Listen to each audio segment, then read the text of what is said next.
nicht finster wird, sondern, meine Damen und Herren, eine gute Zeit. Für uns, aber vor allem für die Generation unserer Kinder und Enkelkinder, die sich darauf verlässt, dass wir in diesen Tagen und Wochen das Richtige tun. Wir sind dazu entschlossen.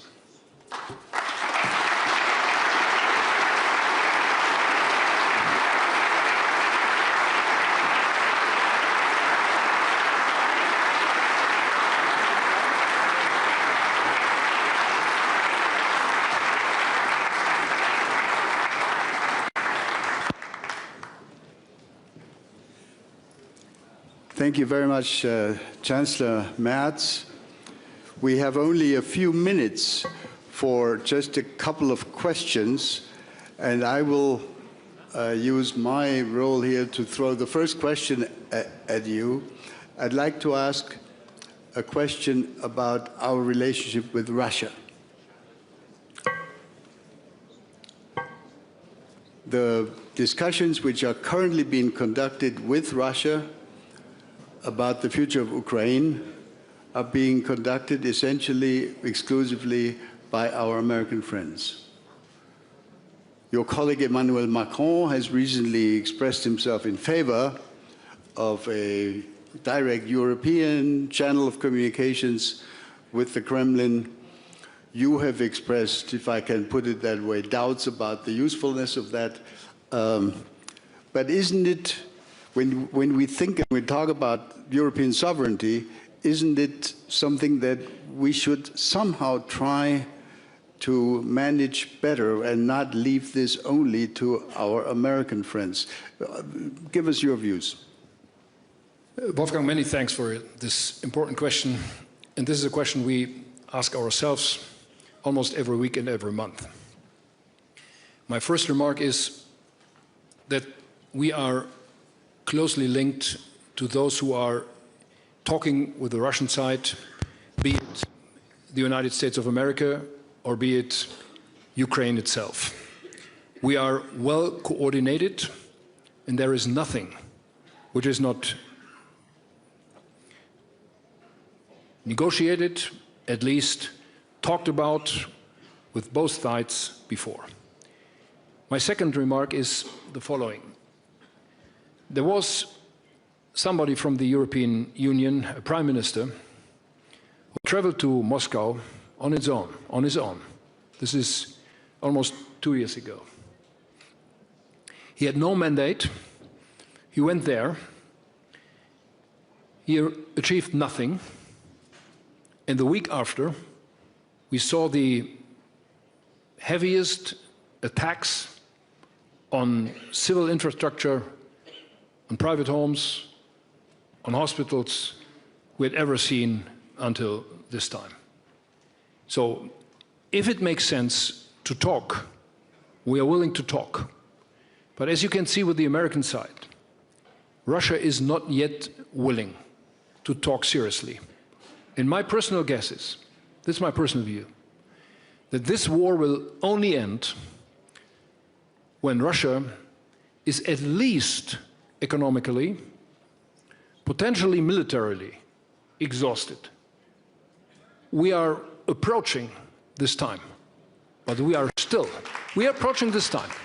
And I said that in my speech, that we did a lot to achieve that, but we are not yet there.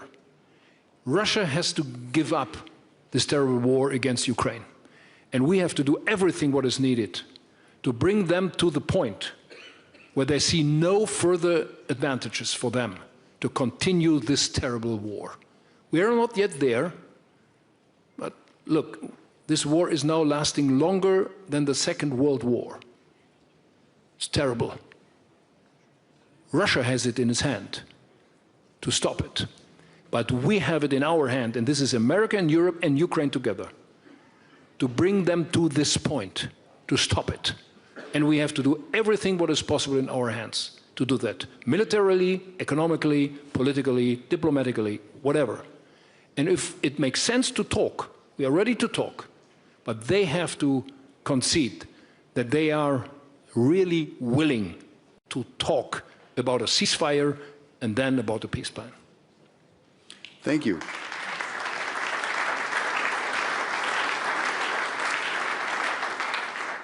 We have time for one or two questions from the audience. Who will pose the first question? Please, where's the microphone? Microphone? Gentleman in the second row. Please be kind enough to identify yourself. Yes, well, thank you very much. I'm the President of Montenegro. Dear Chancellor, I do want to ask you, what do you think, what is in your opinion the baseline scenario about the dynamics of the EU accession? You know that Montenegro is one of 10 candidate countries that are currently interested to join the club.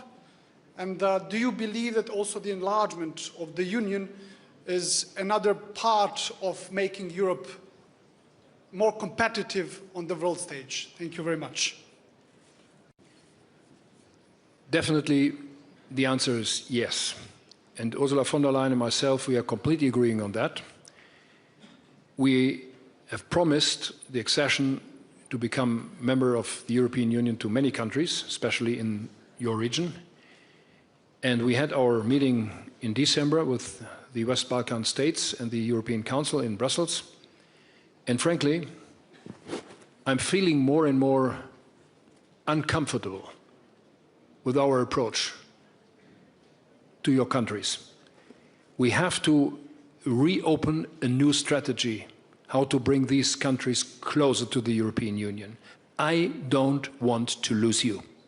You are part of the European continent, and therefore you are potentially part of the European Union.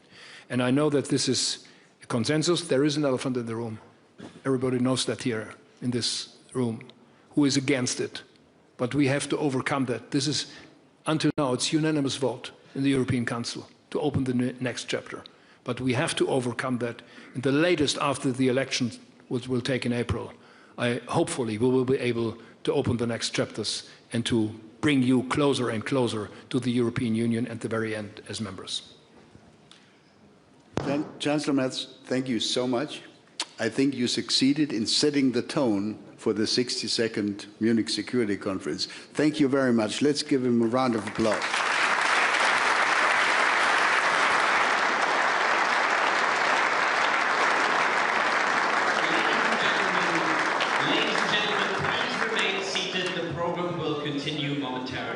Ladies and gentlemen, please remain seated. The program will continue in just a minute.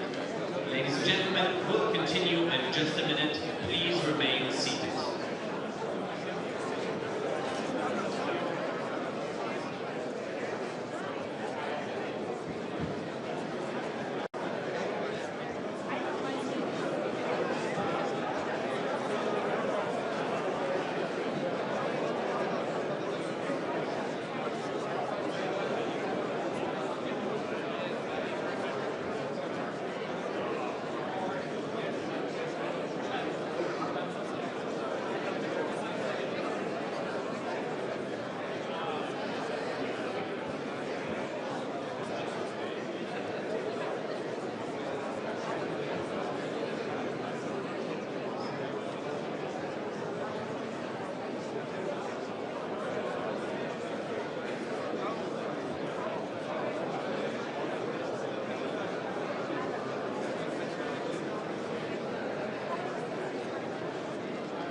Ladies and gentlemen, please take your seats in the main conference hall now. We'll continue momentarily. Ladies and gentlemen, please take your seats in the main conference hall now.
Ladies and gentlemen, please welcome to the stage the editor-in-chief of The Economist, Sally Minton-Barrows.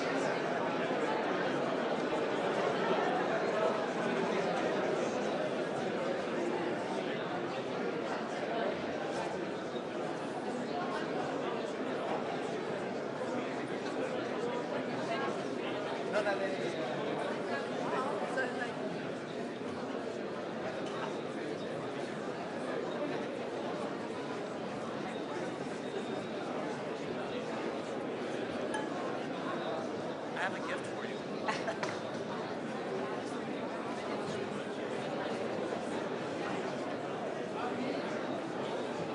All right. Good afternoon. Is this working? Yeah. Good afternoon, everybody. Shh. Can I ask you to take your seats or at least quieten your voices? Shh. Because we are now going to follow on from that remarkable opening address by Chancellor Merz to discuss whether, well, our essay question is the international order between reform and destruction. But I think we've kind of realized that actually something fundamental has shifted. And those of you who were in the room a year ago, we got an inkling of this with Vice President Vance's speech last year. But I think we now all know that the old order has gone. We've just heard Chancellor Merz say, the order, as flawed as it has been, even in its heyday, no longer exists.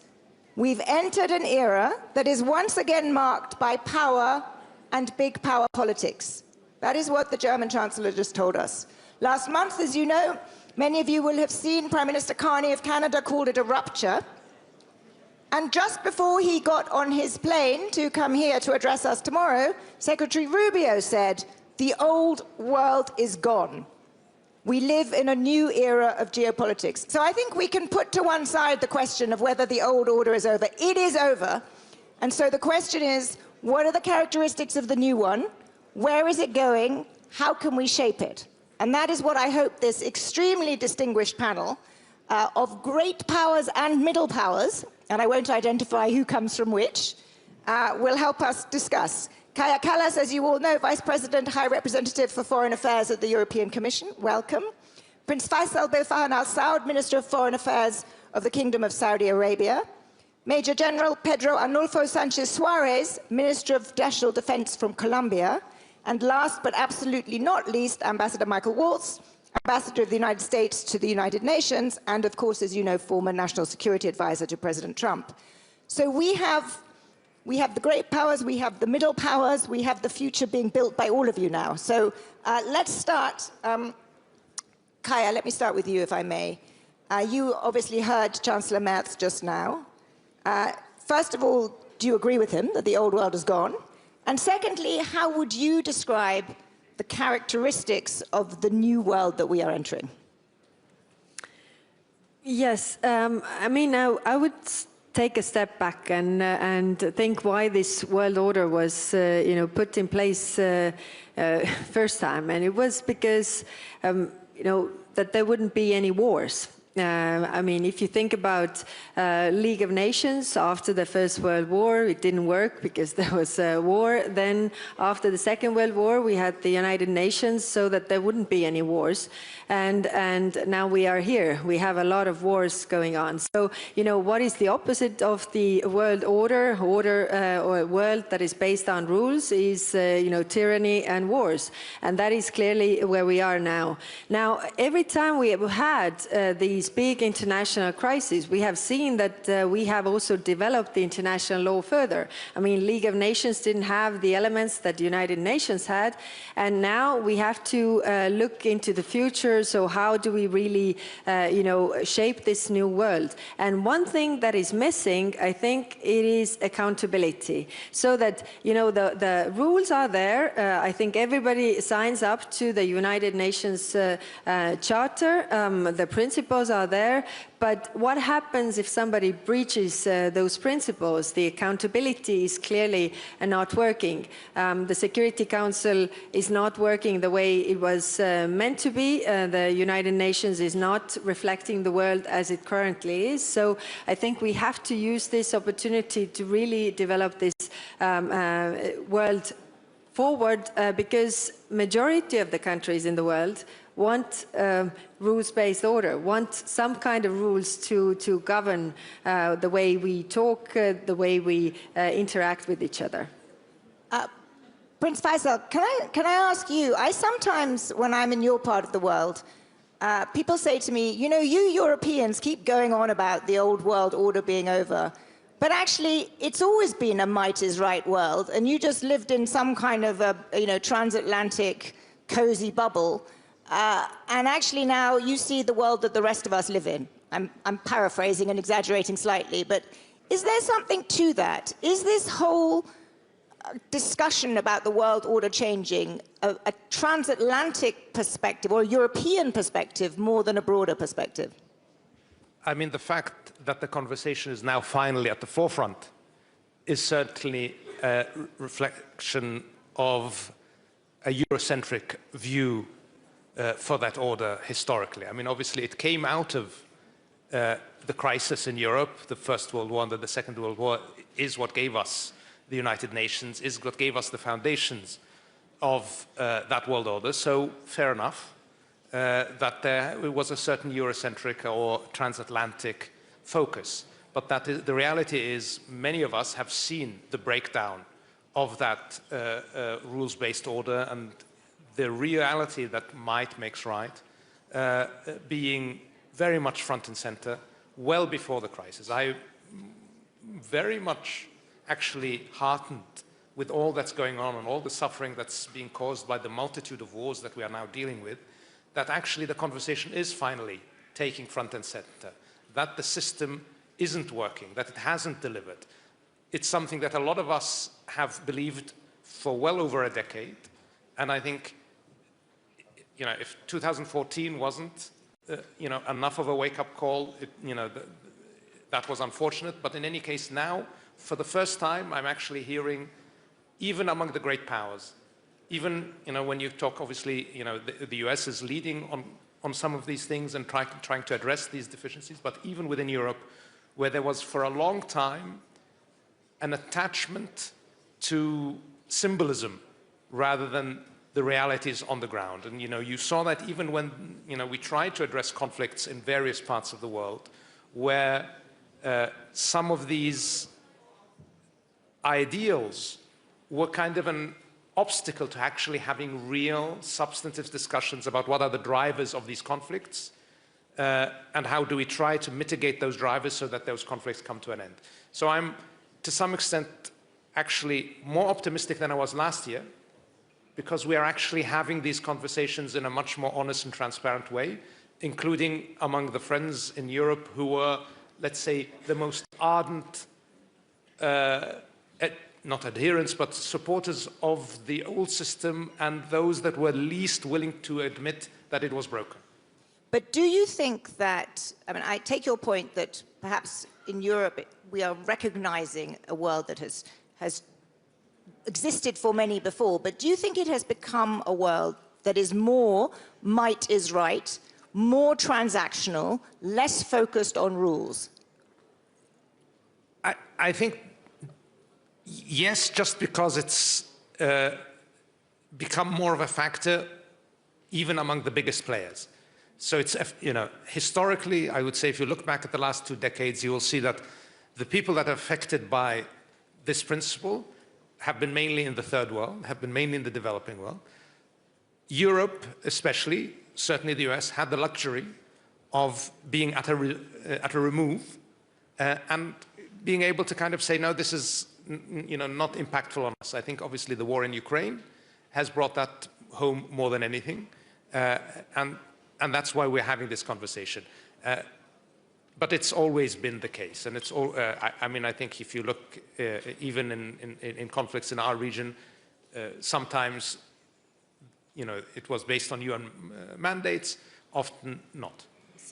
Minister Sanchez, you are the defense minister of a country that is in a region which I think has, I don't think any more doubt, has seen a very different approach from the United States, particularly in the last 12 months. The new national security strategy articulates it as the Trump corollary to the Monroe Doctrine, which we now all call the Donroe Doctrine for short.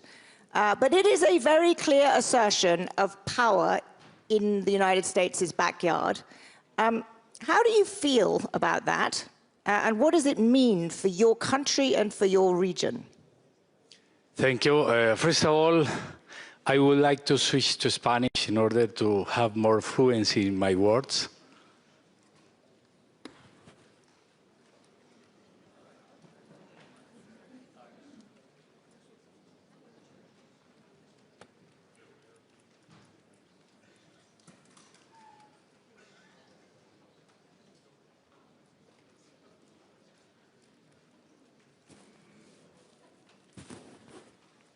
Thank you.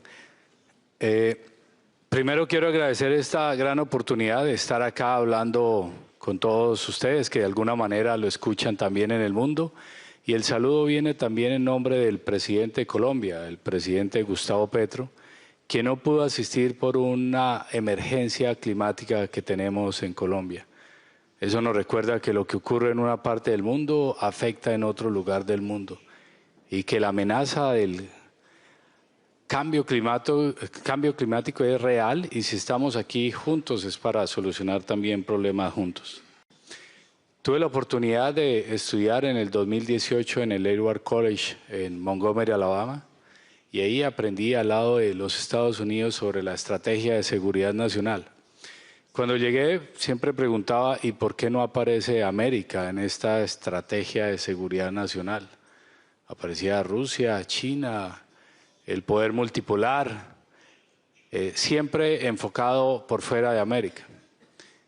Pero en diciembre salió una nueva estrategia de seguridad nacional y el enfoque fue América. Para mí, para nosotros es una gran oportunidad, porque muere más gente en América por un problema de las drogas que en la guerra. Es más, en mi país, que la combatimos como ningún otro en el mundo, más de 2.000 personas, militares y policías, durante este gobierno, estos 3 años y medio, han sido o heridos o han muerto combatiendo las drogas. Son héroes de alguna manera globales, no solamente nacionales. Porque el problema de las drogas es un problema de salud mundial, pero también un problema económico mundial. He estado en Francia, en España, estuve también en Qatar y veía cómo ese crimen silencioso llega a estos países y también está muriendo gente acá, también está produciendo problemas de violencia. Y cuando el presidente Trump se reunió con el presidente Petro hace ya una semana, encontramos 2 elementos fundamentales. El primero es que cualquier país del mundo, por más poderoso que sea o que diga que es susceptible a una amenaza que tenemos en todo el globo, que es la desinformación. Global Risk cataloga la desinformación como, después de los posibles conflictos entre estados, como el segundo riesgo más grande que hay. y tal vez en pocos años sea el primero, y se acelera a través de la inteligencia artificial y otros problemas, y otras tecnologías, perdón. Y el segundo punto es que esa desinformación le llegó al presidente Donald Trump, donde le hacían ver que Colombia no estaba combatiendo el narcotráfico. Después de esa charla quedamos claros que 316 millones de personas en el mundo que consumen drogas, pues reflejan una imposibilidad de acabar la producción mientras haya demanda, y que Colombia es el país que más combate el narcotráfico y que no hay mejor aliado en el hemisferio, pero diría también en el mundo, para combatir el crimen organizado transnacional. Así que esta doctrina, cuando la encontramos diciendo América primero, el presidente Petro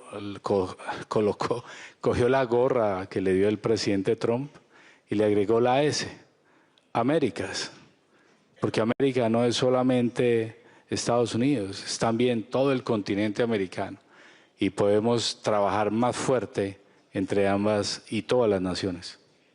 So, it is certainly true that your president managed to turn around what had been rather a tricky set of interactions when he came to the White House, because just in the weeks before, I believe President Trump called your president a drug leader and a thug. So, you know, hats off, you turned the rhetoric around, and you're right that in the area of drugs, it is important, you're doing something important, it's important that everyone focuses on it. But I wanted to stand back to ask you how you felt about a strategy which asserts US dominance in the Western Hemisphere as explicitly as this national security strategy does. Because that is a very big shift from the old order of the UN and rules. Ambassador, I can see you saying no. I'll come to you in just a second. Let me just ask the Minister. Do you think it is a big shift, or are you okay with the fact that the United States thinks that it can do what it likes in its backyard?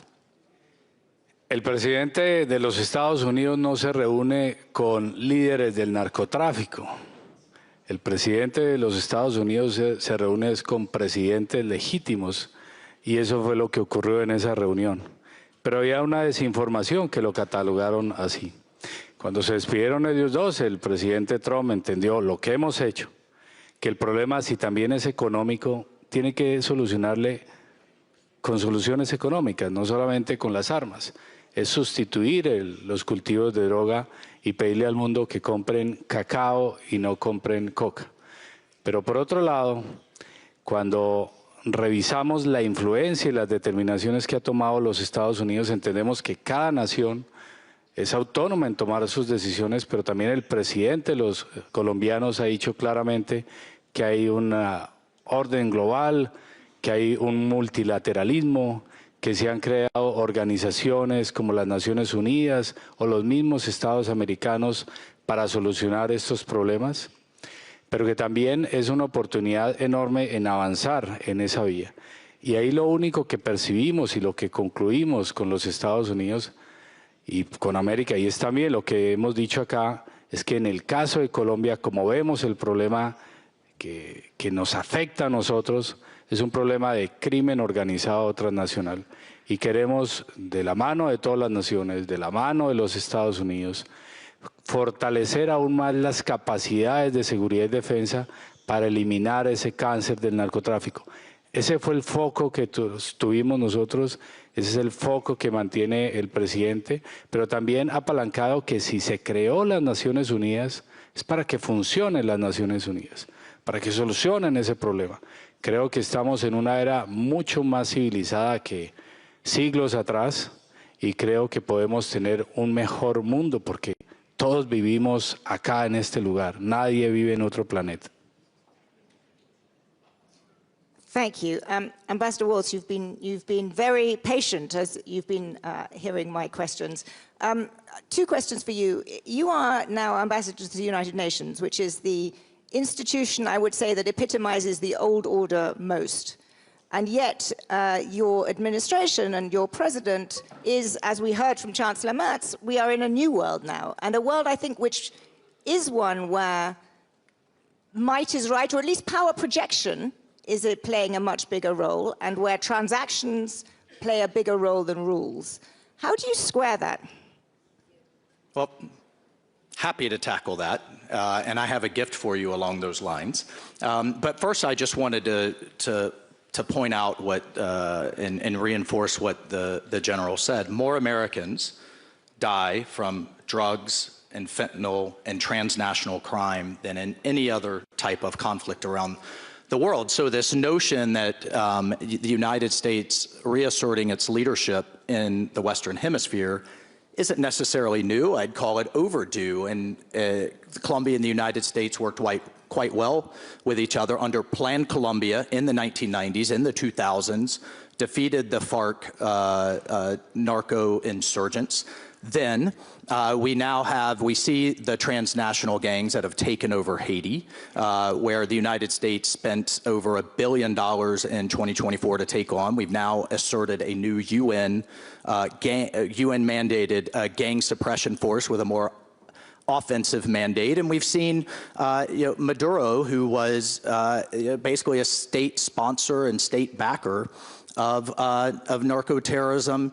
He is now removed, and you know who is not wringing their hands? The 8 million Venezuelan refugees, a larger refugee crisis than Syria, mind you, that was destabilizing the region. And my former constituents in Congress, the Venezuelans who were seeking asylum in Florida, with tears of joy, thanking us. So asserting U.S. leadership has been welcomed.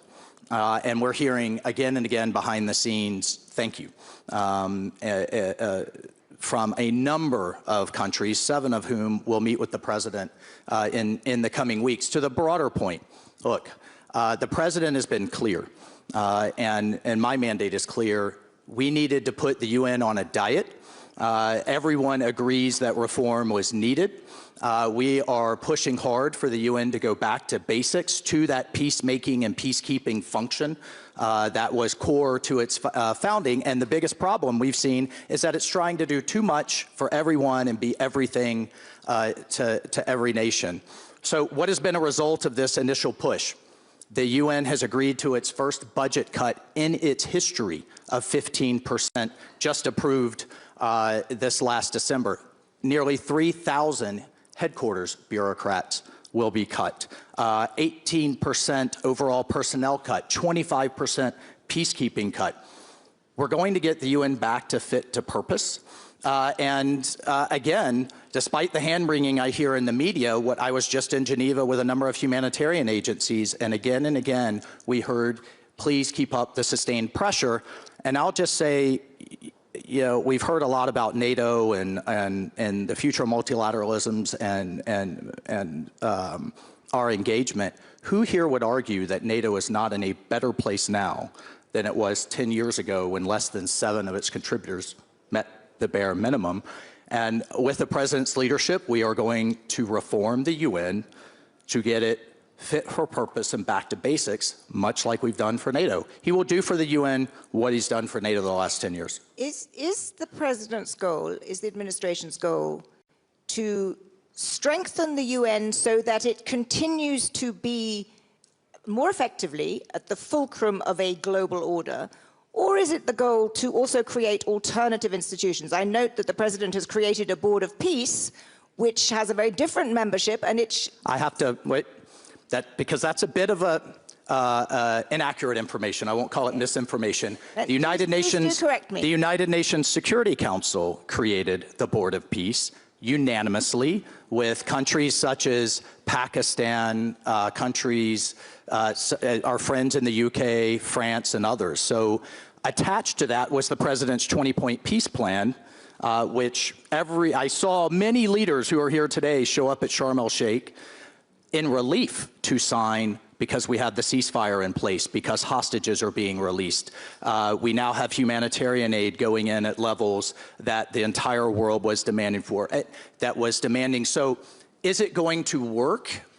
I hope so, but I can tell you what wasn't working, either Hamas in charge or endless war. So the president has charted a third way, and to the point of the Board of Peace, it built on having our Gulf Arab friends, Muslim majority nations such as Turkey, Pakistan, Indonesia involved. And so to answer your question, what I'd call it is focused multilateralism. We've seen it through this institution that the United Nations blessed. We just saw it through the Critical Minerals Conference. We just saw the first direct flight between Azerbaijan and Armenia in its history, and the first wheat shipments flowing through those countries from Kazakhstan. So I guess I'll just stop with, I have to push back on the premise, the world on the brink, which I think was the name of this panel. We are returning the world from the brink, where it was 18 months ago between Ukraine, Gaza, Iran racing for a nuke, the Houthis shutting down the Suez Canal, the refugee crisis in South America, and on and on. So if you focus on the facts and the results, and if we have to reform multilateralism that hasn't been reformed, frankly, in 80 years, then I think that should be welcomed by the world. And in that guise, I do have my... Is that for me? Make the UN Great Again, otherwise known as Munga hat. I brought one for everyone, but they've been so popular, I have one for you, Lanny. We could pass it. There you go. Thank you. I think we'll give that to Carlos. Luckily, I don't have to respond to your accusations of misinformation because I have the absolute best person to answer this. Do you see the Board of Peace as a strengthening of the overall constellation of global organizations? And if so, why isn't Europe, actively pushing it? Let's start there, and then we'll go on. Yes, it is true that the United Nations Security Council resolution foresaw a Board of Peace, but it also foresaw that it's limited in time until 2027. It's foresaw that Palestinians have a say, and it also was referring to Gaza, whereas the Board of Peace, as the charter is not referring to any of those. So I think, in the Security Council there is a resolution, but this Board of Peace does not reflect. And one thing, I'm listening to you and I'm thinking, it is very good that you want to reform the international order. What is, I think, for the rest of us, majority of us, important that in the multilateral system there is equality of states.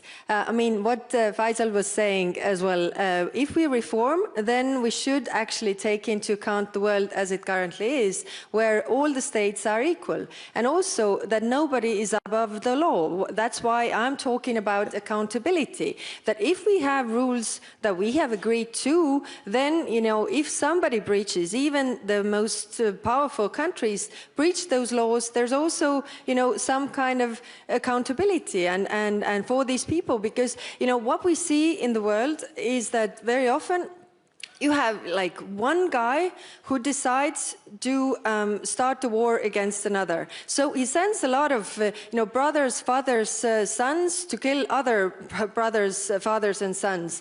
And there is no accountability for that one decision that actually gets so many people killed. And I think, if we're talking about the reform of the multilateral system, and I agree that it's good that it's under fire, then that's why it's also on the front of these debates, but we should respect that all states are equal. Sure.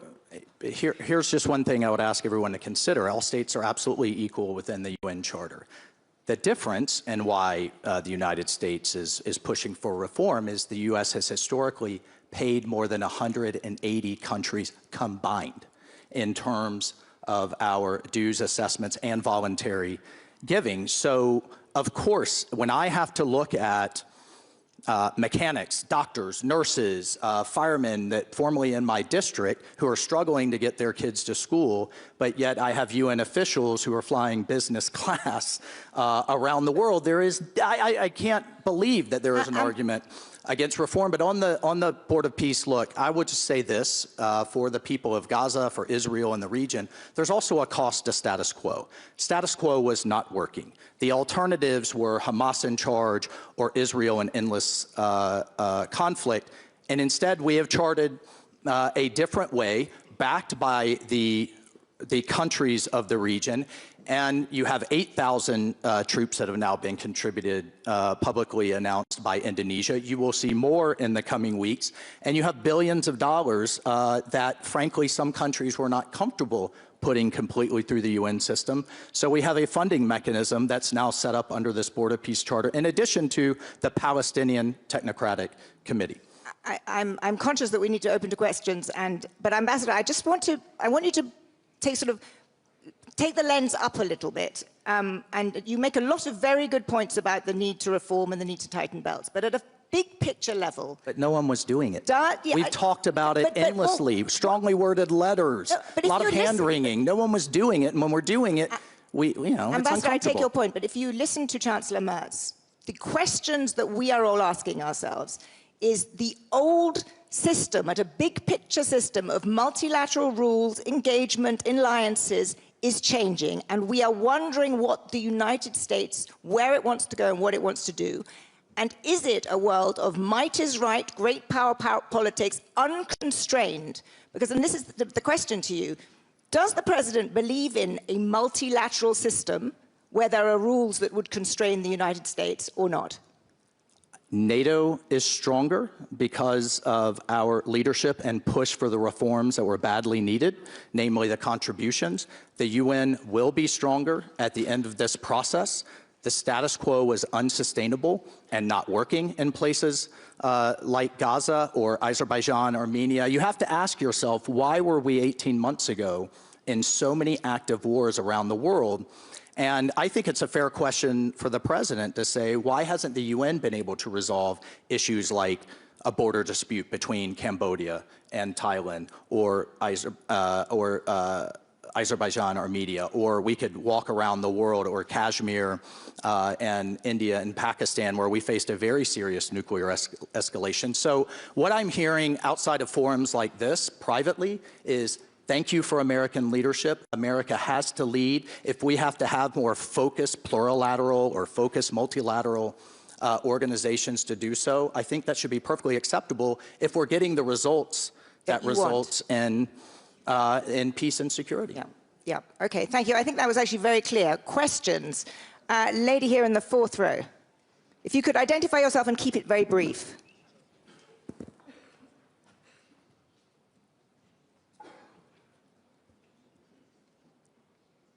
Thank you. My name is Amal Modelleli. I'm a researcher at Princeton University. I have two quick questions. Mr. Waltz, it's good to see you. And thank you. Thanks to your efforts, Resolution 2803 was passed and the Board of Peace was established. But the problem that people are having is that the charter of the Board of Peace that came out from the White House later on, it does not mention Gaza, and it talks about solving global problems. Doesn't this go beyond the mandate that you got from the United Nations?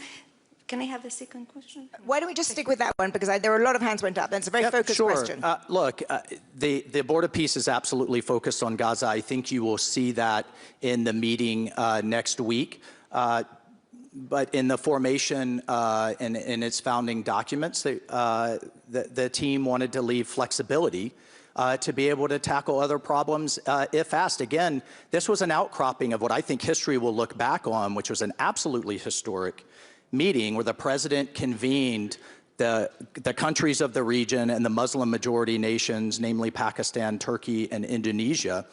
Just a few weeks prior, we had the strike on downtown Doha from the Israelis. There was a lot of concern that would this the diplomatic momentum continue.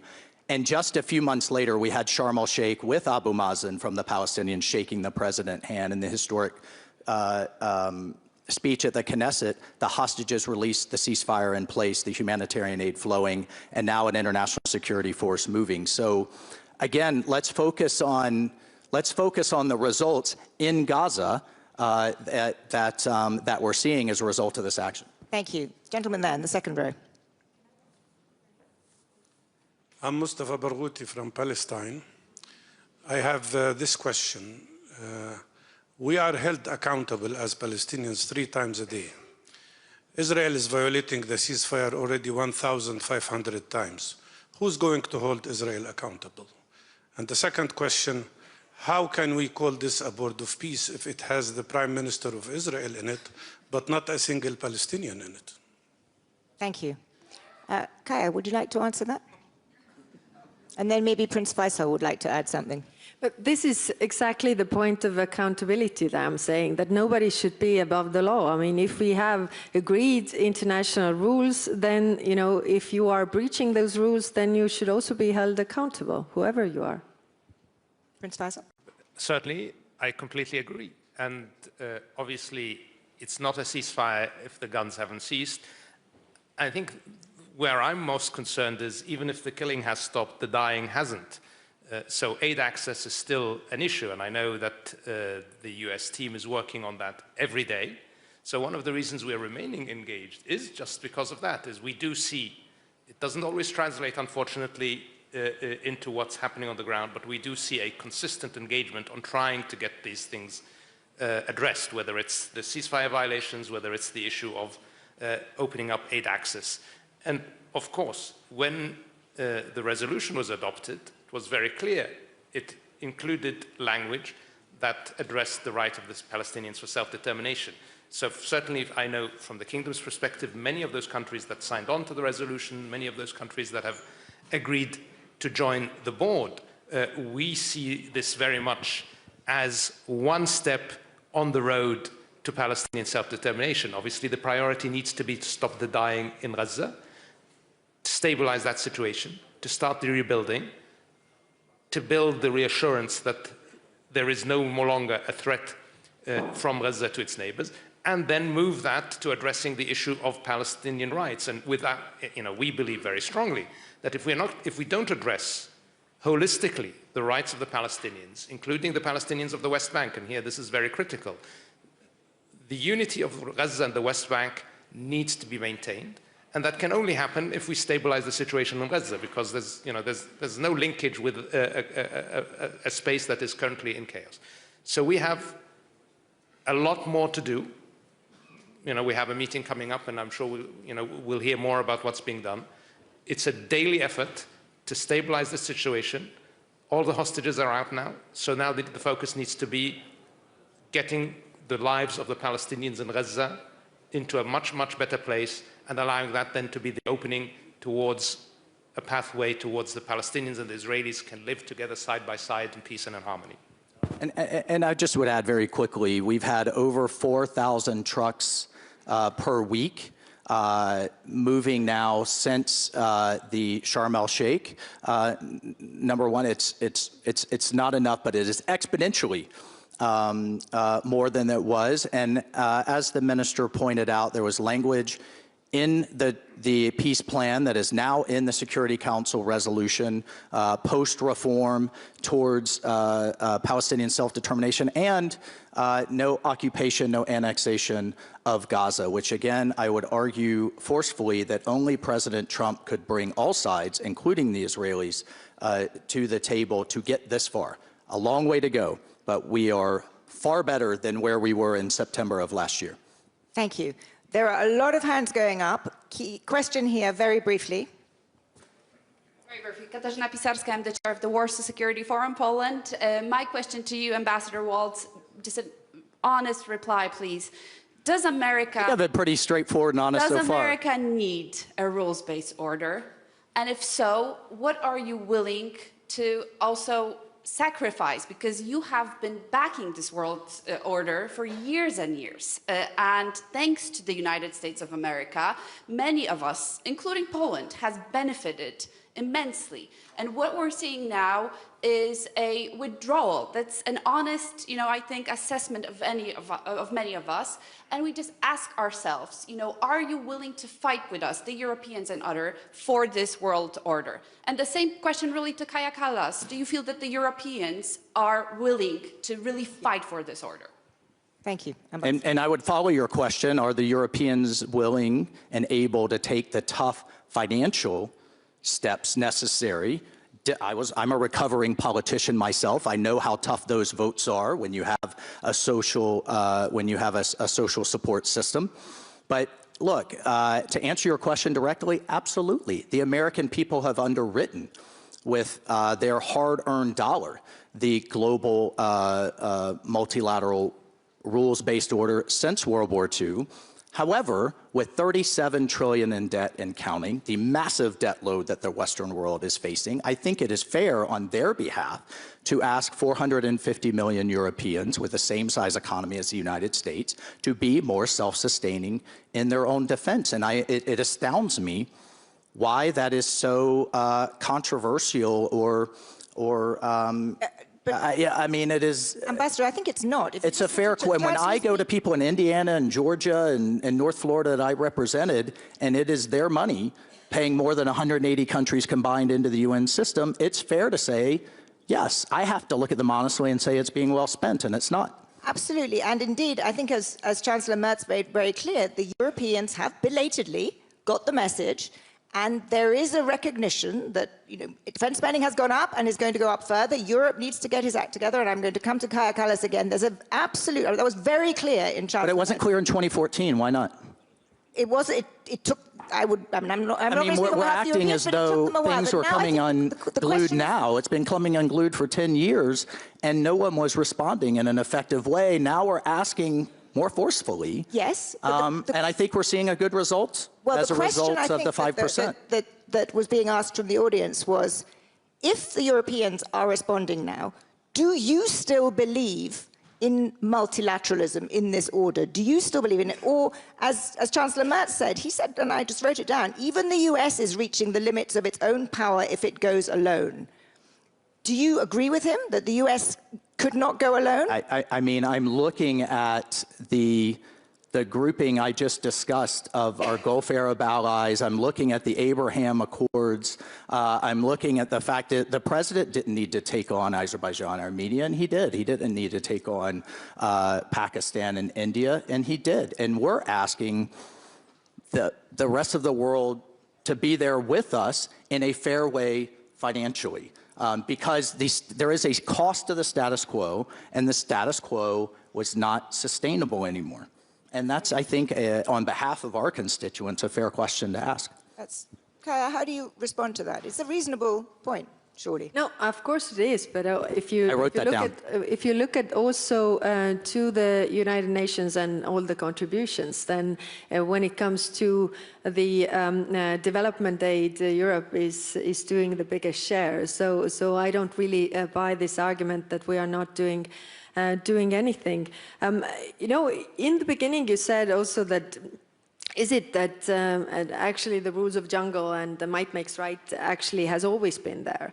And one might say that is true, that those who have the power have had different rules. But even in jungle, you know, animals cooperate, and so you are better off when you work with others. And if you think, you know, in the global, if we take the superpowers, what is actually the difference? You know, when for example, Russia goes to war, they go alone because they don't have allies. When America goes to wars, then, you know, a lot of us go with you, and we lose our people on the way. So that means that you also need us in your, you know, to be this superpower. Because if you look at the bigger picture, I mean, in terms of economic might, I mean, China is a very, very powerful country. In terms of military might as well. So what is the difference between you and the other superpowers so far is the allies.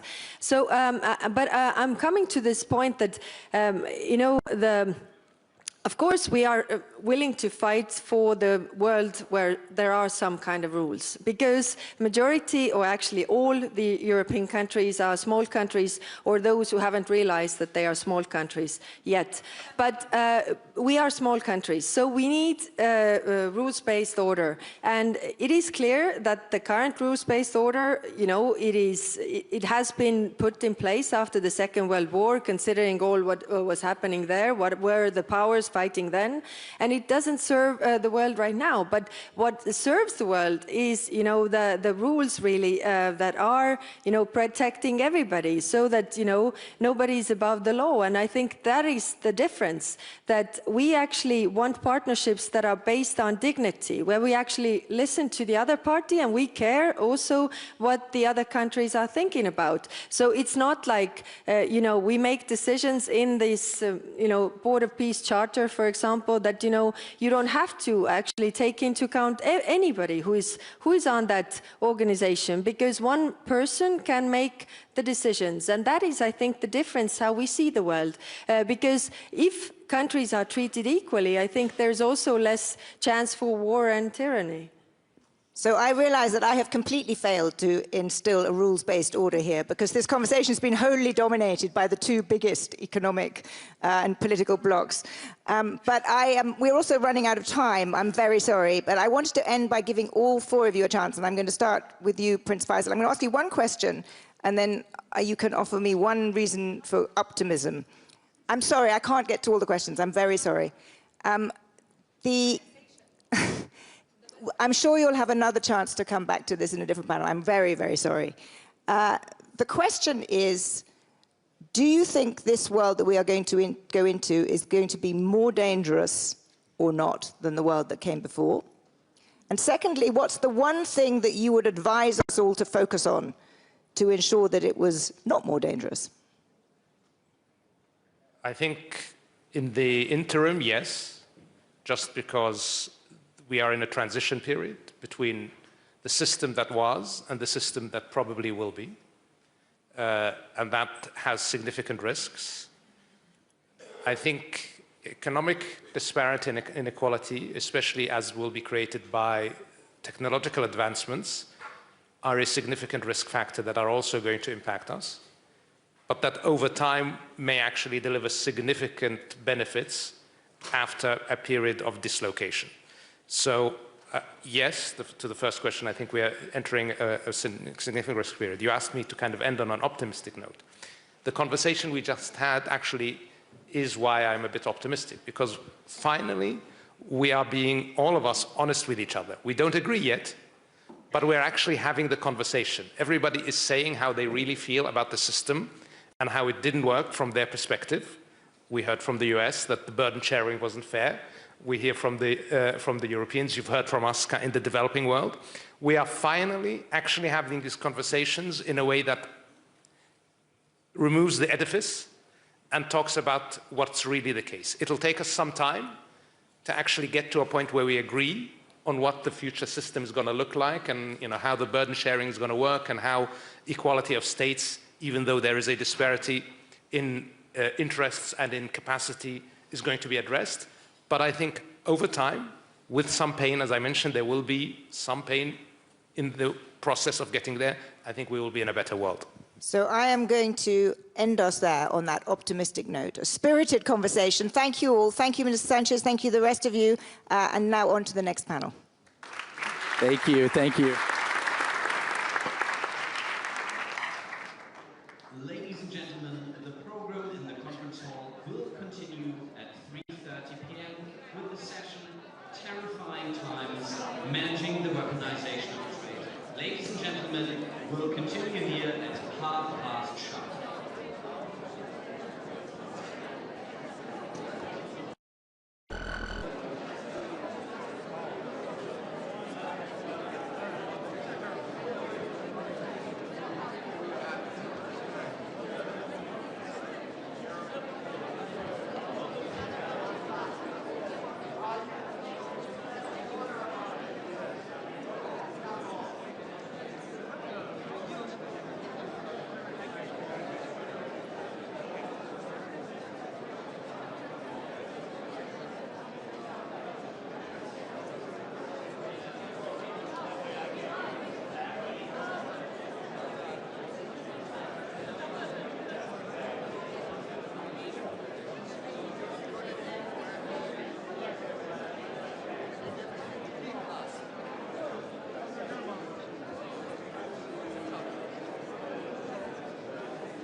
Ladies and gentlemen, please make your way back into the conference hall where we'll continue in just a few minutes.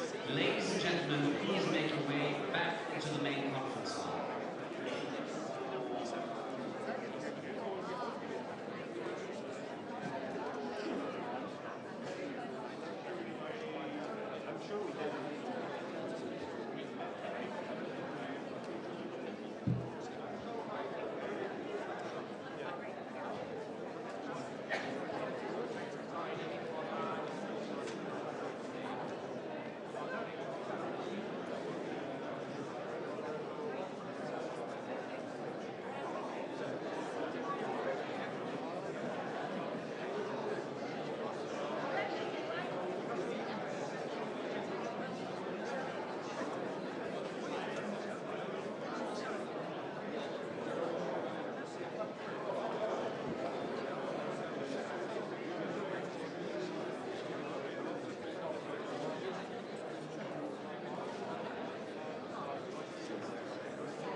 Ladies and gentlemen, please make your way back into the main conference hall now, where we'll continue with the program momentarily. Ladies and gentlemen, I kindly ask you to make your way back into the main conference hall now.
Ladies and gentlemen, please make your way back into the main conference hall now. We'll continue with the program momentarily. Ladies and gentlemen, please make your way back into the main conference hall now.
gentlemen, please welcome to the stage the Editor-in-Chief of Foreign Policy, Ravi Agrawal.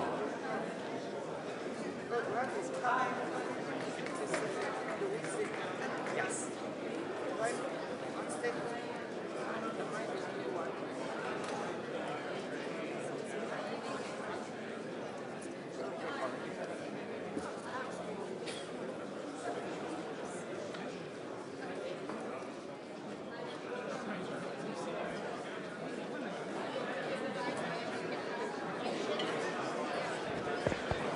Okay, hi there, ladies and gentlemen.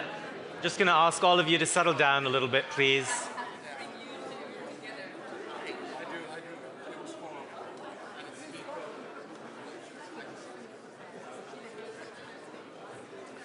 Okay, ladies and gentlemen, we're going to get started here.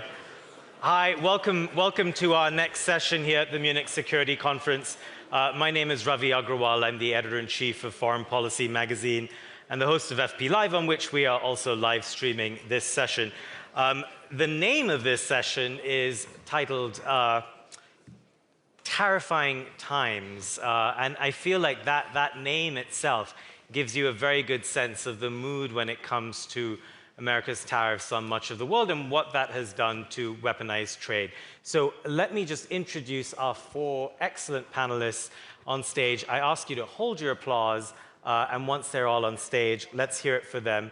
They are Ngozi Okonjo-Iweala, the Director General of the World Trade Organization, Alexander Stubb, the President of Finland, Lars Klingbeil, the Vice Chancellor of Germany and also the Minister of Finance, and Tom Tillis, Republican Senator from North Carolina.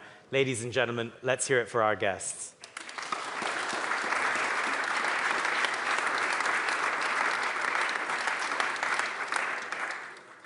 Welcome to all of you. It's great to have you here.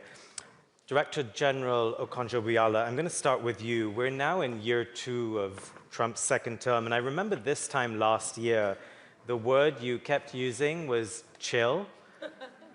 And you kept telling us that, you know, let's wait and see what happens when it comes to tariffs.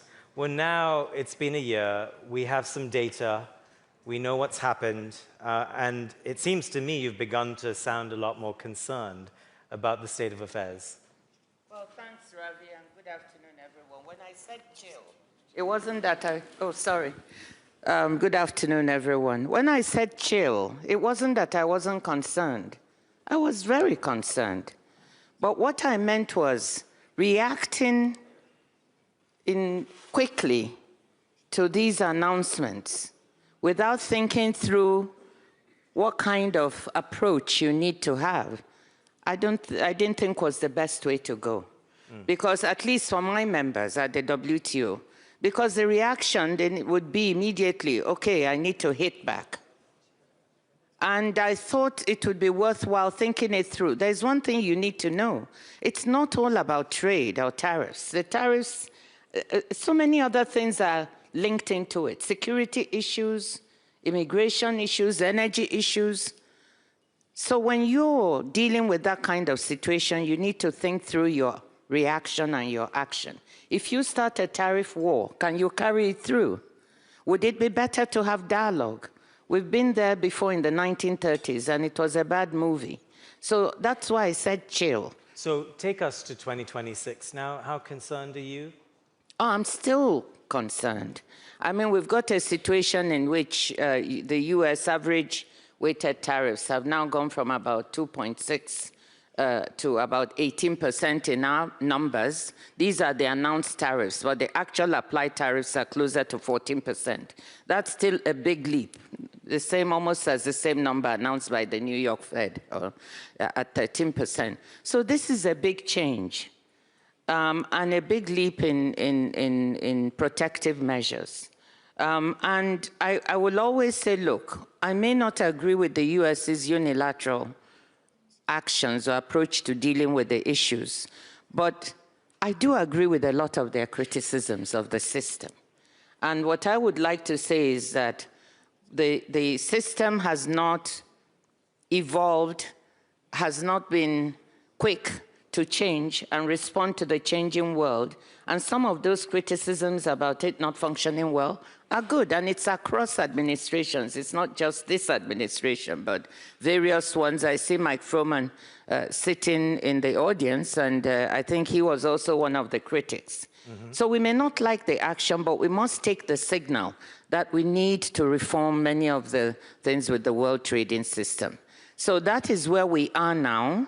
And then the second point I want to make, and I know people don't like to hear this, in spite of the massive disruption of the system, the biggest we've seen in the past 80 years, an undermining of global trade rules, the system is proving resilient. I will keep saying it, that 72% of world's goods trade is still on WTO terms. So battered, bruised, but not broken. Those are my words. The system is still largely functioning. So partly, this explains my calm nerves, chill.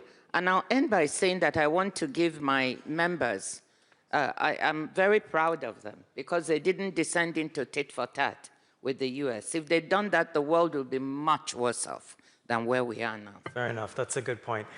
Vice Chancellor Klingbeil, about an hour ago, we all heard from Chancellor Merz and his words that the international order is over. Do you want to build on that? I mean, that sounds so different than what we've just heard from the Director General. So, first of all, I think Chancellor Merz gave a very powerful and very good speech. And he was giving orientation for the whole Munich Security Conference. And he was analyzing that the world order as we know, it's over. But I think he gave a good overview, and I totally support that if we do the right things now, we have a possibility to form something like a new order. I'm totally convinced that this world order we all know, formed by blocks, this is over. We will face a world order where we see different power centers. And all these power centers will find relationships, dependencies, maybe conflicts, and he was very clear, and I support that Europe has to work very hard, that we are an attractive and also very powerful center in this world. Germany has to do the homework for that. Europe has to do homework. And so, I mean, it's always that in Germany or Europe, we look what is the US president doing as next. And I think we should, I mean, we have to see what he's doing next, but we can do our homework. We can work on our European sovereignty, we can work on competitiveness, we can work on defense. And if we do that, I think Europe will have a powerful place in this new world order.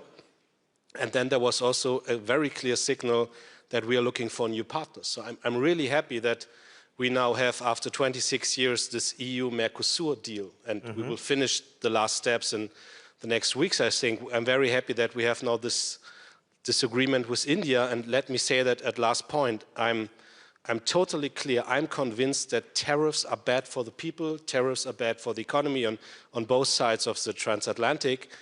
But if US and the government is willing to go this way, we have to find other partners, we have to strengthen our economic growth. And I think Chancellor Merz was very clear on this, and I support him. President Stubb, if I can bring you in, I think you're the perfect person for the question I want to ask you. You not only have a PhD in international relations, you also represent a small country, at least by population size. And I'm worried when I look at new data from UNCTAD, the UN body on trade and development, which shows that US tariffs, they always sort of gave a competitive advantage to bigger countries and rich countries than they did to smaller countries. And in the last year, that difference has been exacerbated. So richer countries have been able to strike their own deals with the United States and also elsewhere, as we just heard. Smaller countries get left behind. What advice do you have for the world if we are headed into this new order where bigger countries can manage and the weaker ones suffer? Join the European Union. Gives you protection. What about the rest? No, I mean, just to rewind, I think what we're seeing right now with tariffs, protectionism in general, it's the reversal of the world that we experienced after the end of the Cold War, where the basic idea was that trade would be liberalized, many countries would revert to liberal democracy and globalization in general. So the things that were supposed to bring us together, like currency, energy, trade, technology, even information, they're now being weaponized. And that's what we're seeing sort of in the post-2022 world, where we start talking about worries of value chains, which used to be a given in any kind of a free trading system. Now, I want to sort of counter your thesis a little bit. A country like Finland has not been hit any worse than Germany vis-a-vis the United States. Why? Because there's exclusive competence on customs, there's exclusive competence on trade, there's exclusive competence on competition policy, and there is exclusive competence on currency or monetary policy in the European Union. So we're shielded from that. So when there's a threat after the Greenland issue that, you know, we will raise tariffs to 25% with Finland, well, you can't do that because then it's 25% for the European Union. So, you know, we feel quite good in this place. What should smaller states or middle powers do? I think we should lean in and support the multilateral trading institutions such as the WTO. And Ngozi has told me that 72% of world trade still is based on WTO rules.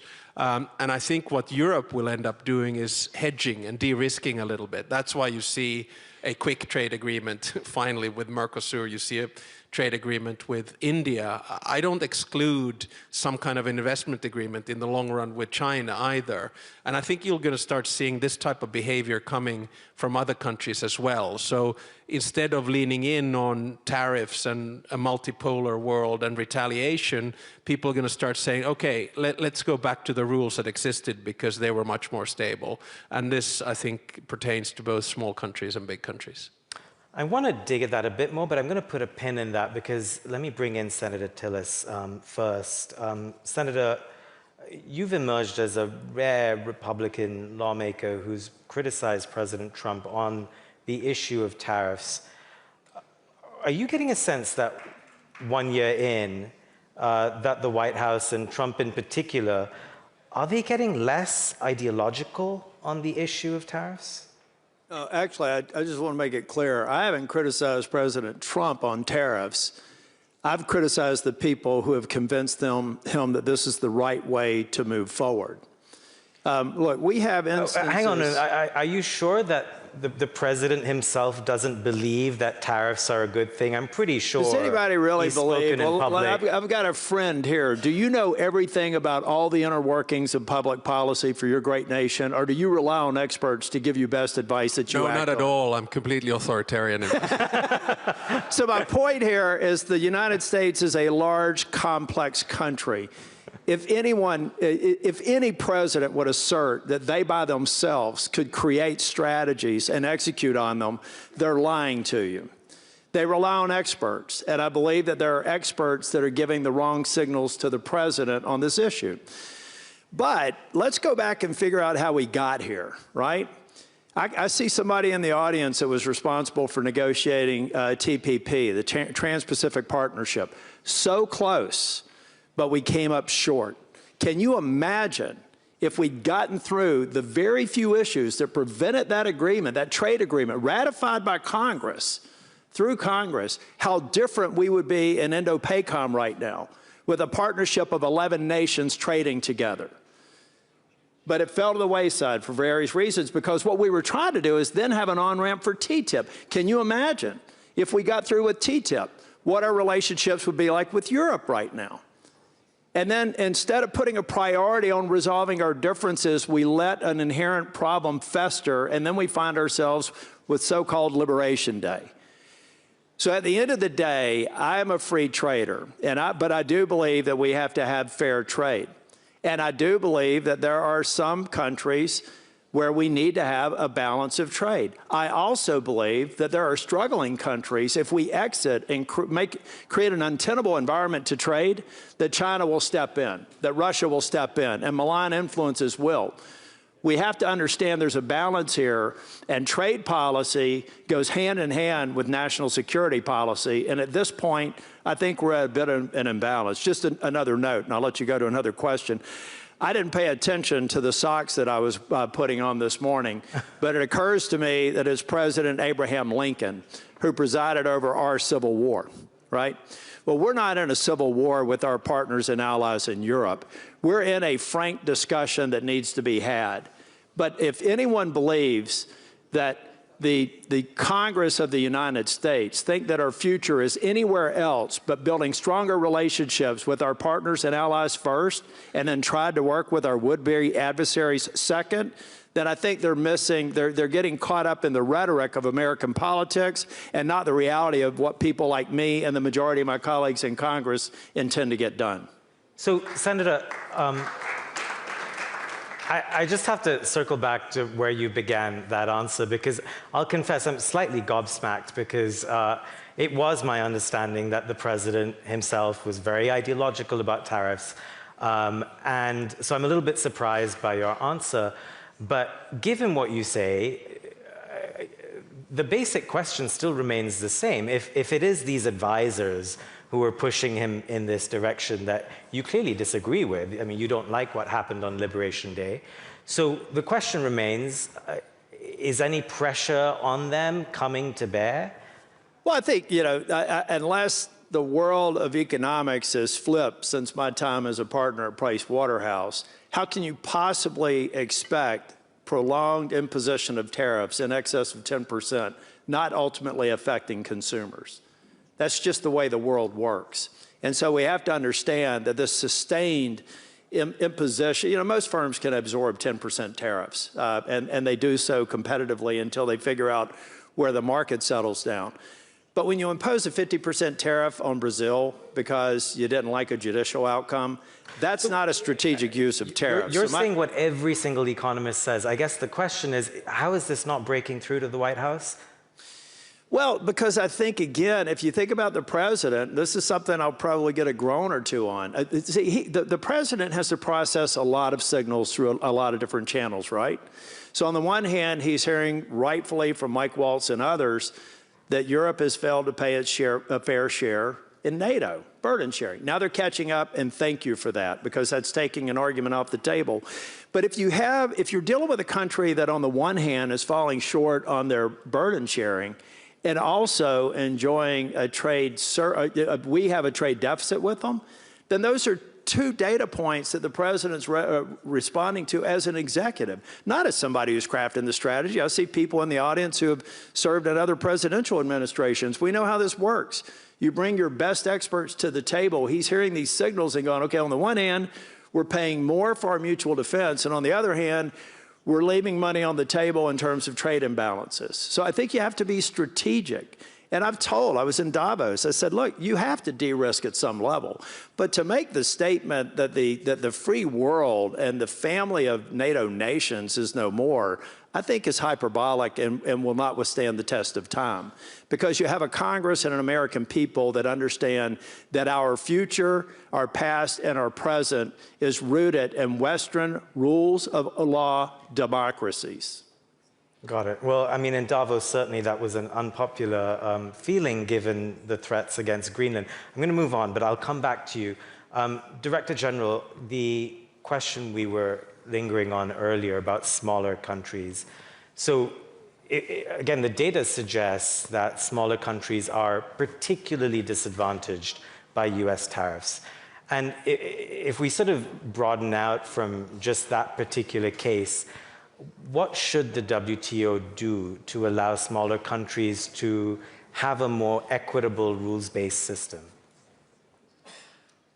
Well, we have to look carefully at the data. As the president said, not all small countries. It depends on what your trade is.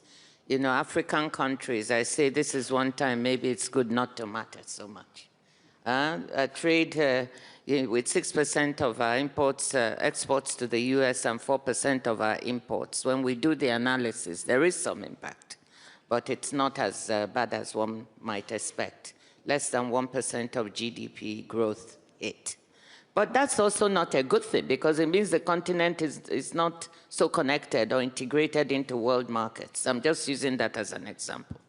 But the truth of it is this. If it is a power game, small countries are disadvantaged. So it's not only about trade, it's also about power and what you can be made to do or not made to do outside of the multilateral system.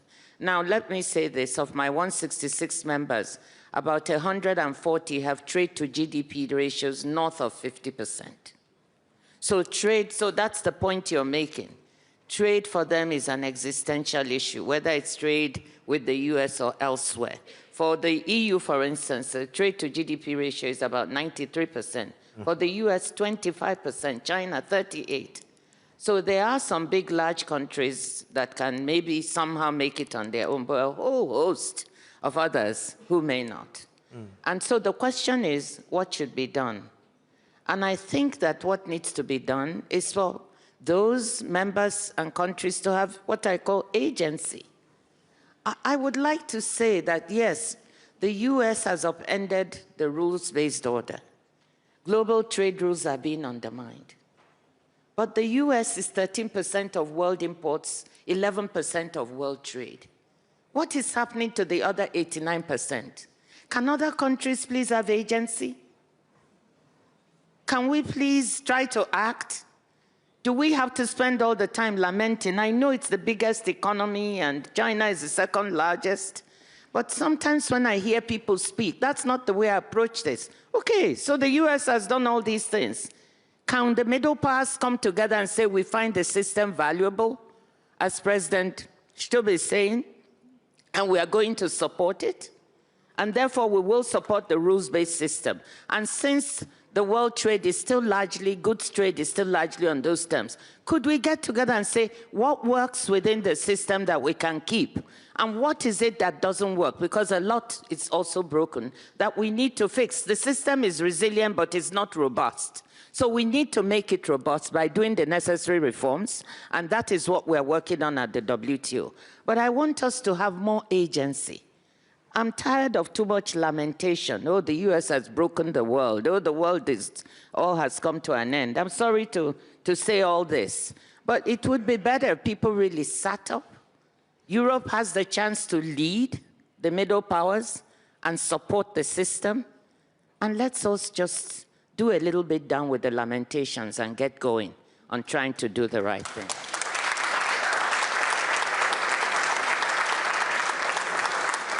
Very hard to disagree with that. President Stube, we just heard China get a quick mention, so let's go there.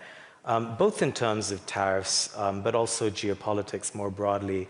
I'm curious how you're thinking about the value proposition that Europe has and America has as well, vis-a-vis China. When you look at the next 30, 40 years as a contest for power, as a contest that involves much of the global south looking for partnerships, looking for allies in a messy new order, what is the value proposition you're trying to put forward? Sure. Before I answer, if I was reading the Director General correctly, not only do I agree with everything she said, but she just called Finland a middle power. So thank you. You're really sitting up tall now. That's good. Yeah, I'm sitting. All 6'3" of it.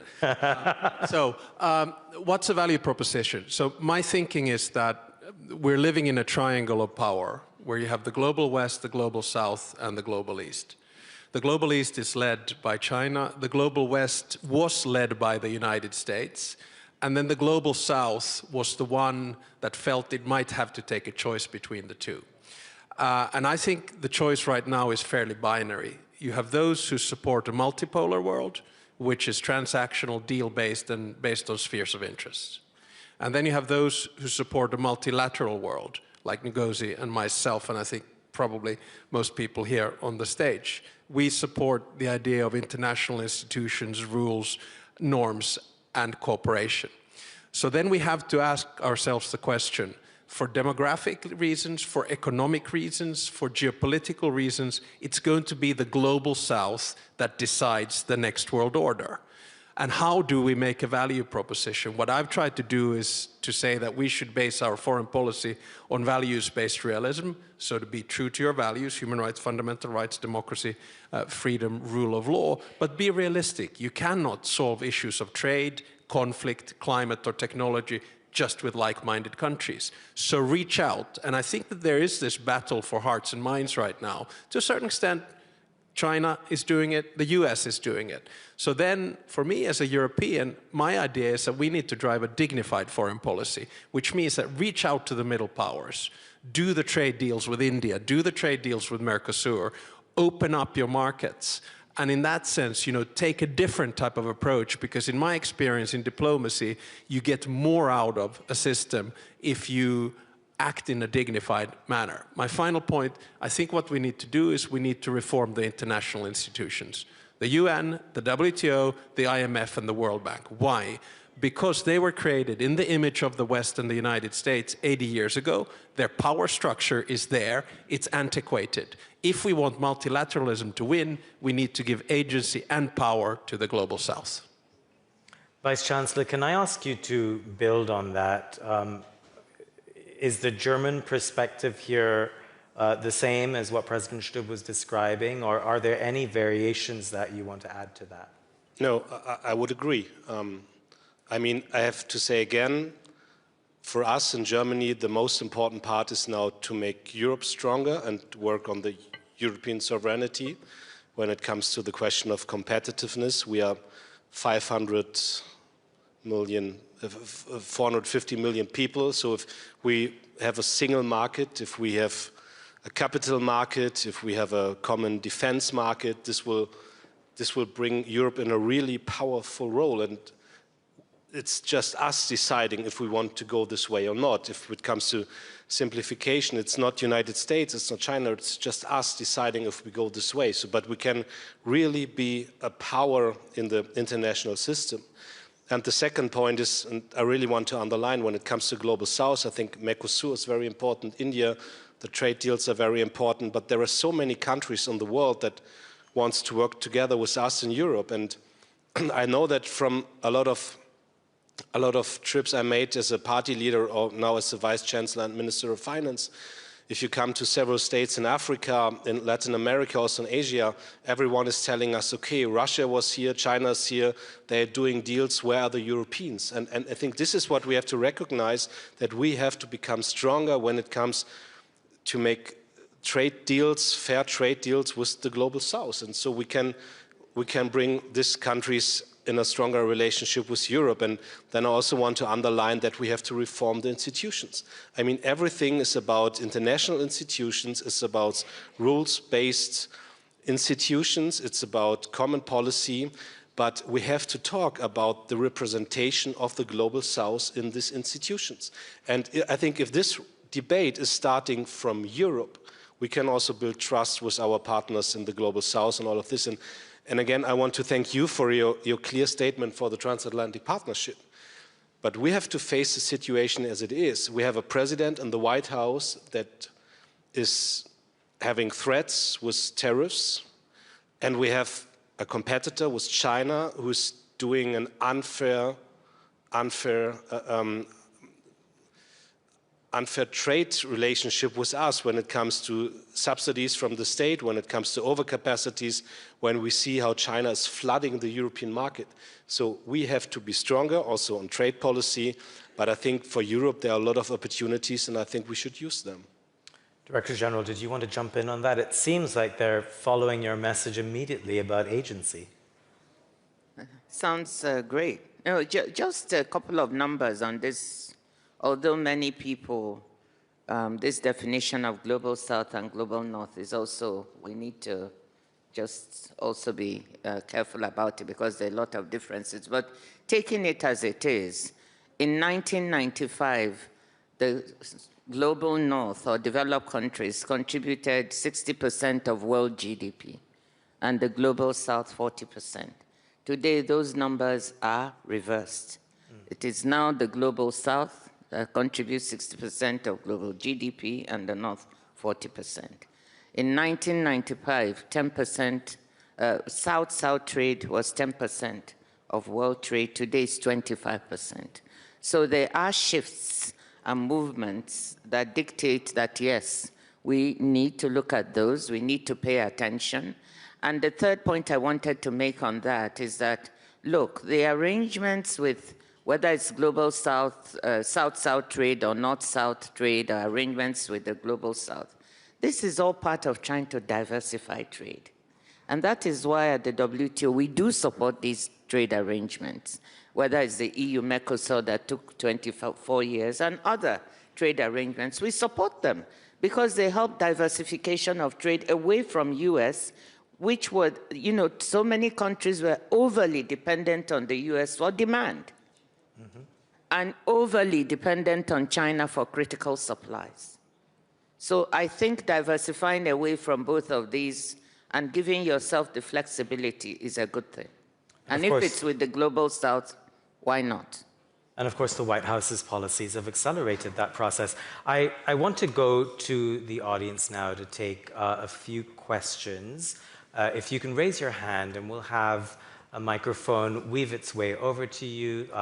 I see in row 3 we have a lady. If you can identify yourself, ma'am, and then a question, not a comment, please. Thank you. My name is Tytti Tuppurainen. I'm a member of the Finnish Parliament. I really like what the Director General said about the rest should unite. I think that's really the right way to go. But that brings us to the question of how to engage with China. And I think it needs regulation. Otherwise, we wouldn't be on the equal footing with China. We need to regulate. How does it fit together with the growing sentiment of deregulation in our countries, especially here in Europe, but also in the United States? Deregulation, but the need to regulate. How do you see that? Well, I think that China believes or wants to support and says it wants to support the multilateral trading system because it has benefited quite a bit from it. China recognizes, or at least we are passing the message, that the export-led growth model that drove China's growth for the past 40 years cannot drive China's growth for the next 40. And the $1.2 trillion trade surplus is not sustainable because the rest of the world cannot absorb it. So these are the messages we are passing to China. So China needs to act. And with the trade with China having dropped, trade between China and the US having dropped 20% last year, the trade is flowing to other places. Europe, 8%. Africa is actually getting the largest flows, 26%, ASEAN 13%, Latin America 8%. So it's going everywhere. And if China does not act, we will see more barriers. So what we're saying is within the WTO rules, there are tools. They are not perfect, but there are tools that can be used to deal with this. The EU knows that also, or the EC, and they're bringing some of it. So I'm not sure it's your regulation. I wouldn't say more regulation. I think it's dialogue. I think it's agreements with China, plus using some of the multilateral tools at hand. I'm going to take maybe a couple of questions together. They are both in the front row, as it were, and then I promised to diversify a little bit. If we can get a microphone out here. There's a gentleman here, right in front of me, and then the lady in the front. Hi, Michał Baranowski. I'm a Deputy Minister of Economy in Poland, responsible for trade, so very much the front seat of the current debates. One question, perhaps to the Senator, is, you know, if we were not focused so much on each other transatlantically, we would be talking about overcapacities in third countries. China specifically. Do you see an appetite, because we are not seeing it as much on the executive, in the US to engage in this? And if I may, to President of Finland, to what extent are you concerned and how do we address the dilemmas of sometimes having trade and security issues being touched very closely also by our closest allies? Thanks. Those are great questions. Do you mind holding on to those in your heads? And we'll just take one more question here. Ma'am, I think we have a microphone right there. Yes, go for it. Hello, thank you. Alicia Batsman, Ukrainian media, Gordon, editor-in-chief. I have one short question for President, Mr. President. Based on Finland historical experience, please give Ukraine a recipe how we can defeat Russia and Putin. All right, thank you. I will just point out, we're here to talk about tariffs today, but I'm going to allow it a little bit of divergence. Gentlemen, quick answers, please. Well, in my case on trade, I think that it was announced on April the 2nd, not the 1st, because we all know April the 1st is April Fool's Day. No, it's my birthday. Yeah. It's a very nice day. But I went into my office when I saw the announcement, and I told my staff, if the rest of our Western allies are smart, they will have a multilateral coordinated response. They will de-risk. They will build trading blocks. And frankly, I think all of that is healthy.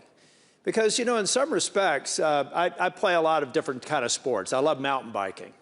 And I only get faster if I have somebody riding on my heels or that I've got to catch up with. And quite honestly, I think we've lost that spirit of, I'll call it not competition, but co-opetition, that comes through having a multilateral bloc that is at a more level playing field when the United States decides to make moves like this in the future. I don't think it's a bad thing. I think it makes us better if we do it right. But I've got to, China is loving this discussion right now. China is loving the fact that we're imposing tariffs on countries that we have complex relationships with, that need some forgiveness on the part of the United States, because it's more than just about the economic relationship. It's more about helping them develop. It's more about checking China and Russia's malign influence in areas of the world, think Africa and think South America.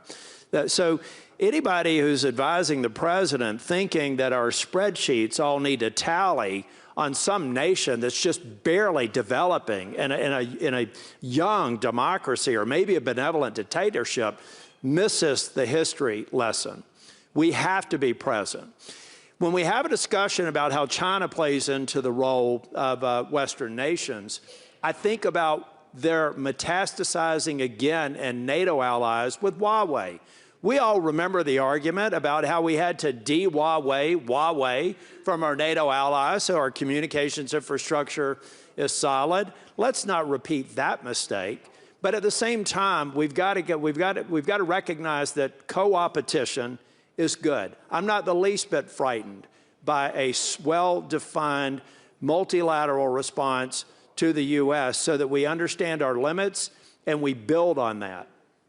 All right. President Chib, go ahead with the trade answer. Maybe a super short. I know you've spoken about Ukraine extensively in other forums, so I'll leave you to a quick one there. I can't hesitate because Tom talked about Huawei and we're in Germany. You can always switch from Huawei to Nokia. It's a really safe network, and it works really well. Never miss an opportunity. I never do. On the trade issue, a very short answer because I think it's linked to the fundamentals of our transatlantic partnership. You will know that I'm pro-European, pro-American, and therefore, like Peter sitting next to you, by definition, pro-transatlanticist. I think there's a lot of noise in the transatlantic relationship right now. I think an element that Tom was bringing forward is correct. We need to take more responsibility when it comes to security. But let's not throw the baby out with the bathwater. And there are issues with where we can work with the Americans, NATO, defense, technology, minerals. In our case, actually, icebreakers. You know, there's a dependency in the other way. So there are a lot of things that we can do. And then let's cordially disagree on things that are linked to the EU or international institutions, the liberal world order, and climate change. Then on Ukraine, I promised to bring in the tariffs on this. Very briefly, I'm not going to give you advice, but I think you're winning this war. And the reason I say this is that Putin has failed strategically. He wanted to make Ukraine Russian, it became European. He wanted to prevent the enlargement of NATO, he got Finland and Sweden. And he wanted to keep our defense expenditure down, and it's now going up to 5%. Secondly, he's losing on the military front. Remember that when the war began, Russia acquired 12% of Ukrainian territory. That's 12 years ago. Since then, 8%. In the past 2 years, 1%. In December, Ukraine was able to kill 34,000 Russian soldiers. They were not able to recruit back. So my answer is, just keep on what you're doing, and at the end of the day, you will prevail and win this war. All right. We have just a little bit of time left, so I'm going to take a couple more questions on tariffs, please. Row 3, I see Natalie Tocci. If we can get a microphone over to her. And then there's one hand at the back. You know who you are. Yes. Question to President Stubb. So earlier you juxtaposed a multilateral and a multipolar system. And that resonates, of course. Although I'm wondering whether the two models that we have before us, and of course I'm slightly simplifying here, is on the one hand a rules-based multipolarity, which I guess kind of fits into your principled realism, and on the other hand, a model of imperial collusion. Where obviously there are wannabe empires from Russia to China to the United States. And of course, you know, those empires eventually could end up being rivals and compete and maybe even conflict. But for the time being, they seem to be more interested in establishing their spheres of influences, be it through security, be it through economic coercion. So if that's the alternative model, how is it that both we as Europeans, but in general, the multilateral system, can act to prevent that scenario? Okay, President Stubb, just hold on to that one. And there was one last question there. I think that's Dan Dresner. It is. Thank you very much. Dan Dresner from the Fletcher School. My question is about the intersection of security and trade, which all of you seem to acknowledge is certainly an important issue. I guess on the transatlantic relationship then, to what extent does this mean, President Stubb, that Europe, in terms of building out, using the 5% of its GDP to spend on defense, should actually de-link from buying US weapons and start developing its own military-industrial complex? And to Senator Tillis, what are the implications of that for the United States? Okay, President Stubb, take it away. Just fresh out of a meeting with the CEO of Lockheed, who we just purchased. We just bought 64 F-35s. So am I the right person to answer the question? But I'll go to Natalie first. I think you're onto something on this. My answer is to say that there are countries that would like to go back to the 19th century, concert of powers and spheres of interest. And you could certainly say that, you know, Russia has been there, China to a certain extent, and one could argue that perhaps the US administration as well. Now, what do we then need to do? I think then we come back to Ngosi's point and to Mark Carney's point. I think the middle powers need to come together and hedge their bets into multilateralism. I was at the G20 meeting in Johannesburg, and I felt that 18 out of the 20 Gs felt very strongly about multilateralism. What do? We need to change the power structure. So therefore, double the number of countries in the UN Security Council. Get one from Latin America, two from Africa, and 2 from Asia. Think about what Europe should do with its position in the UN Security Council. So this is just a beginning. So when you give agency, they start working with it. Then we come to the question of de-risking from US defense. I don't think this is a binary issue, purely black and white. What we'll see is still a lot of presence of American defense industry. Why? Because it's so extremely good on, for instance, F-35s or on long-range missiles. But what you'll also see now is Europe coming forward with different types of plans of bringing their own defense industry together. I look at a country like Finland. We have an extremely good space cluster. You know, I look at countries like Sweden and Norway. They have strong defense industries.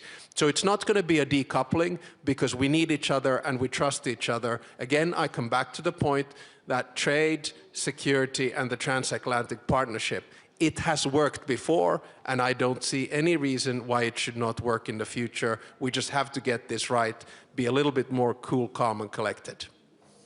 Yeah, I think the only thing I would add to that is that decoupling only benefits our would-be adversaries. It makes no sense.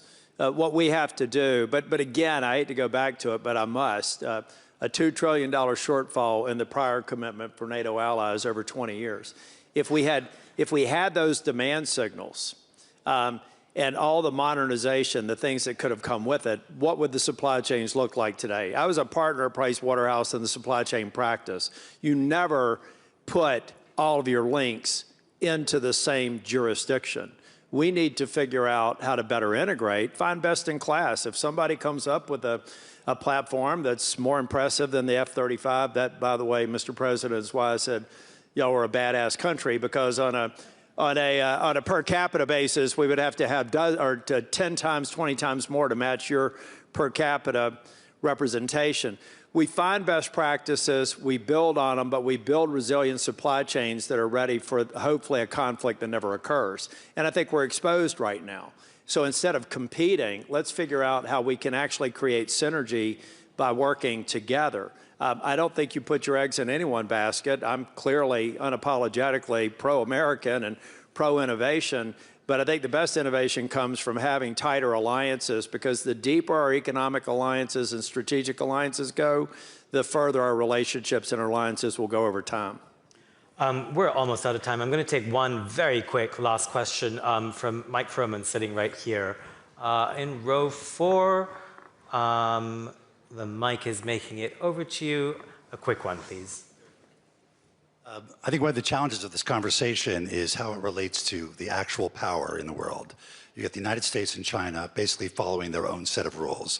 It's hard to imagine China agreeing to the kind of reforms you'd want to see in the WTO to deal with the challenges of the Chinese economic system. It's hard to see the United States agreeing to change governance in the institutions like the World Bank, the IMF, and the UN Security Council. How do you address your agenda that's been laid out here in the context of actually how power is allocated in the world right now? Director General, I'll just give you a very quick last word on this. Never say never. China has benefited from the multilateral system. It just got out of special and differential treatment after many years of resisting. There's something at the WTO, sorry, if you call yourself a developing country, which China does, and by the way, they didn't invent it. I found an institution in which any member can define themselves the way they want, something which is strange. Now, they call themselves a developing country, but at the WTO, if you do that, it entitles you to implement agreements with a longer period of time to get exemptions and other benefits. One of the things the US really didn't like, and they were right, because it was stopping poor countries from really benefiting, is China benefiting. So we worked hard to get China, and they withdrew from special and differential treatment. No one thought they would do it. So I had a boss who used to tell me, Jim Wolfenson, if someone opens the door a crack, put your foot in and push. Maybe the crack will widen, and maybe it won't. Let's not give up on China doing reforms until we try it, and then they say we're absolutely not going to do it. Will it be easy? No. But let's not give up before trying. Let's bottle up that enthusiasm and optimism and thank our panel, Ngozi Okonjo-Iweala, President Stubb, Vice Chancellor Klingbeil, and Senator Tillis. Thank you so much for being here.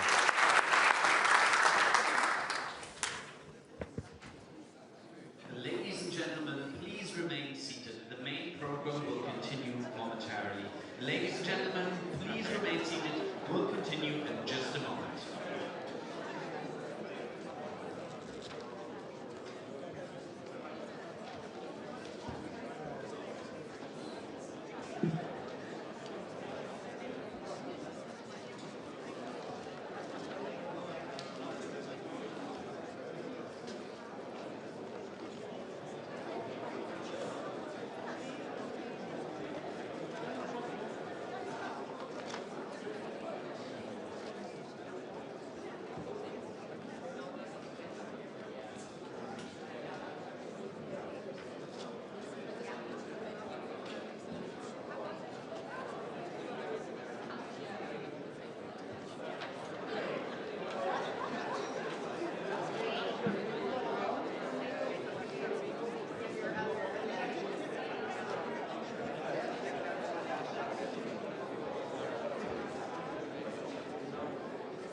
Ladies and gentlemen, please make your way back into the main conference hall. We'll continue with the program momentarily. Ladies and gentlemen, please make your way back into the main conference hall.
Ladies and gentlemen, please make your way back into the main conference hall so we can continue with the program. Ladies and gentlemen, please make your way back into the main conference hall.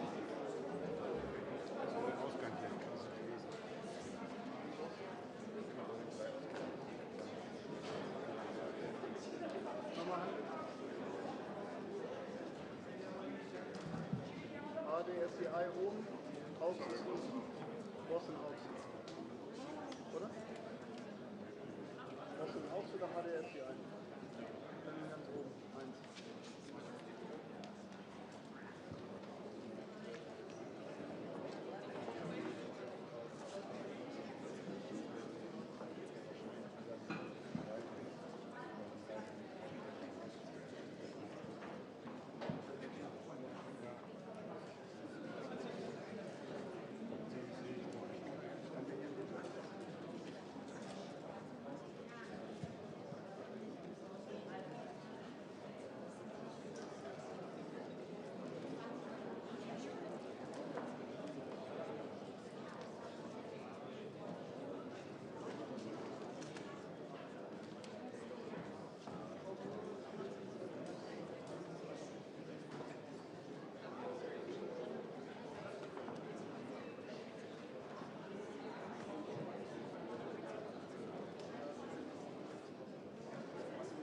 Ladies and gentlemen, we'll continue with the main program in the main conference hall.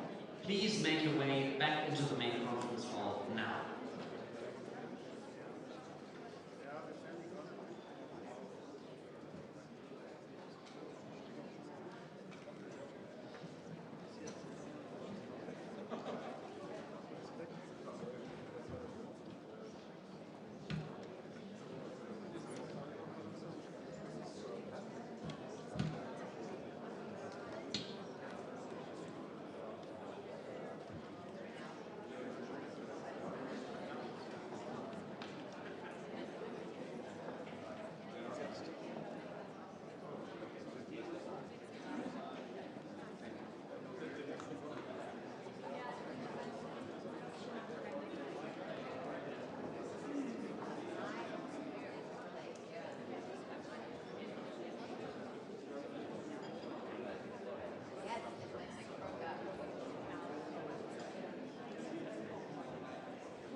Ladies and gentlemen, this is your final chance. Please make your way back into the main conference hall now. Ladies and gentlemen, please make your way back into the main conference hall now.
Ladies and gentlemen, this is my final call. Please make your way back into the main conference hall now.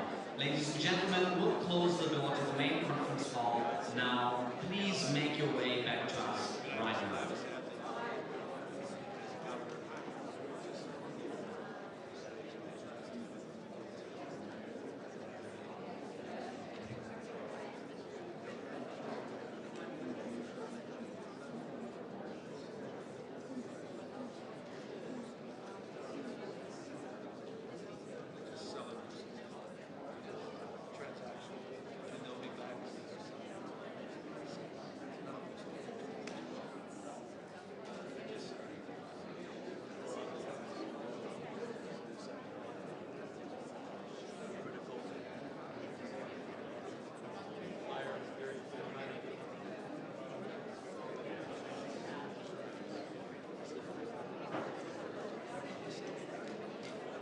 Ladies and gentlemen, please welcome to the stage the editor-at-large at Bloomberg TV, Francine Lacroix. Thank you, everyone. I hope everyone's caffeinated because we have a long day ahead and I could not be more happy to speak to my next panel. So I'm going to get straight to it because we only have 45 minutes. We have 4 fantastic panels. And we also have a chance to ask, to hear questions from the floor. So I'd love to welcome on stage Ralph Regenvanu, Minister of Climate Change, Adaptation, Meteorology and Geohazards, Energy, Environment and Disaster Management for the Republic of Vanuatu. Gavin Newsom. Gavin Newsom, Governor of the State of California of the US of A. Lydia Pereira. Lydia Pereira, Vice President, EPP Parliamentary Group, European Parliament, Brussels, and Andrew Forrest, Executive Chairman for TESCU Perth.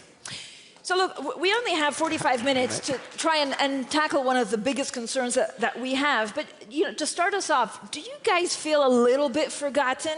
Peak climate concern was around the COPs in Glasgow and Dubai. We're in Munich, defense is rising. Is climate change falling off the agenda? Governor? Falling off the agenda, I fell off a cliff. I was down at COP. The United States was a footnote. China sent close to 800 delegates. The United States didn't even send a stenographer. They sent nobody. They've completely walked away, abdicate any role in relationship to the issue of low carbon, green growth. President Xi is celebrating. Minister, the US is the world's historically largest emitter. It's no longer part of the Paris Agreement. It has also cut most of the foreign aid for climate. What impact does this have for your island and for nations like yours? Well, for us, we can't escape the climate crisis. It's already the main security threat to our country. So when the US takes actions like this, it becomes a threat to our security, right? So we are working in all forums we can possibly work with, in the coalitions of the willing outside. We are waiting for the US to come back on board, basically. It happened once, so I think it'll happen again. We'll come back to that. Andrew Forrest, what do you think is required to actually galvanize climate action as, again, the world heads towards overshooting 1.5 degrees this century?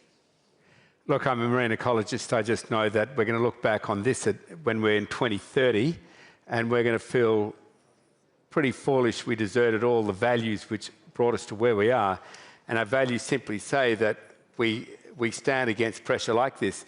The science is absolutely clear, but so is the economics. And my company, Fortescue, is the industrial-grade proof that going renewable is great economics, great business, and if you desert it, then in the end you'll be sorted out by your shareholders or by your voters at the ballot box. But, Ms. Pereira, is everything a little bit more complicated? Because there was a lot of talk, for example, this week about the EU emissions trading system, how it's harming the industry. We heard even from the German Chancellor, Friedrich Merz, how it could possibly be postponed. So are your climate targets for the EU actually compatible with keeping industry in Europe? Well, the issue is that we have, unfortunately, no longer popular support on the streets. And if we compare to 6 years ago, it was a much easier agenda to deliver for the younger generations and for the people that were expecting climate action. And today is not the case. But at the same time, what we do see is a clear commitment from the European Union, because we have our climate law that is binding, and until 2050, we are delivering policies. We are correcting some of the things that we didn't do so well in terms of over-regulation, but the commitment and the ambition and the targets remain the same, and it's climate neutrality by 2050. Governor Newsom, what are you doing to fight the US federal government's reversal on climate policies? I'm showing up. And look, Donald Trump is doubling down on stupid. California has been a leader in climate policy going back to Ronald Reagan. 1967, Governor Ronald Reagan established the first tailpipe emissions in the United States of America, created the California Air Resources Board. 3 years later, a president by the name of Richard Nixon, another Republican, codified California's leadership under the Clean Air Act. Never in the history of the United States of America has there been a more destructive president than the current occupant in the White House in Washington, D.C. He's trying to recreate the 19th century. He's a wholly owned subsidiary of big oil, gas, and coal. He's quite literally reopening coal plants in the United States of America. He's received close to $500 million in campaign contributions. He asked for $1 billion, look it up, in return for basically eliminating all regulations in the United States of America. De facto, he just did that yesterday with federal regulations and the endangerment finding. It is code red in terms of American leadership in this space. Low carbon, green growth. And I know a thing or two about this. I represent the 4th largest economy from a GDP perspective in the world. And we ran the 4th largest economy last year, 9 out of 10 days on 100% clean energy. 2/3 renewable energy. We've seen our GDP grow by 81% since 2000, and we've reduced our greenhouse gas emissions by 21%. 7 times more clean energy jobs than fossil fuel jobs. We're proving at scale that we can implement, we can compete, and we can dominate. But Donald Trump is trying to turn back the clock.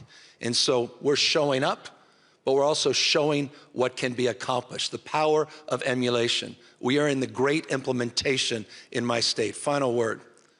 I hope, if there's nothing else I can communicate today, Donald Trump is temporary. He'll be gone in 3 years. California is a stable and reliable partner in this space. And it's important for folks to understand the temporary nature of this current administration in relationship to the issue of climate change and climate policy. But Governor, many have called Many have called Joe Biden the climate president, but that didn't help with his re-election. So how important do you think climate issues will be back for the 2028 presidential election? Well, you may not believe in science, but you got to believe your own eyes. I mean, people are burning up, choking up, heating up. We have simultaneous droughts and floods. Historic wildfires. You know maybe little about California. You've seen those images of these wildfires. Talk about being as dumb as we want to be. Places, lifestyles, tradition, being wiped off the map. Greenville, Paradise, California. And so this issue has been brought home in a very personal way, not a political way. And Senator Whitehouse is here. He's also someone that deeply understands that climate risk is financial risk. It's becoming uninsurable. This is an economic issue, not just a moral issue. It's not just a competitiveness issue. And so it's incredibly important that we talk in those terms to address some of the political dynamics. But it's, again, something we're on the other side in California. It's a big blue state, but also has more Republicans than most Republican states. And we have long moved beyond the partisanship on this issue, because there is no Republican thermometer, there's no Democratic thermometer. There's just reality. And people in my state have been mugged by reality. Those that have been in denial understand that we're on the other side of the debate. Ms. Pereira? Okay. Oh, Andrew, you want to go first? Who is it? Go ahead. Ms. Pereira, and then I'll do next. Yeah. No, I was going to say that summarizing some of the things that have been said so far, there is a moral imperative when we discuss about climate action, because it is about protecting homes, communities, it's about preserving nature, it's about delivering for future generations, but there's also ambition, because there's an economic model that proves it is possible, it is feasible, it is profitable. If we look back at history and we see the evolution of humankind, we had, in the recent past, we have agricultural revolution, we have industrial revolution, and now we are in a transition phase from a linear model to a more circular model, because knowledge, because scientific progress, because innovation provided such. And there's also a necessity. I come from a country that is at the moment under a huge difficulty managing a huge storm coming in on the 28th of January. My hometown this morning was on the verge of being completely flooded because of climate change. So we have to be better prepared. We are talking about a country, a EU member state, where people have to be displaced on the 21st century, where salaries were not paid in its fullest because of the disruption. So we really have to choose between two scenarios when we discuss about climate action, energy security. It is either chaos and war, or investment and a true investment for younger generations and for our planet. Because unfortunately, what we have been witnessing so far, and what I said at the beginning, there's not the same popular support, but we do see the issues with our own experience. Part of my rooftop disappeared on the 28th of January in Portugal. So we really have to take action, and obviously we have to convoke everyone in our planet to make part of the difference that we have to deliver for younger generations. Andrew? Look, I just want to thank you for convening us, Francine. These are excellent speakers. They have their own knowledge. I can only share with you, ladies and gentlemen, I've seen the browning off of millions of hectares of Australia. I've seen the reefs you all love, the Great Barrier Reef, get completely desecrated. On the other side of the continent, you've got the Ningaloo Reef. But let's just say we don't believe in climate change because we don't believe in what's in front of our eyes. Let's just assume that you don't believe in the physics of climate science, but oh my God, do you ever believe in the physics of computer science? You've got to choose. If you don't believe in science, which one do you want? I mean, if you're all in on AI and you're not all in on climate, then you're a total hypocrite because you're backing the science you want to hear and you don't want to hear from the science you don't. But I come from the science and the economics that you may not want to hear if you're a hardcore vassal state of fossil fuel. Fortescue is the cutting edge. We burn 1 billion litres of diesel a year. We procure our diesel from across the world. That stops this decade. That stops this decade. Next year, we're switching on the world's first green grid. We burn as much energy as medium-sized cities, bigger than many small countries, and we're going to create even more. And with AI optimization, we swing that onto the entire company, we save circa $1 billion a year. So I really don't care if you do not believe in climate science. What I care about, I'm not a Republican or a Democrat, but I love my planet, I love organic life. And we're the hardcore proof that what we're seeing with climate denialism, with rolling back the clock to oil and gas only, is very bad economics. And that's my only argument. My children want me to say, Dad, you're a scientist, just stick with science, will you? Dad, you're a philanthropist, just stick with what you're doing for the world. That part of the world isn't listening. The part of the world I want to appeal to is business. Every cabinet room in every part of the world, every responsible boardroom in every part of the world, please listen. We start saving $1 billion a year next year by going fully green, period. Minister, Vanuatu, we can applaud. Vanuatu was amongst the island nations that argued for and actually successfully secured the 1.5 degrees Celsius target. Scientists are now certain that that won't be achieved. So what recourse do island nations have now? So we've been talking about the science being very clear. You know, the IPCC, the best available assessed science. The economics is clear. But what we are doing now, because we haven't been able to get through at the multilateral level with states to take action, we got an advisory opinion from the International Court of Justice last year, and that crystallized international law. So now the international law is clear as well. States have obligations to address climate change. They have to take actions that reduce emissions. Licensing new fossil fuel companies is now a wrongful act under international law. And so what we need to do is what the EU's done, put laws in place. It's no longer political will, now it becomes, we put laws in place at a multilateral level. So for countries like Vanuatu, very small countries, we rely on the international rules-based order. We depend on it.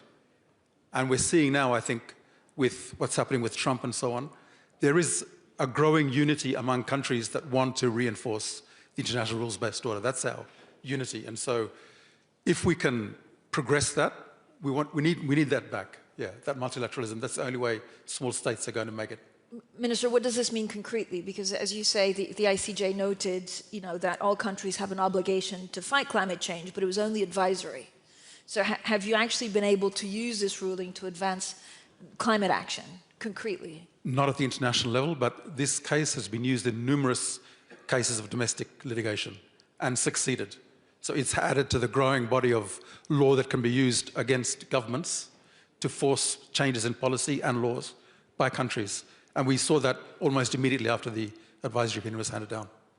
Governor, you said everything would change in 3 years. The global climate community, I think, has lost faith in the US's ability to support climate action. Yep. So if you were to become president, maybe the next president, what would you do to restore trust in US actions? Well, look, my job today, my day job is governor of California. By the way, to put it in perspective, the size of 21 US state populations combined, California. And as a consequence, when we move at scale.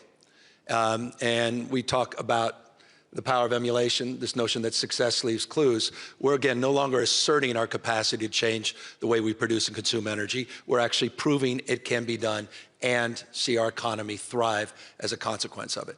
We have enshrined in law, in the spirit of what you just said, our goals through a cap and invest program through 2045. So we have doubled down in terms of a consistent regulatory framework, by the way, that has invited in tens of billions of dollars of investment in this space, 60 ZEV manufacturer supply chains moving in the state of California. All the R&D in electric vehicles dominantly is in my home state. We set the first goals for 100% zero-emission vehicles by 2035. Of course, Trump administration has vandalized that, but we jump-started. That investment was 29% in the last quarter of all new car purchases.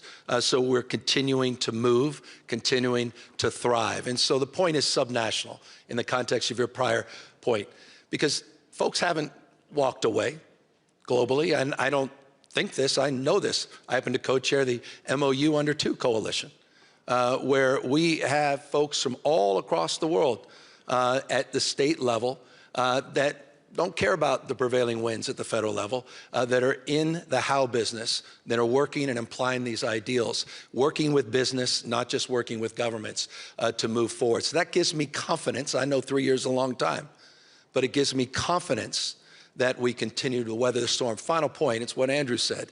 The ultimate confidence is the ultimate gauge, and that is the ROI. He's making the business case at scale. This is one of the largest miners on planet Earth that's about to save $1 billion a year in energy costs because he gets it and he gets things done. Yeah. Andrew? Look, and I'd just like to, thank you, Governor. I'd just like to turn our attention to Europe. Europe, you're focusing here hard on your military security, on your geostrategic security, and it's going to take a while if you want to get to full autonomy, maybe at least $1 trillion. But everything stands on your energy security. You're not an independent, autonomous group of nations unless you have full energy security. Switching between President Putin to President Trump, well, choose your own poison, Europe. I'm just saying that if you wind up with 80% of all your gas coming from one country, it doesn't matter if it's the United States or Russia, I don't think you're that autonomous. So my simple message to you is you have a bank of energy called North Africa, which is multiple times of anything which Saudi Arabia will ever produce, and it's right on your doorstep.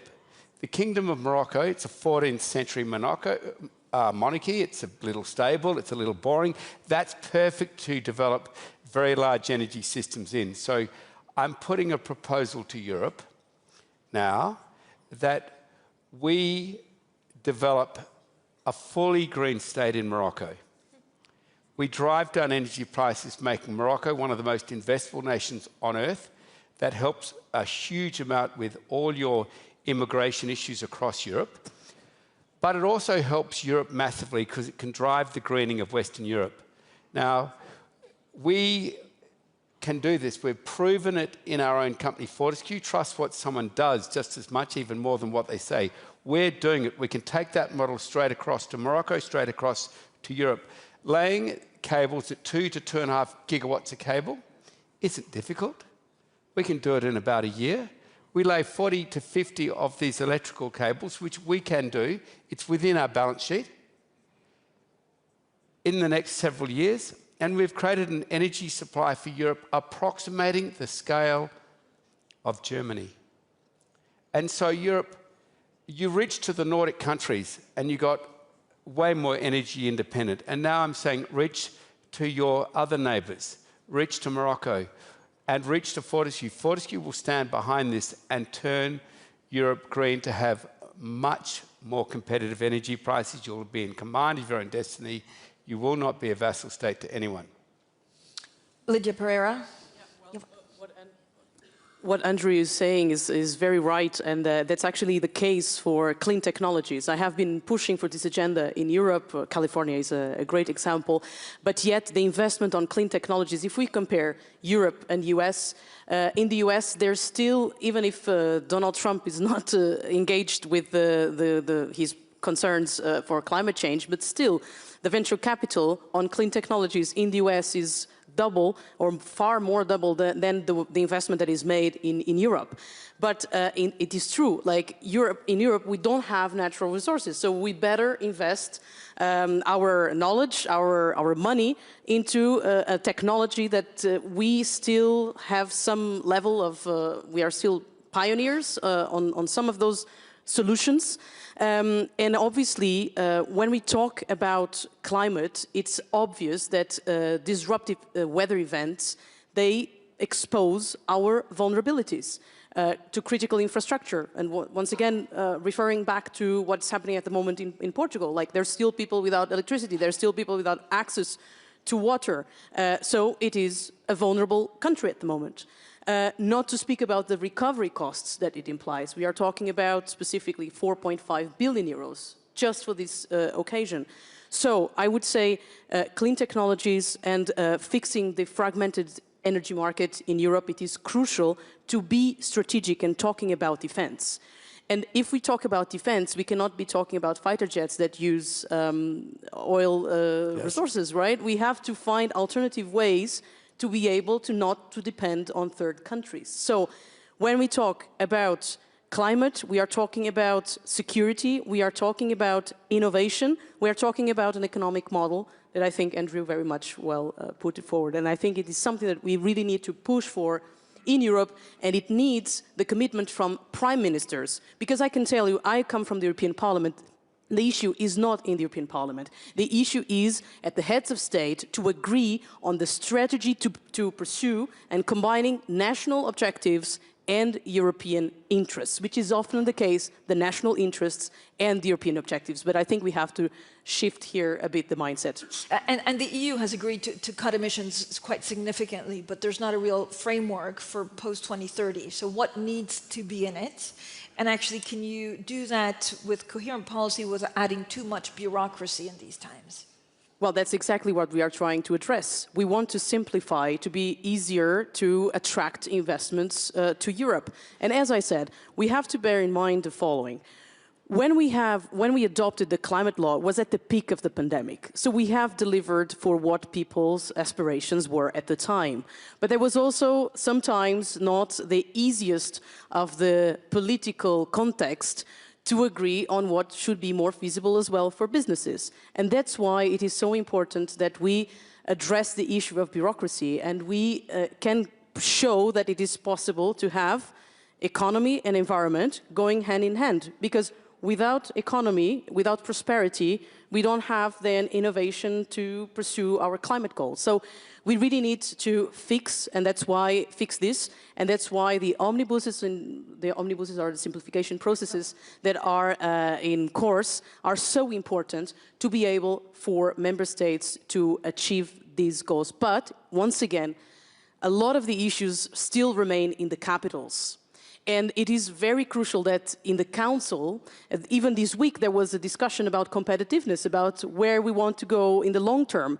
So, prime ministers, this is a wake-up call. We need your leadership as well, because we know that the national politics consume a lot of their time.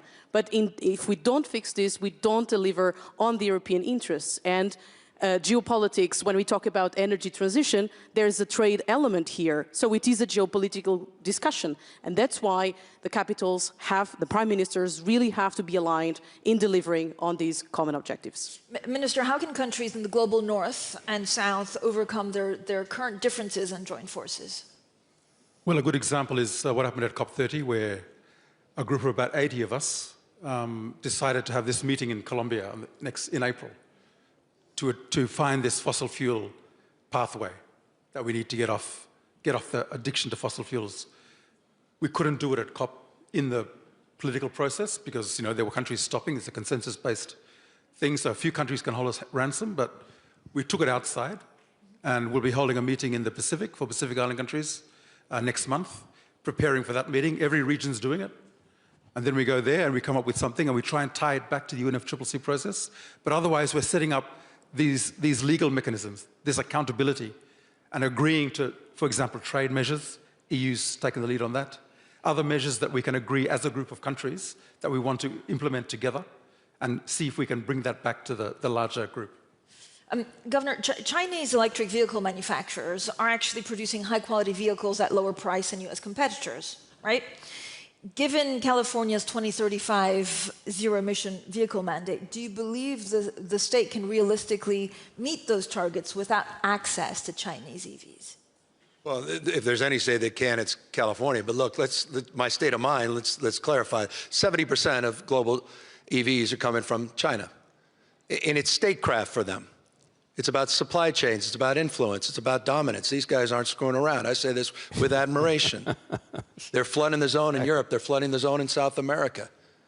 I mean, what Donald Trump just did yesterday with the endangerment finding by basically eliminating any federal regulations, not just on power plants, methane, but also tailpipe emission, I think was writing a death sentence to legacy American automobile manufacturers. You talk about innovation. It's been California's regulation in this space that's driven manufacturing innovation that allows American automobile manufacturers to be competitive globally. It's no longer just cheap. I mean, sure, the BYD Lamborghini Mini, it's $9,700. They're no longer just, I mean, now they're doing 5-minute chargers. Fill up your SUV. It's about 5 minutes. It's the tech stack that comes on top of it. And it's a whole generation of young folks. Don't bet against young folks. They bat last, they bat 1,000. We know where the market's going. China gets it. Look at their GDP growth last year. Where was their GDP growth disproportionately? It was in the clean energy space. This is about economic prosperity and competitiveness. And that's why I'm so infuriated with what Donald Trump has done. It's our fiercest competitor moving forward, China, in this space. So California is it. It's the only game left in the EV space. Again, because of the intense investment in R&D. Remember, Tesla exists for one reason: California's regulatory market, which created the incentives and the structure and the certainty that allowed Elon Musk and others to invest and build that capacity. We are not walking away from that. In fact, again, we have doubled down and extended our nation-leading efforts through 2045. How will you, get to those targets by 2035? We have a plan. We call it a scoping plan. Every 5 years, the California Air Resources Board puts it out. It's interesting, in that plan, just in the spirit of innovation, California has the second largest installed utility-scale batteries in the world, China and the state of California. That wasn't in our last scoping plan. It was technology that we didn't even envision in our previous scoping plan. So we put out detailed 5-year plans. Every single target California has advanced, we have exceeded. Every single one. Proving the point. I know there's sort of this theories that it's just goal setting and that we can never achieve these goals, or they're just stretch goals. Quite the contrary. I think the biggest mistake, in the spirit of Michelangelo, is that the biggest risk is that we, aim too low and reach it, as opposed to aim too high and miss it. And that's California's mindset, and it has to be, again, in order for us to compete in this next big global market. Thank you all. We have 15 minutes, so we go to questions from the floor. The first question, I'd love to invite the Munich young leader, Ryan Oliveira de Aguirre Atias, to ask the first question. Then could I see just a very quick show of hands so that I go around the room? We have someone on the second, and then first row, and then one on the right. But here, let's start with Ryan. If there's a microphone, there you go, right here on the aisle seat. Hi, thank you so much. So my name is Rayane. I'm from the state of Pernambuco in northeast Brazil. And I've been quite happy to follow the discussion today, and I'm very honored to be the first Munich young leader to ask the question. So while national diplomacy is failing to tackle climate change, subnational diplomacy is moving forward. But not every state is as powerful and rich as California. So I come from a very poor region in Brazil, where fighting climate change means improving people's access to urban infrastructure, clean water, food security, health public services. So I guess my question is how the international community can help subnational governments and local climate action to move forward and making sure that resources are really getting to that level. And how do you see the future of climate finance in this context that we're facing now, where powerful countries are diverting international aid into defense? Thank you. Great question. Let's have maybe Governor Andrew and then Governor Newsom. Yep. The very first way is to help you with technology and the provision of equipment. I speak to countries all over the world who ship in oil tankers every few days or gas tankers every day, and I'm saying, well, stop doing that. Like I'd say to your own state, the technology exists now with solar, with wind, with batteries, and most importantly with AI. We didn't have it only 6 to 9 months ago. We didn't have it, but we do have it now. You can run a renewable energy grid in your state with AI, which wasn't possible before. You get a cloud bank floating over the top of a solar farm in your state, everything changes. You have to make decisions at literally light speed. Humans can't do that. we've pioneered how to do that, but so has other institutions. So I'd say speak to whoever you need to, but particularly those in leadership, and say, you're blowing up our state's capital, you're keeping us poor, buying all this fossil fuel. What we'd like you to do is to invest that in replacing all those imports into our state with our own ability to make all our own power, 24/7 base load power. And that is within your grasp now. It wasn't, but it is now. And this is the transition in action. This is the economic transition in action. So I'd be delighted to speak to your state because I'm seeing it happen in my own country. It can happen in yours. Governor? When I was in Belém, we signed 22 MOUs with 22 states in Brazil. And the MOUs are not pieces of paper. They're commitments from the state of California to provide technical assistance and to provide resources and a resourceful mindset, meaning an openness to engage in problem solving. Let me give you a specific example. The modern environmental movement in the United States, again, started in California under Ronald Reagan. Not because Ronald Reagan was a fierce champion of clean air and clean water until he had to be. Los Angeles was so smoggy that businesses were complaining to the governor saying, we can't do business here. So he decided to do something about it with tailpipe. And that's exactly why Donald Trump just said, pollute the hell out of the United States. That's called deficit spending. Pollution is an act of theft in the health of a nation and the cleanup costs. You saw all this just in the United States of America alone, 23 weather-related events last year that cost the taxpayers over $1 billion. We are, again, as dumb as we want to be. Don't tell me this is about saving money. Quite the contrary. But it was interesting, and this is the point, the folks in China paid some attention.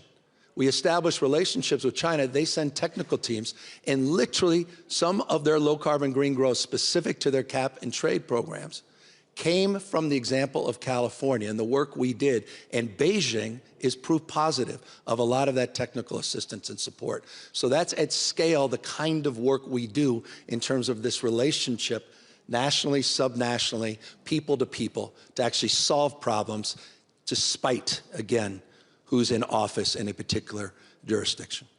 Thank you. So we have a question here on the second row and then first row. I'm actually going to get 2 questions at a time because I think we have a lot of questions and only 10 minutes left. Thank you. So I am Eugene. I'm also one of the Munich Young Leader Program this year, and I'm from China. I work for Rocky Mountain Institute, a US-based think tank focusing on energy security. Energy transition. So my question is, actually in the past 5 years, we have witnessed that the climate issue has become unnecessarily political. Because of geopolitics, because of trade imbalance, etc.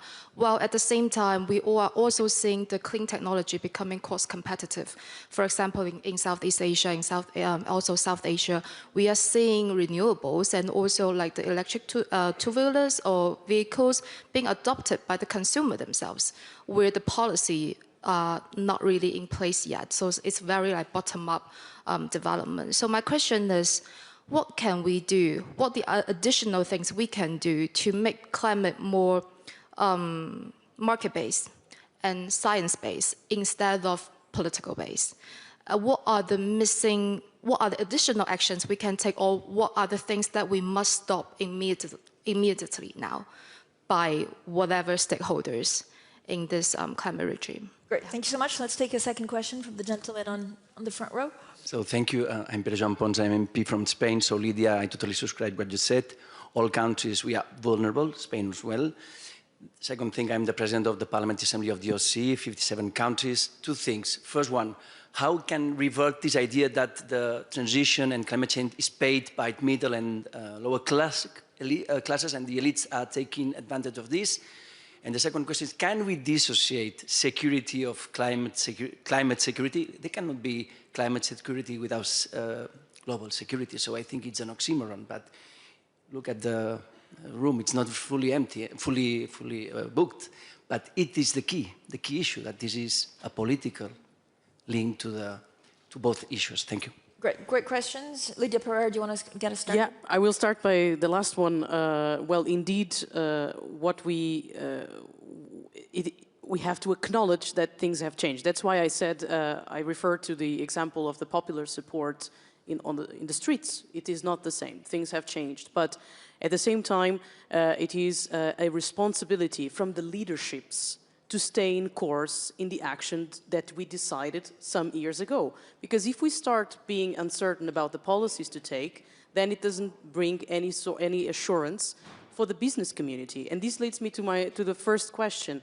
I think there's a huge responsibility, a corporate responsibility, to be more active and more outspoken, like Andrew said, about these issues, because companies are also affected by climate action or climate effects. So it is really important, and we have to learn, and here it is a challenge for the media eventually, media and social media, but we have to learn more about the success stories that our climate action is bringing to prosperity, to salaries. People have to feel in their electricity bill the opportunities that investing in photovoltaic panels brings, more than using the normal usage of electricity. So it has to be felt by people. The same way, unfortunately, that it is felt when we have a climate disruption, like the example I gave, when my rooftop, part of it just disappeared.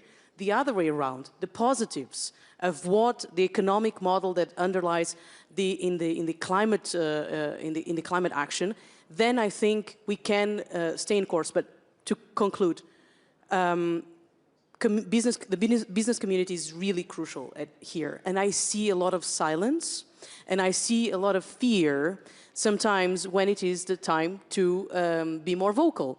And I'm saying this because, as a member of the European Parliament, we had now the discussions about, and the decision about Mercosur, the trade deals. Trade deals are, by the way, great instruments to make sure that everyone takes its part in the climate action.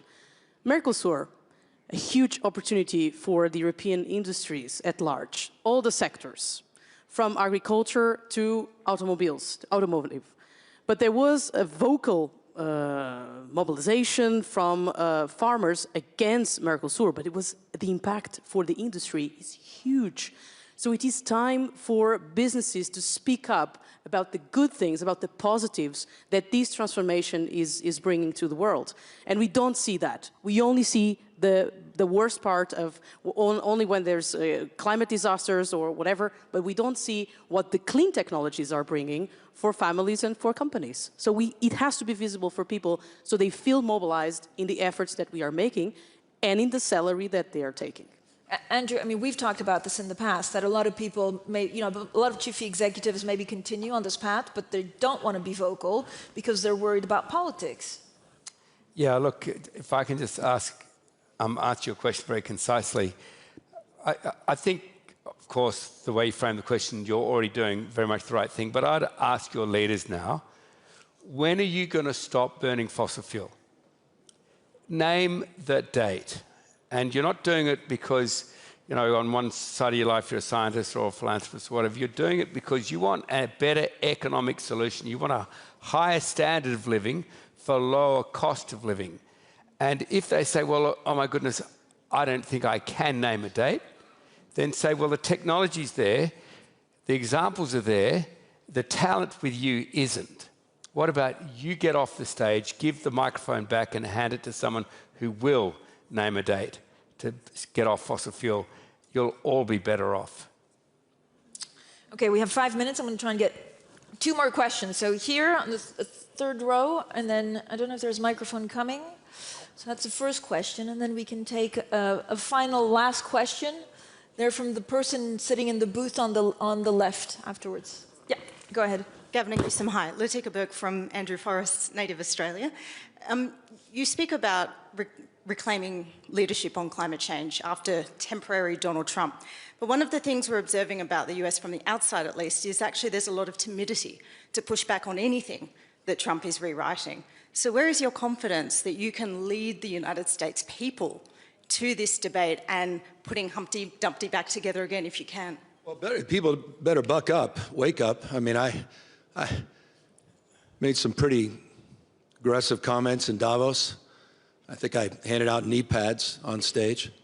for, you know, corporate leaders, sold out, universities, you know, law firms in my country that are selling out. You just got to call this stuff out. Look, the polluted heart of the climate crisis is big oil, period, full stop. That's what this is all about. I mean, that's where the politics, that's where the timidity comes from. You talk about the tech stack. You can't get in one of these modern new vehicles and ever want to go back to the old gas guzzler. I mean, the technology, and we can talk in terms of just energy efficiency and how we bring down costs, and we've got to address those cost issues. But the biggest problem is the deceit and the denial that's happening because of these special interests. And so you just have to have the courage to call it out. And I agree with you. It's infuriating what I hear privately, but is not expressed publicly.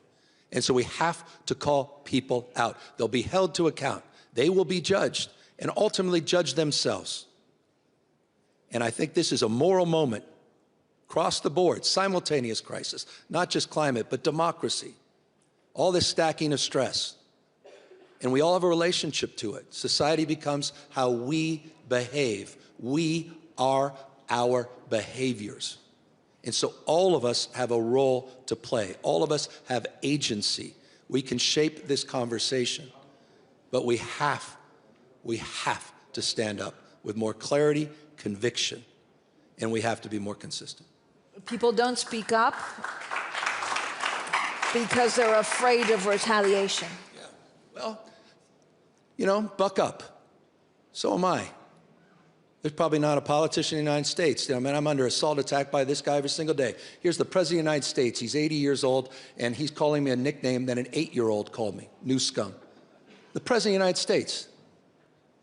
You saw the racist tropes he put out. This is the President of the United States of America. Call this guy out. Stop this timidity. Stop with the BS diplomacy. You're in the rearview mirror. The recklessness of our own actions. And how, I mean, we're all becoming Chamberlains in this space. We have a supine United States Congress, so we have to stand up. Corporate leaders have to stand up. People have to stand up. That is really and something so, I said very strongly to endorse your point, Governor, very strongly to the corporate leaders all across Davos, across the world, and I opened this afternoon. Remember your values. Your values brought you here. The science hasn't changed. Your values should not change. They shouldn't weaken just because they're threatened and challenged. When this is the time now to stand up. As Governor Newsom was saying, I say to every corporate leader in the world, now is the time to stand.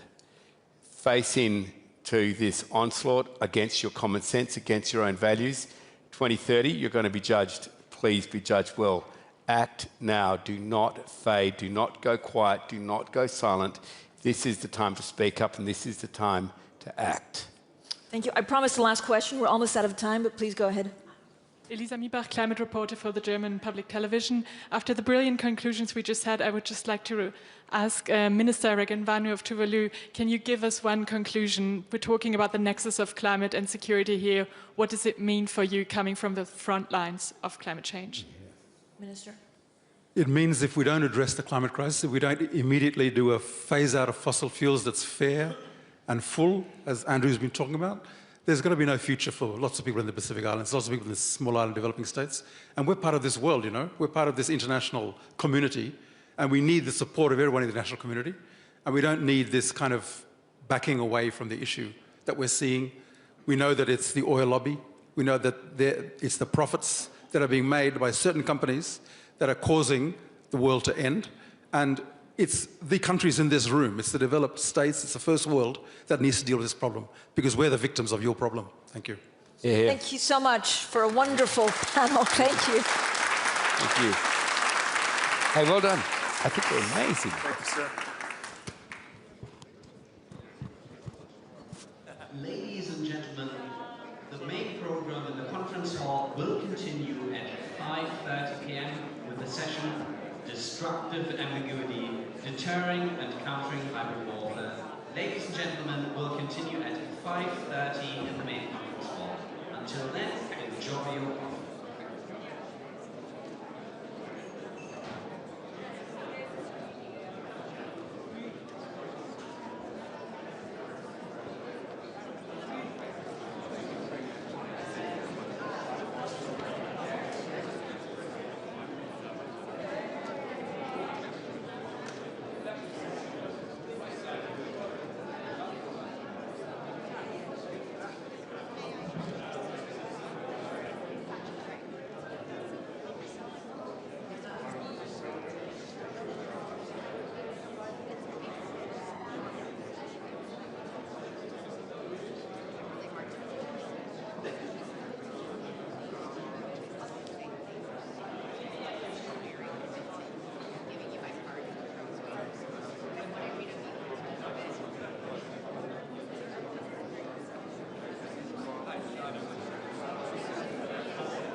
Ladies and gentlemen, the next session will start momentarily in the main conference hall. Ladies and gentlemen, please make your way back there and take your seats now.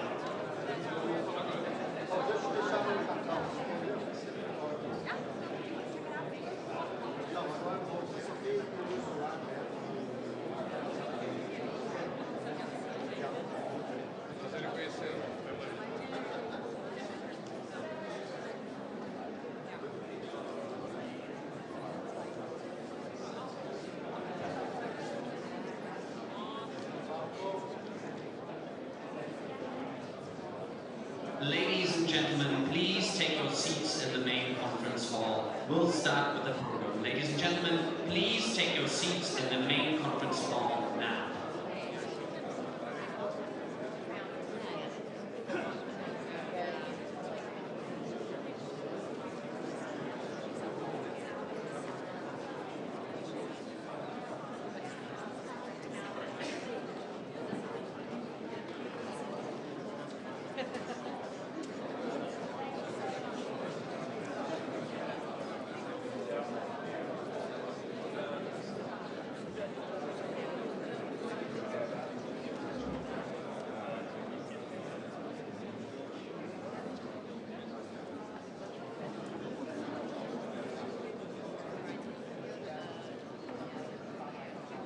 Ladies and gentlemen, this is your final call. Please take your seats in the main conference hall now. Ladies and gentlemen, please take your seats in the main conference hall now.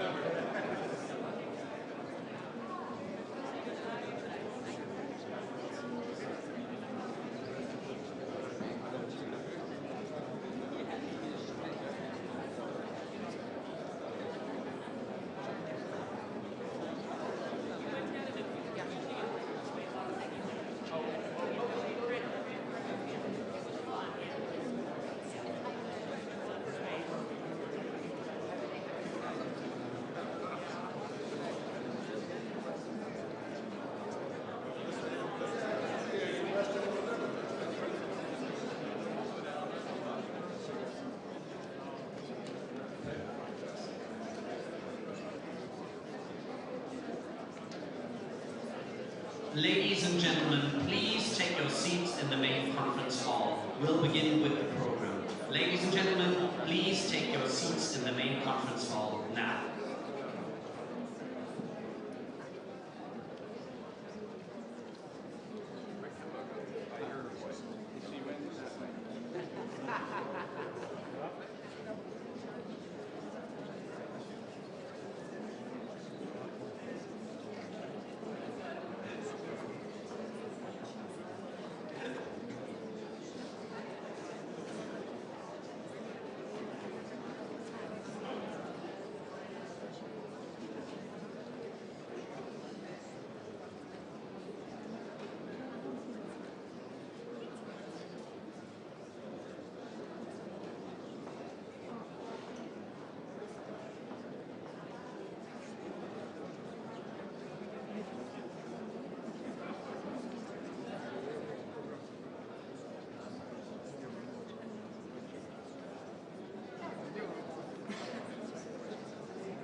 welcome to the stage the President and Chief Executive Officer of the Center for European Policy Analysis, Alina Polyakova.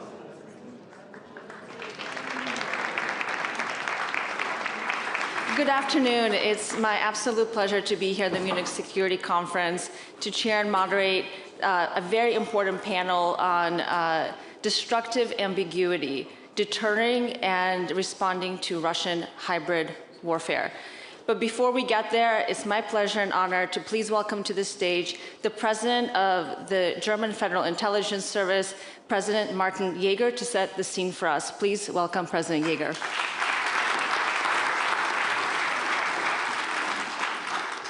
Thank you, Alina, and ladies and gentlemen. Doing a scene setter is something new for me. I usually do and often do intel briefings. However, I usually don't do these briefings in public town hall meetings. So let's see how that goes. 72 hours ago, I was standing in Kiev, and now I'm standing here at the Bayerischer Hof. The gap between these two places could not be wider, and exactly that gap is the target area of Russia's hybrid war or shadow war. First, important observation. What we understand as hybrid warfare is inherent to Russia's understanding of warfare as such. President Putin uses hybrid measures not just to secure Russia's strategic interests, but also to prepare the battlefield and to complement direct military force. The Kremlin's hybrid operations in Ukraine, already since 2004, are a case in point. The aim of Russia's warfare, hybrid warfare, is threefold. First, divide NATO.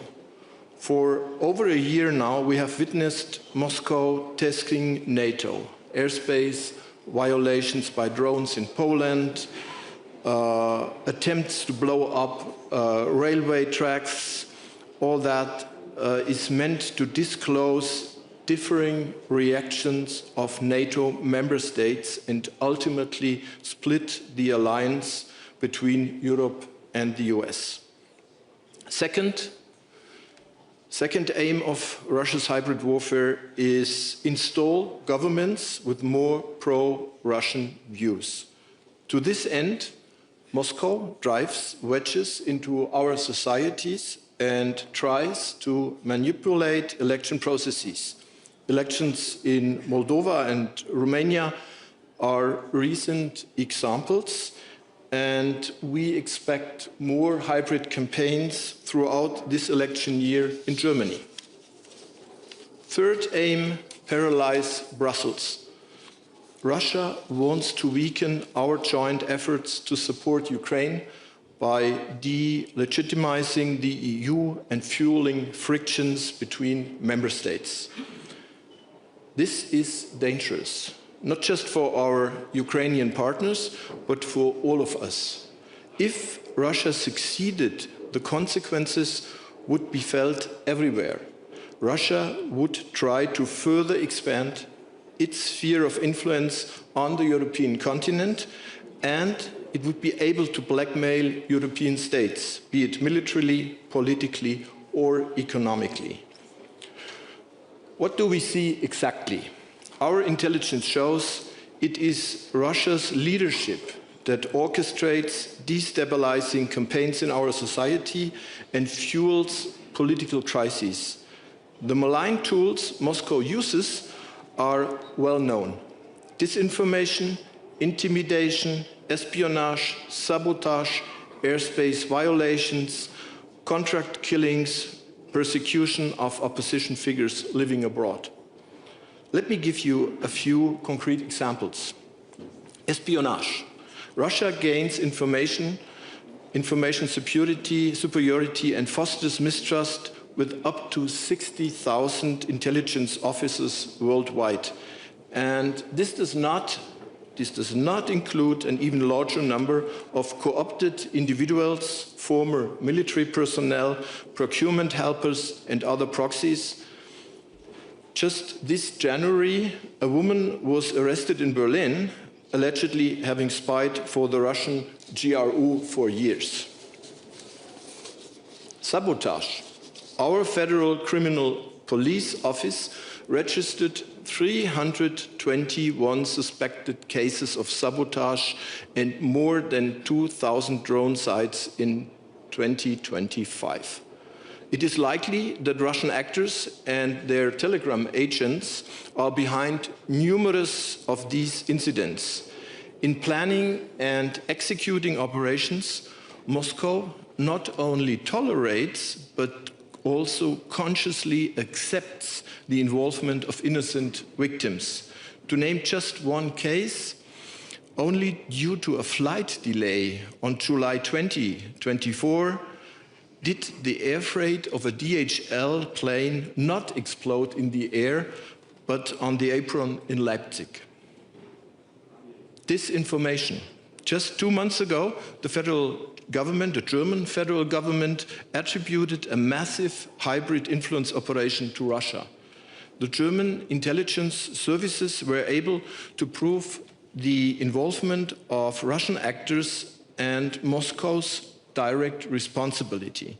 With the Storm 1516 campaign, the Kremlin, with the support of the GRU, attempted to influence the last federal election and to interfere in the internal affairs of the Federal Republic of Germany. Our analysis has shown that the campaign spread artificially generated pseudo-investigative research, deepfakes, and fabricated witness statements on various platforms. What can we do about it? The threat emanating from hybrid warfare has been recognized. There are numerous initiatives, declarations, and strategies within EU and NATO. But we likely agree we have not been successful enough. Deterrence is not working yet. This raises the question, do we simply want to continue to observe and record these developments, or have we reached a point where we must take active countermeasures? This question also applies to my service, the BND. In my opinion, the service must and will become more operational. All that requires a whole of government approach. Deterring hybrid warfare starts with resilience, and resilience starts with understanding Russian thinking and acting, not just among experts and politicians, but among the wider public, because the public is the main target. It is the public that needs to understand that seemingly unrelated hybrid activities are strategically related hostile acts, that we are no longer in a time of peace, and that Russia is playing the long game. We need to start doing so as well. Thank you.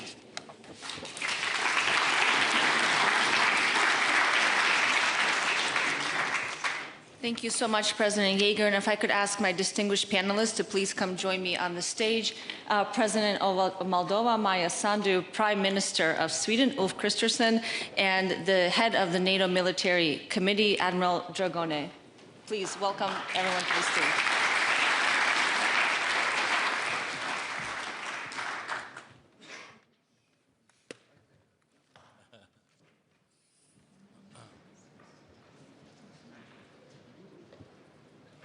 So I listened very carefully to what President Jaeger said in his scene-setting remarks, and I want to get straight into the discussion since we are in Munich time here and don't have a lot of time. But I was struck by a few comments that he made that I hope some of you may be able to pick up on. One is that in the past, when we talk about so-called hybrid war, we were really talking about information and cyber operations. And now what we're really talking about is kinetic operations that are taking place not just in the eastern flank, not just in Moldova, certainly, or Ukraine, but across Europe and across the entire NATO space. I think the second thing that I was struck by is that not only are these operations intensifying across the NATO domain, they are intrinsically linked to Russia's conventional war against Ukraine and part and parcel of Russia's strategic objectives to not just undermine NATO, but the entire cohesion of the EU and Europe at large. So I think we're facing an expansion of the Russian war in Ukraine, and we must see these two as deeply, deeply interlinked and think much more strategically about how to be not just reactive and not just think about deterrence by denial, but I think we need an entire new theory of deterrence to counter and defend against this type of shadow war, as we call it at my institution, SIPA. So President Sandu, I want to start with you. We have known each other for a little bit of time, and you are certainly a beacon of democracy and resilience in the eastern flank in Moldova. I wanted to start with you because Moldova has been the front line, and you have had a front row seat to Russia's hybrid attacks and Russian kinetic attacks against your country. When you think about withstanding this constant barrage of shadow war, what would you like your fellows, your counterparts in the rest of Europe who are maybe encountering this for the first time to really learn from your experience? Thank you very much. In the case of Moldova, we have experienced probably all the elements of the hybrid war, and not all of them are going to be used in your countries, but the most important one is the cognitive war, because this is difficult to see, and this can have significant impact. In the case of Moldova, Russia's narrative has been, you are a small country, you have a weak state, your institutions are not able to protect you, to deliver. They try to portray us as corrupt leadership, saying that EU choice is a bad choice, EU is not for you because EU has different values or it does not respect your traditional values, and that in the end, if you do not vote for people who support Russia, then what is happening to Ukraine is going to happen to Moldova. So the narrative has been like that, and of course the economic situation being affected by the war in Ukraine was not great, and this was also used by Russia. When the living standards are not growing, it's easier for Russia to use that. So we have seen all of it. Cyber, just to give you one example, the day of the elections, the Central Electoral Committee site received almost 1 billion malicious requests. The idea was to take it down. And why was that important? Because they wanted to discredit the elections. In Moldova, for many years, you can see immediately after the elections the counting of the results. So like in 2 hours, 3 hours after the elections end, you know who won the elections. Imagine if last year when we had the parliamentary elections, at some point the site would go down and then people will believe, like Russia kept saying, that these are false results. So 1 billion of such attacks. The information manipulation, this was the most important one, and this is the most dangerous for everybody. Just one troll farm, which had 100 or 90 TikTok accounts, they produced thousands of videos, and they reached 35 million views in a country with 2.4 million people. And there were many examples like that. The illegal financing.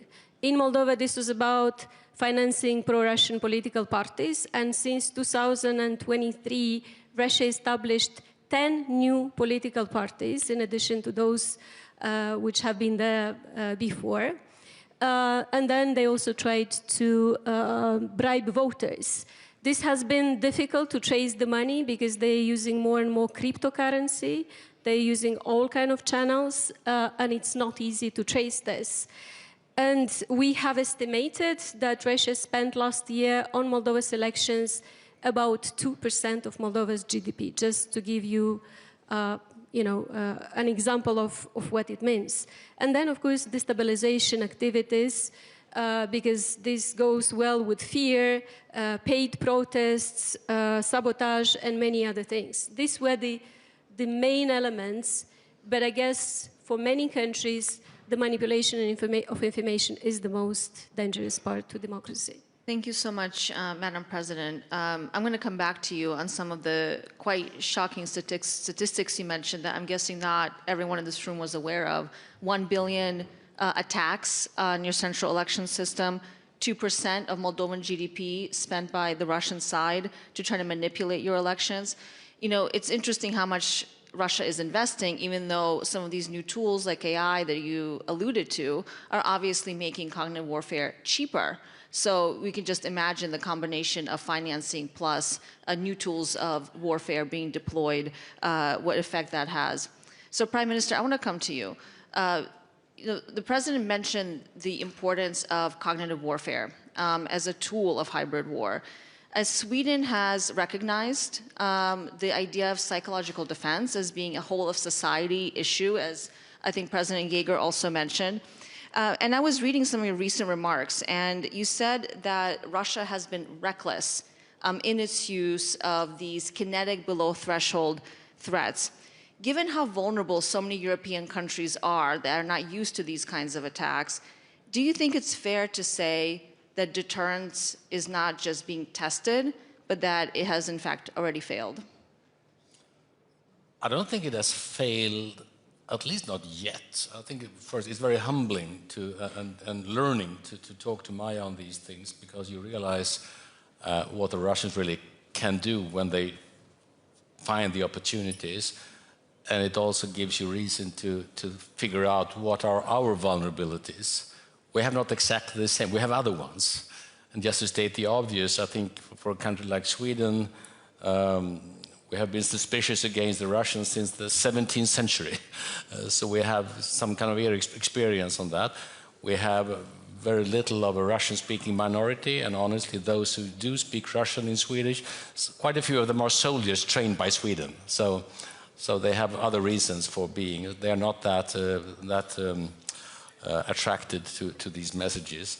And we have full unity on the support for Ukraine in politics, which doesn't really create this vulnerability. So I think, and to add to that, we by tradition have extremely good intel on what Russia is doing. So there we have limited vulnerabilities. The Baltic Sea is a bigger one. The Baltic Sea is a big vulnerability, and I think it's fair to say, given our experiences for the last years, that the Baltic Sea has never been tested so much as it is right now. It's equally fair to say that we have built up capacities to defend the Baltic Sea in a much, much more detailed way. So I think it's more protected also compared to before. We do not attribute if we don't have extremely good evidence for that, but that does not mean that we are naive. So we don't think things just occur, you know. Suddenly things just happen, very hard to explain. But there's a huge difference between realizing that this might very well be an attack, kinetic attack, even though under the threshold, and just, you know, just an accident. The word bad seamanship tend to end up in the debate very often, honestly. And there might be a limit to how many bad seamen you should find out there. But we have vulnerabilities, and we have increased our efforts enormously.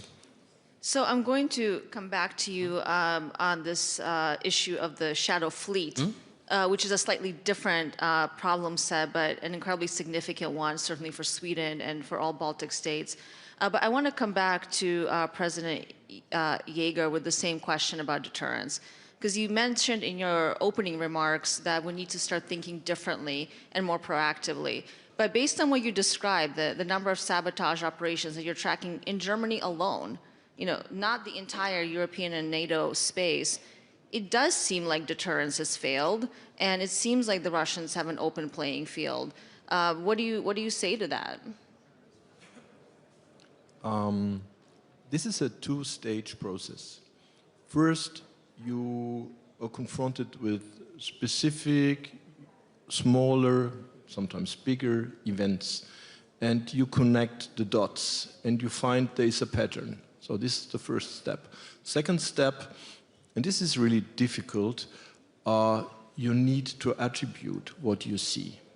And this is always a very complicated and a time-consuming process. I just mentioned that we made a public attribution to a Russian cyber group, Storm 1516. We could trace that back to the GRU, but that took quite a while. So that's not easy. And the third step, this is what I mentioned, necessarily must be that we make the other side very clear, if you continue to do such things, this will not be without consequences. And this is the last link. So I'm deeply convinced we should much more often prove that we would be able to do very similar things to make the other side also feel the pain. So keeping with that issue and comment you just made about consequences, Admiral, I want to come to you. You obviously chair one of NATO's most important decision-making bodies. And I wanted to ask about something you recently also said in an interview where you said that NATO is considering getting more aggressive in pushing back against these types of hybrid threats. But is NATO now actually doing, not just considering? And what are the consequences that you think would be credible and legitimate consequences to impose on the Russian side? Okay. I know it. I know the answer. But, let me go very, very quickly through what happened. That happened back in last year, September. Then the Financial Times, then the interview went up 40 days after. Why? I don't know, but that was something unusual. But again, then a lot of stuff come up on a newspaper. Well, NATO is aggressive and on and on. I got something to read on that day. Just let you know that that was 2nd of December. Up to the 30th of November, my name, NATO and Cavo, Dragone, whatever name on the media was just pretty much zero. In the 1st and the 2nd of December, my name was on the media for 34,500 times. Except for my ego, who skyrocketed, I was so happy. But other than that, we find out in NATO that on that huge number, the 85% of the time, that name was, that article was kept by Russia or Belarusia sites or trolls or bot or hobbit or whatever, call it the way you want it, and was remanaged, highlighted the words preemptive attack and aggressive, just to demonstrate that NATO was aggressive. That got that kind of result on the media, and just consider that Russia are spending $2 billion per year just for cognitive warfare, and they succeed. So NATO on this side, NATO is discussing all the options, and again, it's not to be just reacting, but acting or be proactive It could be one of them. But again, in the hybrid warfare, this means, I give you an example. We had aircraft, civilian aircraft, jammed in their global positioning system, and so on. Finally, they need to do something, let's call it an emergency landing or close to that, because they were jammed by a site. Okay, next time, if we know it, and if we know from where this kind of jamming is happening, we should, or we could, is one option. Just interfere with that, just jam early, and save lives. And they're also doing hybrid stuff on power plants, which are, serving hospitals, emergency room, and on and on. So, if I know in advance that something is going to happen in this hybrid field without any, taking into consideration escalation, so doing something proportional, that could be an option. NATO is not doing this, but this is one of the options that NATO could adopt, and I confirm. Can I ask, why are we so afraid of talking about getting on the offense when it comes to hybrid threats? The Russians are intensifying their attacking critical infrastructure, they're attacking civilian infrastructure, they're assassinating people on European NATO land and territory. The list is very long, and I think President Yeager did a very good job outlining it. Why do we seem to be afraid of saying we will get on the offensive? Why is that a problem? Yeah, well, let's state that we are a political military defensive alliance. Political military is not in alphabetical order, as you can imagine. It's just because the political side will take decision, the military side will give the best advices that we can to the political decision maker. It is something that one of the limits that we pose to ourselves, that I don't agree personally. But in all our confrontation with our counterpart, we have a lot of limits given to us by our morale, by our ethic, that our counterparts doesn't have. Again, we decide this because we are democracies, so we have to cope with that. But I think that we could think of start talking that some preemptive action could save lives. It could be the way just to face this kind of attack and to be able to solve this kind of problem. I think the other word that we should be thinking about is asymmetric response, right? It doesn't have to be symmetric. We don't have to do what the Russians are doing to us to induce costs and to switch to, I think, a different idea of deterrence, not by denial, but deterrence by punishment. I want to bring in more from the rest of the panel.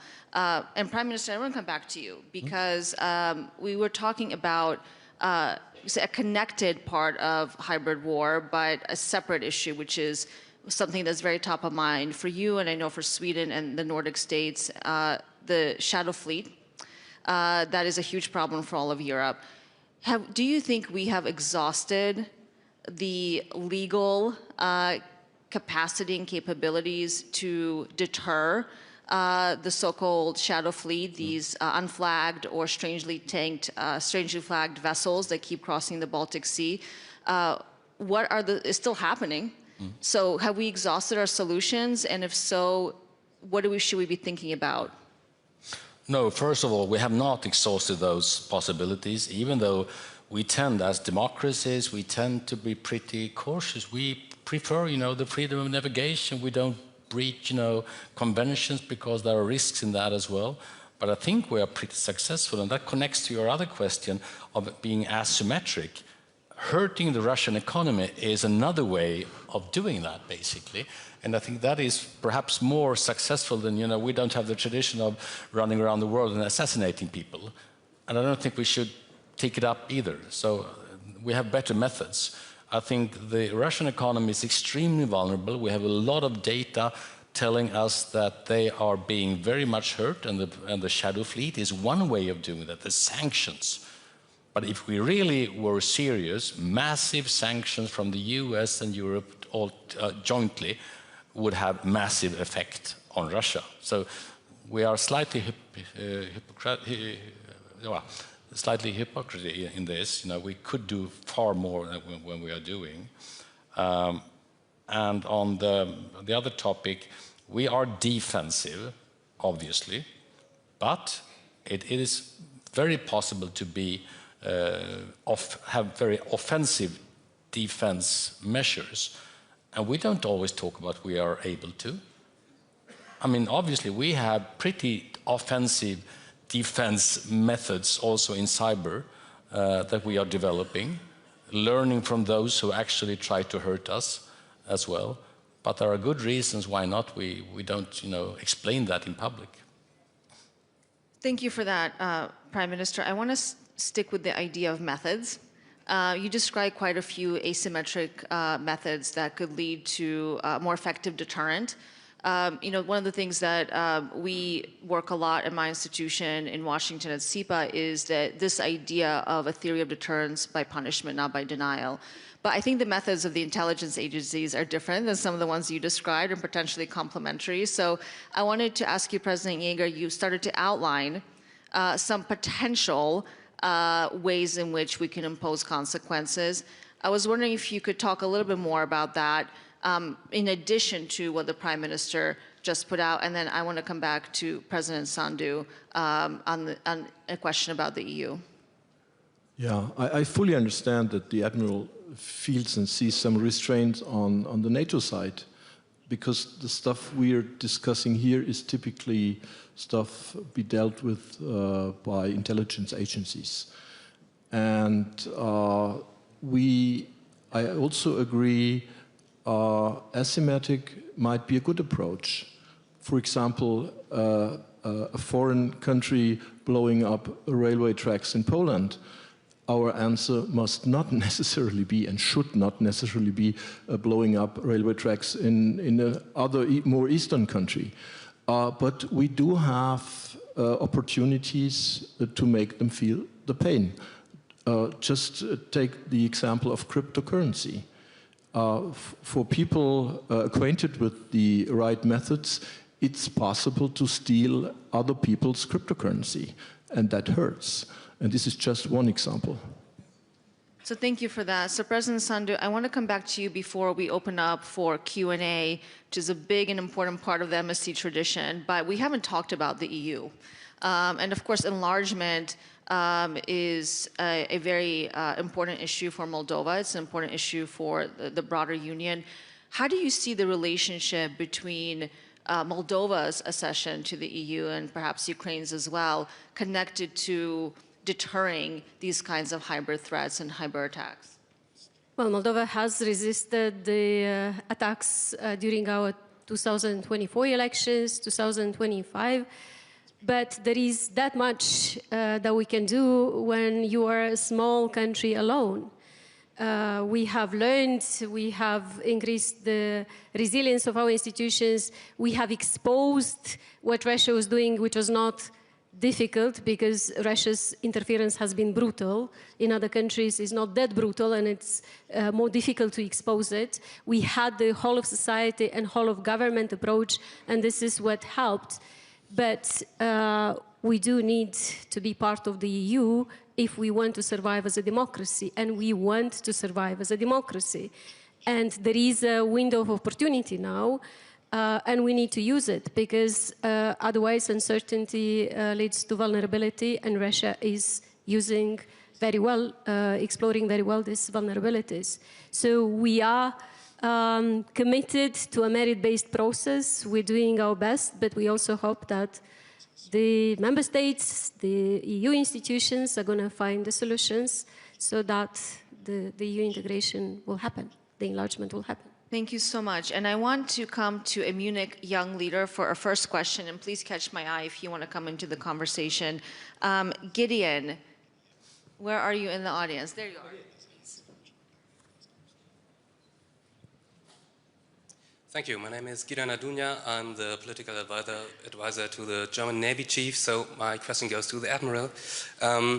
Admiral, sir, what can NATO do, or how should NATO react when we see our interests not targeted in our home countries, but in regions abroad. For example, Russian campaigns in West Africa targeting our interests there. How can we enhance resilience with these countries? I think that considering that our area of responsibility is kind of, well defined in geographically speaking, but all this kind of area are of course under tight attention for us, and we are having an aggressive partnership program to try to be close to whoever nation are asking us to be helped. So that's basically what we usually do on a request basis. I want to be clear that we are not proposing ourselves out of the blue, but if this nation think that our 77 years experience, the way that we have practiced, procedure, doctrine, probably we made mistake and we've refined all of them. So, the 77 years of experience, we are just giving them all they need in this and just following them side by side. That's either we call it institution building, and we are close to them, and also hybrid warfare is part of the issue that probably they need more, and of course we are kind of ready 120% to stay side by side with them, and they can be elected as partner with some condition to be partner, and we can just interact with them if they need this kind of help and support. We have been doing this, and we are eager to do that. Thank you so much, Admiral. I'm going to take the next two questions together, so we have time for our panel to respond. The gentleman here and then the lady here, together, please.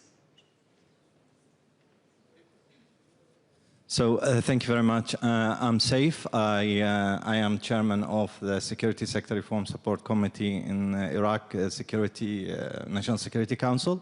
So my question will be to President Yeager. Good to see you. As you served in Iraq, I would like to ask you this question.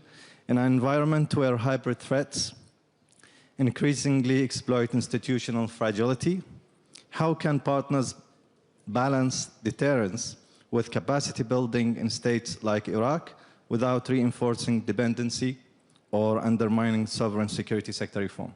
Thank you. Would you mind holding for 1 second? I want to bring one more into the conversation, please. I also started to, listening to the answer. My name is Hanna Lubakova. I'm a journalist from Belarus, in exile, obviously, and yet another Munich young leader this year. My question is to Madam President and Prime Minister. There is a major enabler of Russia's aggression, military, and obviously hybrid threats. This is the Lukashenko regime, the Belarusian regime. And my question is specifically about that. So what should the response be towards the Lukashenko regime from the EU and potentially from NATO, of course, if you are willing to talk about that? Admiral, I'm asking because Lukashenko is the weakest link in the invasion, and essentially the weaker Lukashenko is, that would also make Putin weaker. Thank you. And of course, Belarus is a staging ground for Russian kinetic and non-kinetic attacks against NATO and the EU. So I think the first question was to you, President, so please. Yeah, thank you for your question. Very important question. Of course, that is possible. We can and we do support countries like Iraq and others, as you described it. We share knowledge, we cooperate, and we help where that is the wish of our partner to be educated.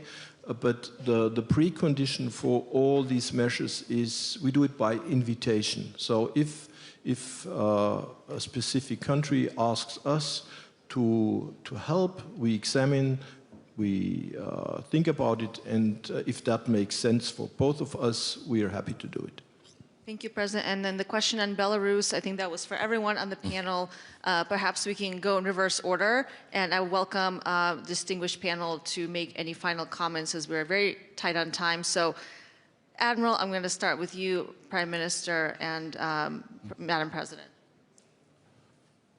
Well, NATO is studying, having, I mean, producing plans and contingencies and on and on.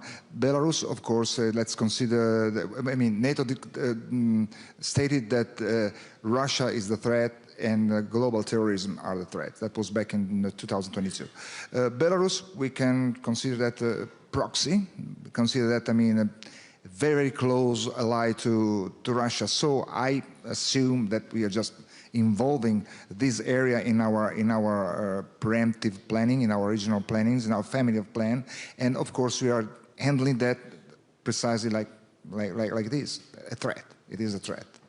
Thank you, Admiral. Prime Minister. Yeah, well, I'm not an expert on Belarus, but I know we have measures against them as well, but I do think we count them as proxies. But if I were to just, a segue would be, another enabler is China, obviously. And we should put much more energy on trying to limit the Chinese abilities to be so enabling of Russia's war, which in itself names another country, namely Iran. We see risks in Sweden. Iran, with the Swedish security agency has revealed the fact that Iran is weaponizing criminals in Sweden, not for views, but for news, to do bad things, which in itself creates a lot of uncertainty in our country. Madam President. I believe that the sovereignty of most of the countries which used to be part of the Soviet Union depends on how the war in Ukraine is going to end. And it should be in the interest of all these countries for Ukraine to win this war, because if not, then the sovereignty of these countries is going to be in danger. Unfortunately, some of these countries are actually helping Russia avoid sanctions. And I do believe that sanctions should be enforced, and those countries which are helping Russia to avoid sanctions should also pay the price. So this has been an absolutely fascinating discussion. I have top 3 takeaways from it very briefly. One, my takeaway is that we need to do more and be more proactive, maybe consider a little less since we're in a state of war. My second takeaway is work through partnerships. Those are absolutely critical. And then lastly, think asymmetrically when it comes to deterring and defending against hybrid war, and maybe consider getting on the offense. So thank you so much to my distinguished panel. Please join me in thanking our panel for this conversation.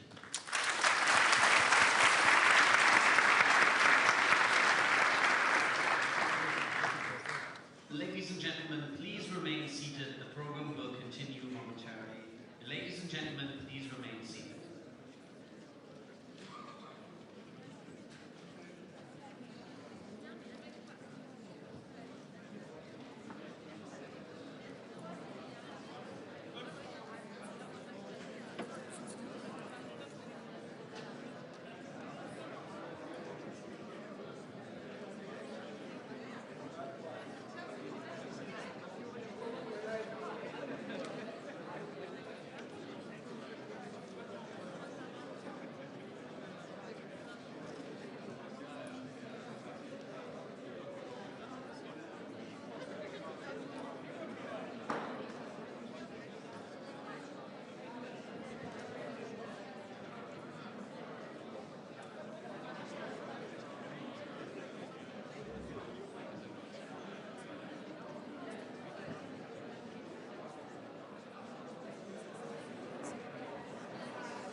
Ladies and gentlemen, please make your way back into the main conference hall.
Ladies and gentlemen, please welcome to the stage the Interim Executive Director of the Center for Security and Emerging Technology, Canal.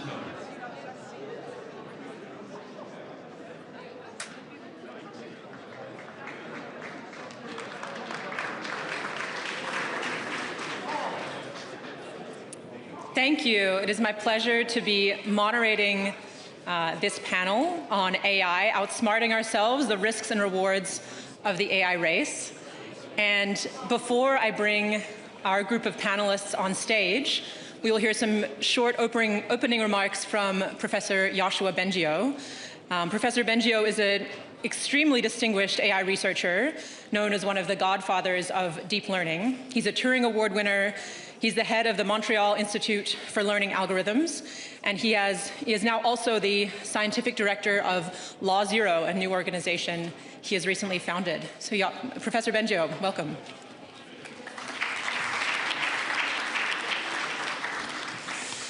Thank you. Thanks for having me today.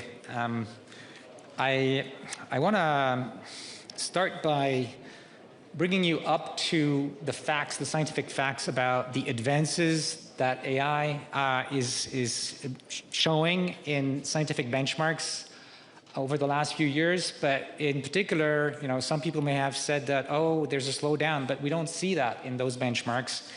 And if this continues, this will be so transformative for our societies, and in particular in ways that matter for security that I want to tell you about today.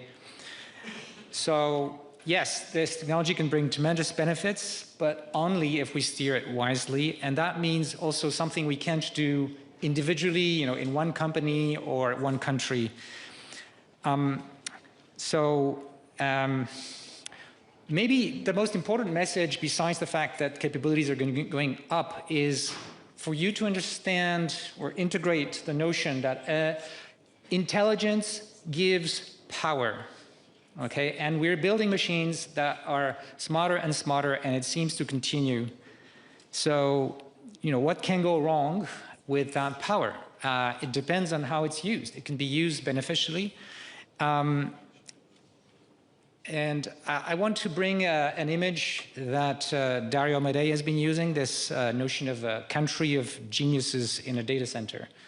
So if things continue at the current rate, we'll have millions or hundreds of millions of these entities that could be as smart as our best researchers in, according to him, just a year, maybe a few years, depending on who you ask.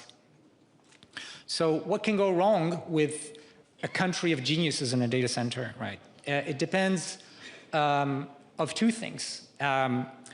who decides what they're going to be up to, and whether we can even control them to do the things that we want. So currently, the way that we're designing AIs doesn't prevent bad actors from using those systems, even though it's happening, behind an API and through the internet.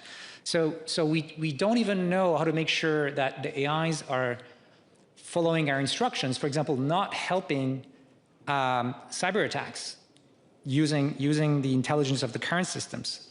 So what is it going to be when these systems are much more powerful? One way to think about this is a little bit like this country of geniuses from a national security perspective. Is like another country, on the international scene. And we're not sure if they're going to be benevolent or if they're going to have bad intentions. And we're not sure if they're going to be working towards goals that we want, if they're controlled by others. That may have, maybe in some ways in an adversarial position. So this question of how do we design AI that will follow our instructions, it's still something we don't know how to do. It's like we're training these entities like we're training a young animal, but the animal is getting smarter and bigger, and we still haven't figured it out. So if humanity was of one mind, it would be easy to fix this problem. But there's competition. There's competition between companies and there's competition between countries. In addition, the harms that could happen if this power is used in nefarious ways isn't something that's limited to one country, right? An AI could be designed in one country and then it could be used by people in a second country in a way that harms people in a third country. So we're going to need international coordination to deal with this. And it's difficult to do this coordination when we are all competing with each other, because in the short term, it looks like we have to cut corners on safety, on making sure that those AIs will respect our instructions.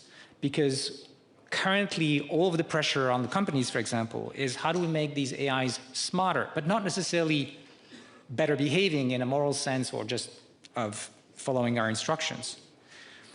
So it's a kind of prisoner's dilemma where if we don't step out of the game and if we don't coordinate, there's a possibility that we all lose. We all lose because the technology we develop can be used by, say, rogue actors in a way that's going to harm us and a lot of people. Or we could all lose if we create even rogue AIs that we don't know how to control and are smarter than us. So it's not just a race towards progress. It's a race towards potentially shared instability. And there's no winning when speed outpaces safety, only a collective increase in risk. Without appropriate guardrails, it's important to understand that this technology could destabilize the geopolitical stability that we've known for many decades. There could be a concentration of power in the hands of a few companies or a few countries that completely changes the face of the stability that exists right now, whether it's economic or military. So there's a lot of uncertainty about everything that I'm saying. Nobody has a crystal ball, but if we look at the trends, this is where it looks like we're going. And there could be very positive outcomes or very negative outcomes. It's going to depend on our choices. It's going to depend on our ability to step back from that race. So to conclude, just want to mention that we will be presenting in India the International AI Safety Report, which is an international panel with 30 countries and where we have tried to bring together all the scientific evidence to inform policymakers about these issues. And I'll be pleased to offer my scientific perspective in this panel. Thank you.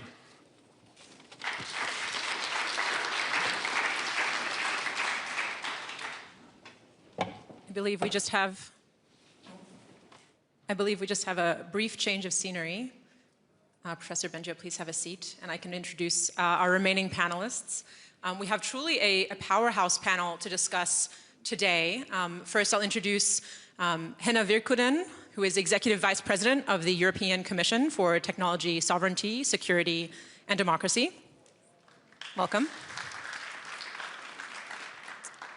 Senator Chris Murphy is U.S. Senator for Connecticut, and I believe also has the distinction of being the first senator to have a tweet about AI go viral. So excellent participant for us today. Madam Fu Ying is the former Vice Minister for Foreign Affairs of the People's Republic of China and is now the founding chair at the Center for International Security and Strategy of Tsinghua University, obviously a very familiar face at Munich. And Kent Walker is President for Global Affairs at Google. Welcome, Mr. Walker.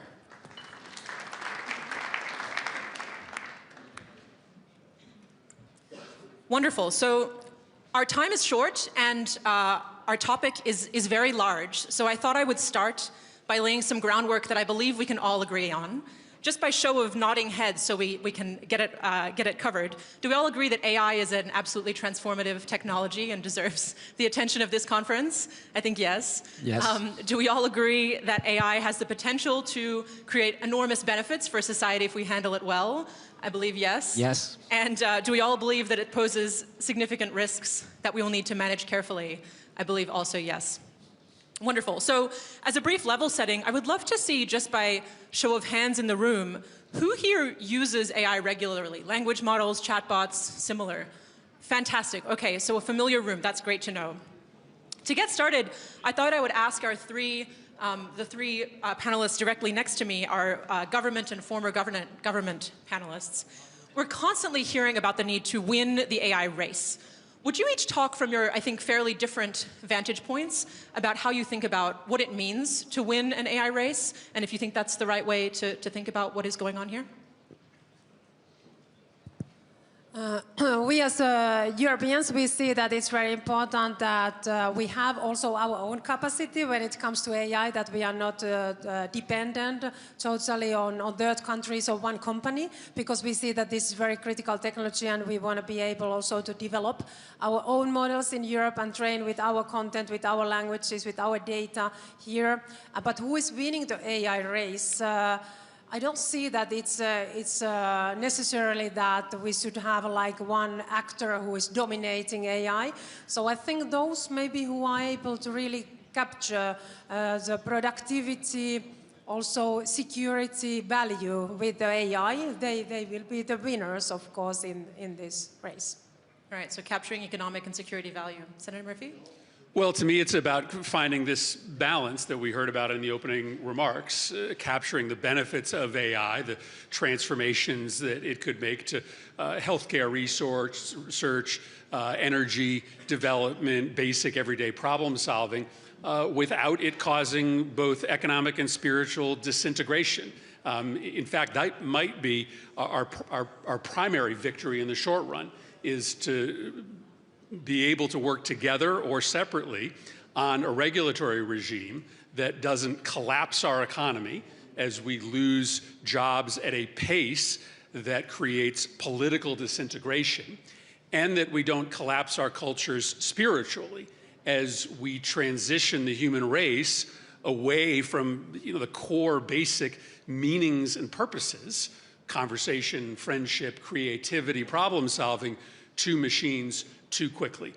So to me, I think I wake up every day thinking that victory looks like preventing the worst, more so than capturing the best. But obviously, you want that balance in the end. That's victory to me. Thank you. Madam Fu. Thank you. Winning implies a finishing line. But with science and technology, it's not a short period of racing. It's every latest model is the best, and the next is better. So you wouldn't say you can stay winning just by one success. But it's a legitimate question because now, obviously, China and US are leading, but they are not able to collaborate.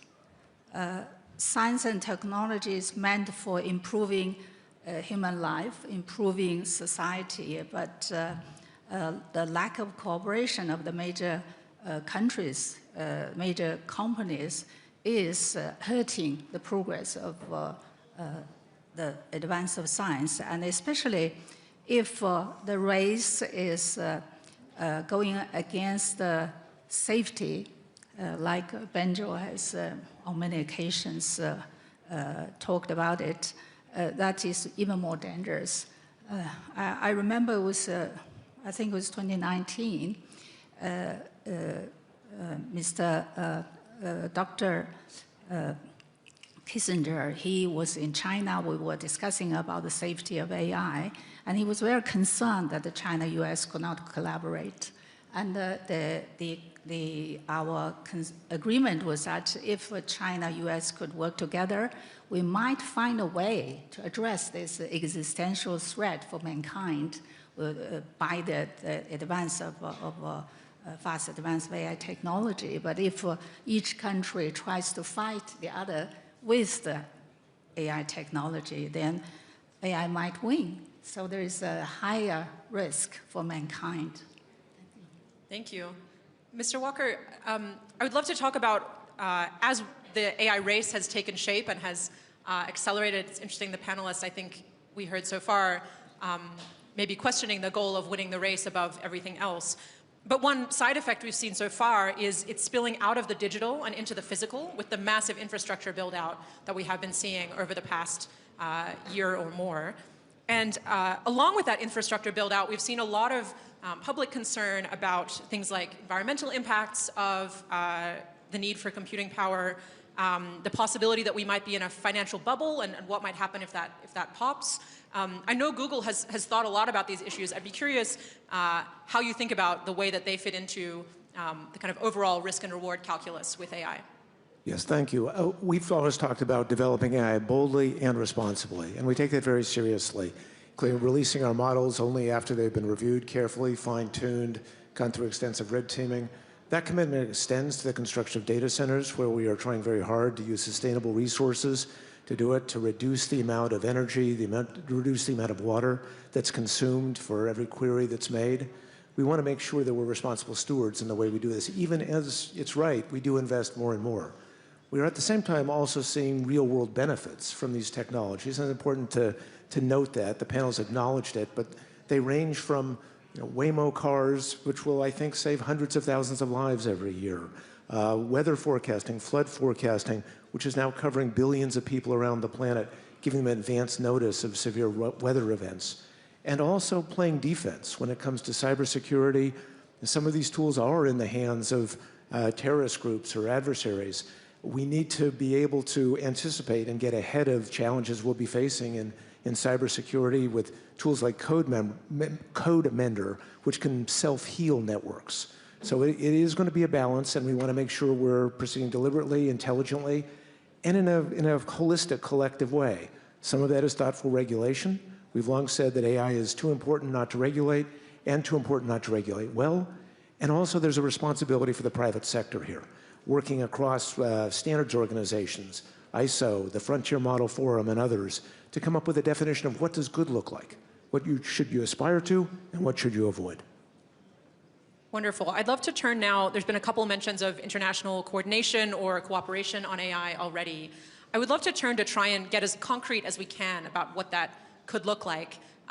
Maybe Professor Bengio, starting with your thoughts. I mean, from what I've seen over the past year or two, maybe a couple of years ago, the closest thing to international coordination and cooperation was a budding effort to put out safety frameworks, frontier frameworks for the new risks that are emerging as the technology advances. So risks like as they become more capable at cyber offense, as they potentially, the AI systems become more able to help people develop chemical weapons, biological weapons, as the AI systems become more autonomous, perhaps able to contribute to AI R&D themselves. we saw a real wave of these safety frameworks being put out by companies. US companies put out frameworks. Some Chinese companies committed to putting out frameworks. I'm not sure if that's eventuated. There was some real energy behind that kind of industry-led international coordination, also around the Bletchley Summit and Seoul Summit. From where I sit, it feels like some of that energy has ebbed over the past 6 or 12 months. I'd be curious if you agree, and if so, whether you think trying to revive that process is the best chance for international cooperation, coordination, or where else sort of concretely you would push that. So, yeah, I mean, there's a balance of things that have happened. For example, there were only 6 companies that had a security framework a year ago. Now there's 12.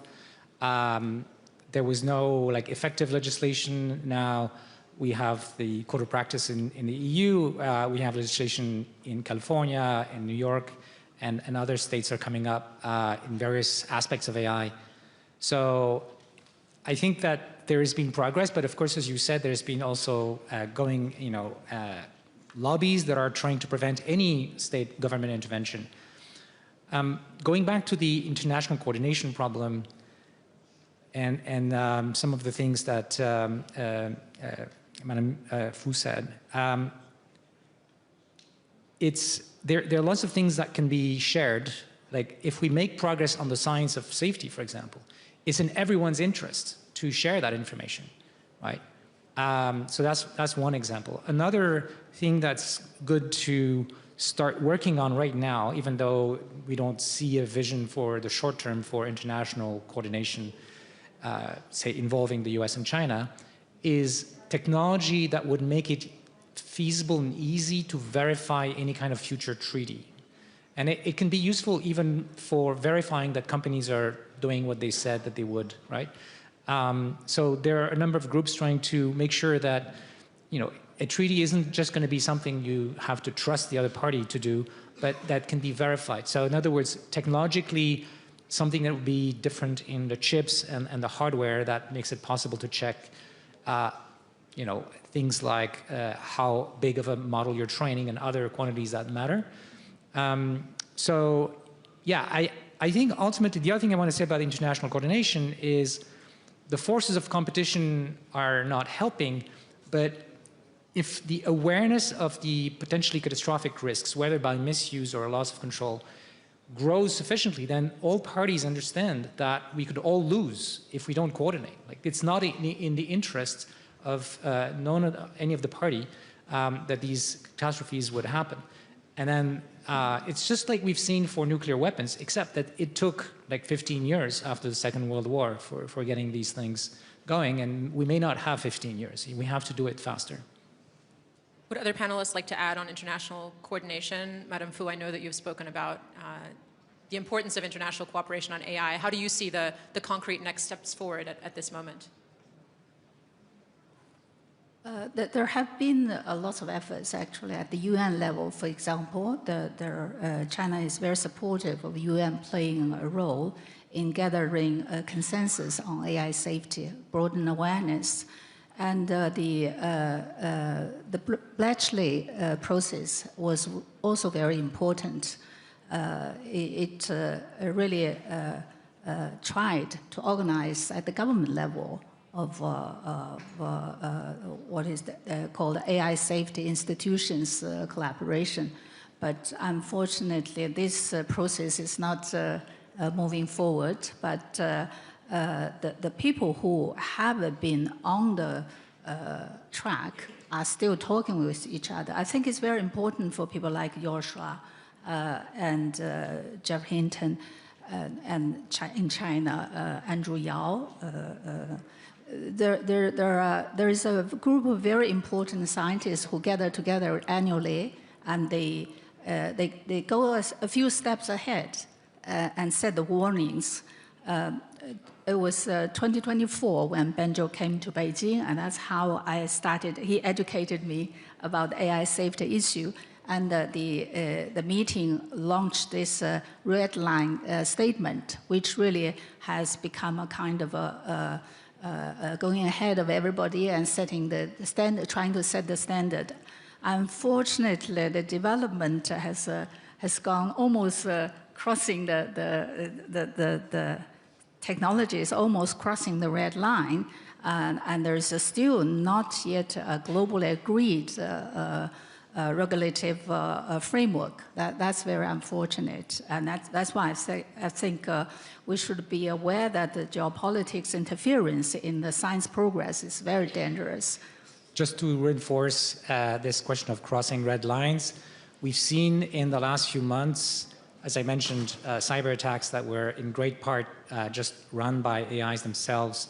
But we've seen also in many evaluations that the AIs, the most advanced ones, they now know when they are being tested and they are behaving so as to pass the tests. So it could be testing their capability to see if they have dangerous capabilities, if it's get used in the wrong hands.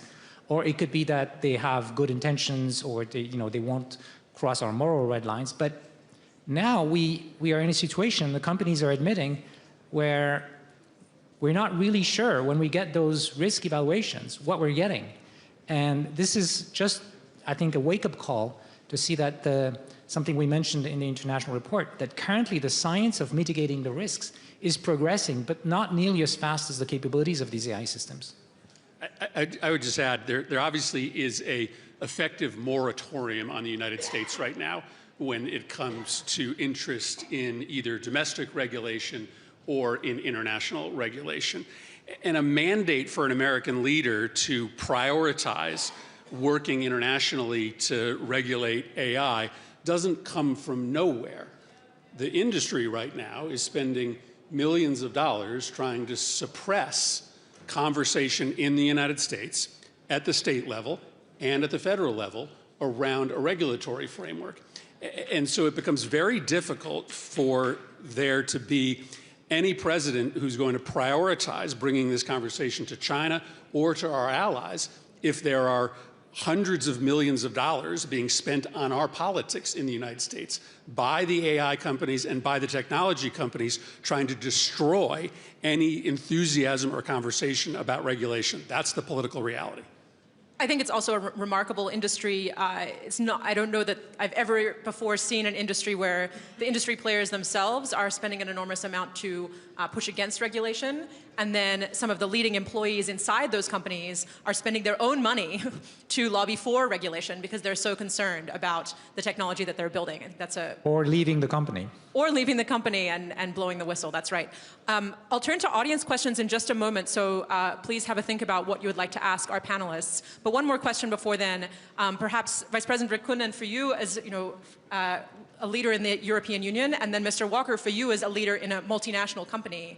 I would love to hear, we're here in Germany, I'm based in Washington, D.C. We like to think purely about the US and China often. But I would love to hear about the middle powers and how you think about that. The EU, are you acting primarily as a bloc trying to compete as a superpower bloc? Do you think there's a role for coordination with other middle powers? I'm originally Australian. And yeah, Mr. Walker, would love to hear how you think about that, operating across borders as an American-based company.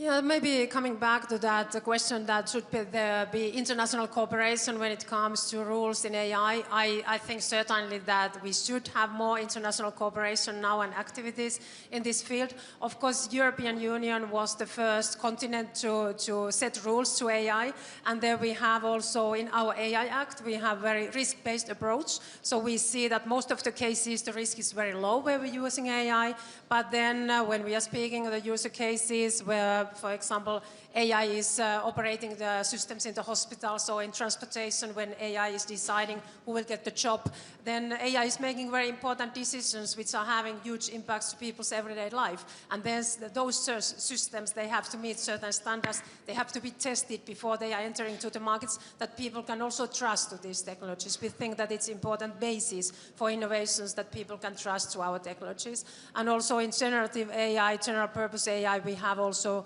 rules there about transparency, safety, security of the systems, respect of the copyrights. And we have also a code of practice where more than 20, I think 26 companies, they were signing that they are committed, voluntary, take also these actions to make sure that they are complying with our AI Act. But I see that those countries who haven't set any rules to AI, they have to come back to that, because of course AI, in the same time with, when it's creating great opportunities, there's also risks coming, and we have to be also prepared for that. European Union is acting as a one block when it comes to our digital markets, to our single markets. We are boosting innovations and investments.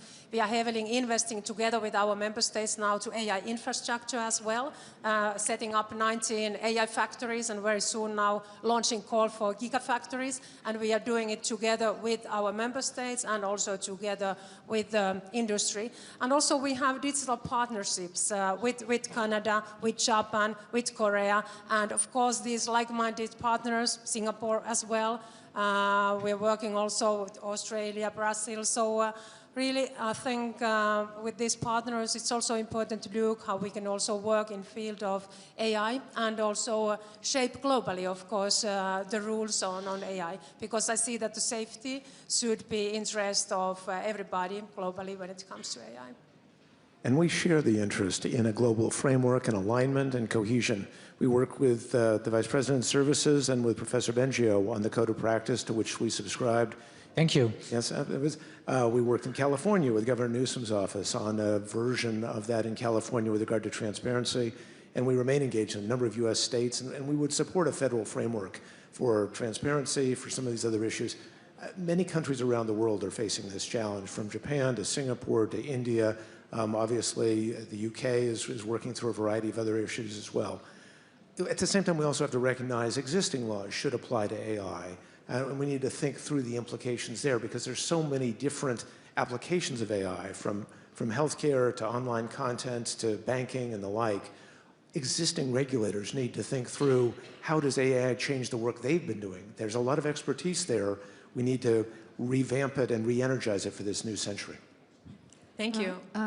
In China, the regulative effort has become, is growing gradually, and it's based on a decade of internet governance rules and regulations, and now we have incorporated AI into the law. And in China, the thinking is to try to strike a balance between safety and development. We call it small steps, fast pace. We launch AI management regulations every other year, and to try to also issue targeted measures to make sure that the regulation keep pace, but not to block the technological progress. Thank you. Yeah, let's turn to audience questions. I think we have time for at least a couple. Over here, we'll start, and there's a microphone. And I'll remind, of course, we all know a question is maybe 1 or 2 sentences and ends with a question mark. Thank you. Sure. My name is Nubar Fain, and my question is to Mr. Bengio. We're talking as though these AI systems will remain within the domain of how humans behave. But as you know, a week or 2 ago, there was with Moltbook a system which looks a lot more like nature and evolving capabilities that I think humans will never understand. If agents gain those capabilities, how are humans going to regulate what we don't understand? Well, that is exactly why we need a lot more scientific understanding of what is going on, and a requirement in the future for companies to also know what they're doing, because right now, really, there's so much in terms of unknown unknowns, especially when you have millions or thousands, hundreds of thousands, I think, in the case of Moltbook, of AIs interacting with each other. That's completely unknown territory, and we're seeing strange things. These are not controlled experiments, so it's not clear what's really going on. But there should be more serious studies to understand these dynamics. We also have been seeing, by the way, over the last year, especially since the summer, dynamics of the interaction between people and AIs, where people become emotionally attached to an AI and can become, completely delusional in this loop. With some serious consequences already. So there's really, this was not something that was on the radar screen a year ago. Nobody anticipated any of these things. And that is exactly why we need to be cautious, why we need to study those phenomena before they are deployed on a large scale without, knowing the consequences. Another question?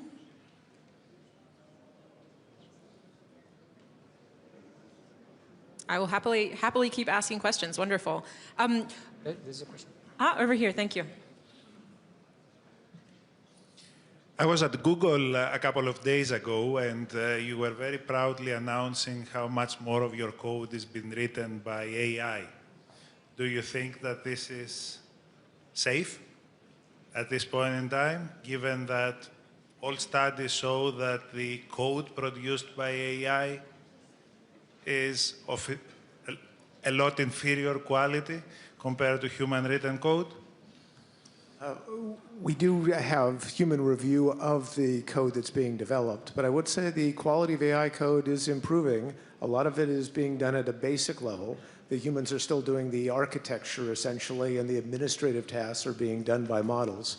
But this continues to advance. We're seeing great, and not just Google, Anthropic, others are doing very good work in terms of creating code-building machines. You've heard of vibe coding, where we're reducing barriers to entry. People who didn't have a background in coding are actually able to use these tools to create applications that are useful for themselves. So it's obviously an area to watch. We need to drive down the hallucination rate, make sure the code actually performs appropriately. But at the same time, again, there are adversarial attacks against code. Much code already that's written by people has bugs in it. We don't want to let the perfect be the enemy of the good. And AI can actually remove bugs and vulnerabilities in our existing systems. Again, Anthropic just published an example where they were able to identify hundreds of vulnerabilities in open source code that they're now working to remediate. And so AI can actually help us and get to a better than human standard in some cases. I suspect Professor Bengio wants to weigh in. Yeah, no, I agree with the things you're saying, but I want to also emphasize that the public declarations from many in those companies suggest that they have a plan to advance, in particular, the ability of AI to do coding and research in AI. And the idea, in case you're not familiar with it, is that once we have AI systems that can code and do research in AI, as well as the best humans, that these AIs start really be driving the next generation of AI and accelerate that progress, because once you train an AI, it's like you have a million of these in your data center running together. So there could really be a possibility for this kind of advances to really change the game and also change the balance of power, by the way, that this conference is about. And we should really keep an eye on this. Also, if the AIs are designing the next version of AI, then the guardrails coming from human oversight might not be sufficient to check that there are no backdoors and bad behaviors that we don't see coming in those future versions. So it's not something that is happening right now, but this is clearly the path that many companies are talking about in order to get to superintelligence. And we should be very, very careful about how this is going to happen, if it does. Let's go just in the front here. Mm-hmm. And thank you so much for the moderator and the panelists for the great discussion. I'm Mohammed, I'm from Sudan. As AI increasingly shape global power structures, how can nations in the global south ensure they are not merely participants in a system designed elsewhere, but active architects of AI features that reflect their own economic priorities, cultural value, and democratic aspirations? Thank you. Which of our panelists? Vice President? Yes, I see also that AI is something so important that everybody should have really access to that, and we should really support all the countries also to build up their capacities in this field, and like you said, also to really train and develop the models based to different culture and languages, and we see that this is a very important part, of course, of the technological future of the countries. So I think it's also important to support that kind of activities all over the world, that everybody is having access to these important tools. And I would just say this is reflected in a conversation that happens in the United States. What freaks people out in the United States is the idea that there are going to be only a handful of companies that are going to control these enormous data sets and these enormously powerful capabilities, and that one person could wake up one day and decide to make a tweak to the code, the algorithm, the way in which the LLM works, and your existence has fundamentally changed. And so it is in, I think, the interest of the global south, the interest of the world writ large, but also in the interest of the constituents that I represent, to try to build out AI in a more decentralized way than it exists today. Now, we're very fearful of that in the United States because we see a much more centralized process in China, and we are told repeatedly that if you don't invest power in just a handful of companies, you'll lose this race. So add to the list of things that we should be talking about at a global level, how you build out a future platform in AI that allows for more decentralization. That's something that we can be talking about at that table as well. I just want to repeat some of the words that my Prime Minister, Canadian Prime Minister Carney said at Davos recently. If you're not at a table, you are on the menu. So what this means is the countries that don't manage to be in an alliance to make sure they will have a say in how AI will be developed and deployed and how that power will be decentralized, right, could end up victims in one way or another, or at least decisions will be taken without their voice. And it's not clear right now how developing countries can have any chance at having a voice, but this should be the priority because there are lots of countries that are not the US and China, and when they get together, I think they are a force to be reckoned with. These are clearly important considerations. My colleague James Manika co-chaired a UN report on the global perspectives on AI, trying to bring in perspectives from around the world. And we have commissioned research polling in different countries. And it's notable that the most optimistic region of the world about AI is actually the global south, because they see the potential for clean water, for better healthcare, for improvements in transportation and energy, et cetera.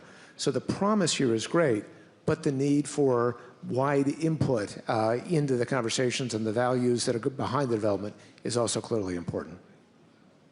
Thank you. I think we have time for one more question, if we have another. We'll go here in the front. Hello, I'm Khadija Bukhari. I'm a Munich Young Leader this year, and I'm from Pakistan.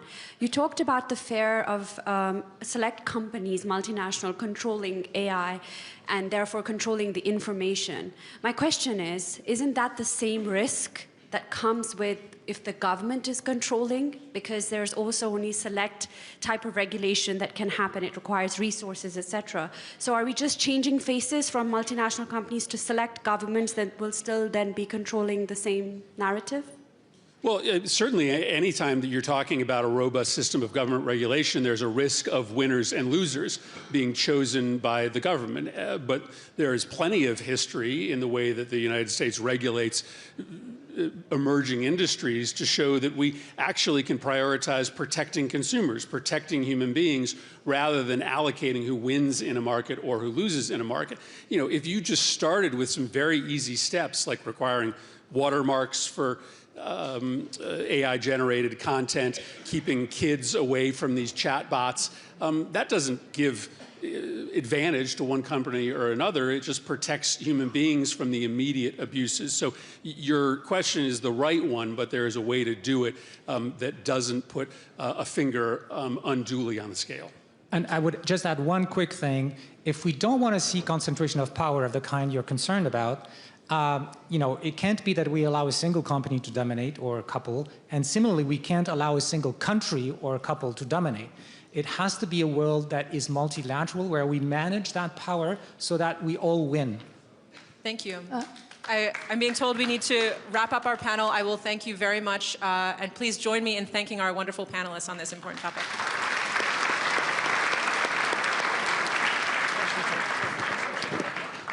Ladies and gentlemen, please remain seated. The program will continue in just a second. Ladies and gentlemen, please remain seated. We'll continue with the program immediately.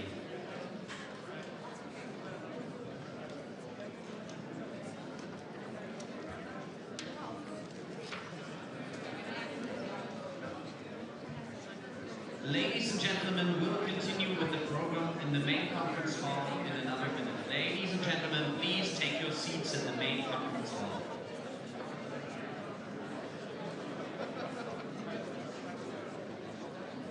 Ladies and gentlemen, please take your seats in the main conference hall now.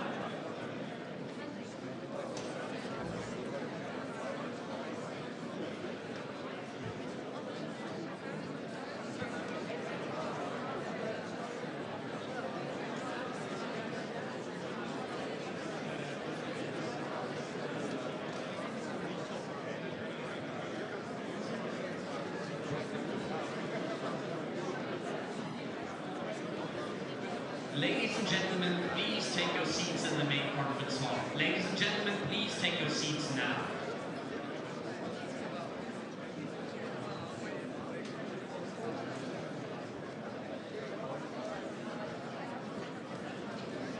Ladies and gentlemen, we've prepped the stage. I kindly ask you to take your seats now. Ladies and gentlemen, please take your seats now so we can continue with the program.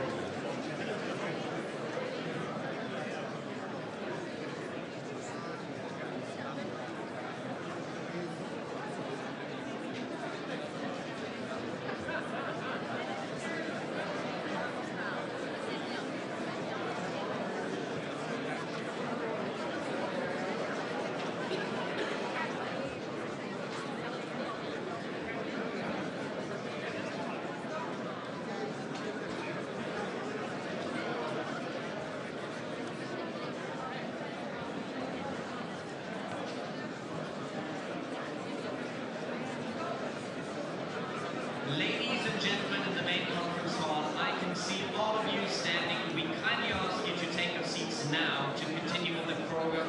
Ladies and gentlemen, please take your seats in the main conference hall now.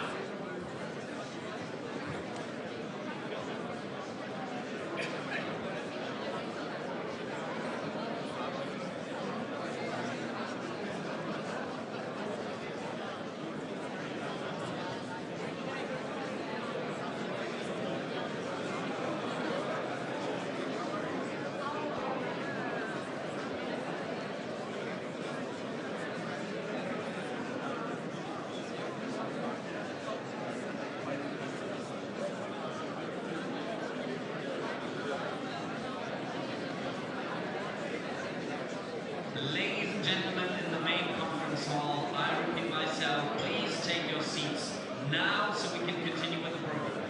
Ladies and gentlemen, please take your seats now.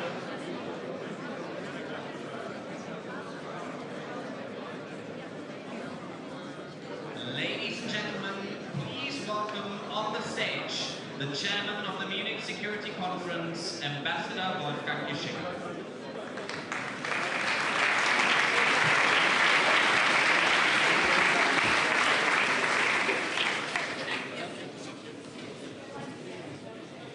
Good evening. I hope everybody is finding their seats. Please bear with me.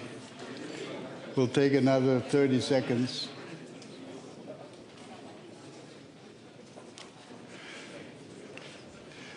Ladies and gentlemen, it's my great pleasure before this day of intense discussion concludes to welcome a very special guest of honor here before dinner time starts. President Macron of France has been here, I hope I'm right, at least 4 times before. So if my calculation is correct, this is his 5th appearance in Munich. And we'll try to give him a special certificate of honor for this repeated loyalty to the Munich Security Conference. We are very happy to welcome you here once again, Monsieur le Président. It's a special honor to have the President of France addressing this crowd, and I would hope that you will all give President Macron a warm applause of welcome.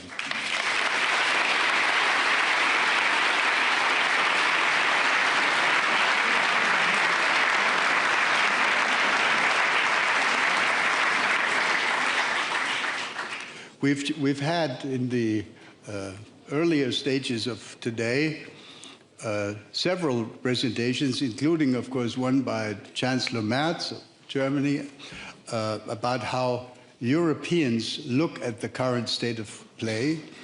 Tomorrow morning, 9 o'clock or so, Secretary of State Marco Rubio will address this audience. And I hope very much that as we continue to discuss the state of the transatlantic relationship and the propositions about how Europe, how the European Union can assert itself, maybe more than has been the case in the recent past, I hope we don't lose sight of the fact that there is one, can I call it one elephant in the room, that's called Ukraine. We need to make sure that our efforts, that our focus continues to be on how to make sure that this country will not go through a 5th year of being terrorized by continued Russian aggression. And this is why we will tomorrow evening not offer our annual Ewald von Kleist Award to an individual personality who deserves to be honored. Instead, we've decided to honor the brave people of Ukraine.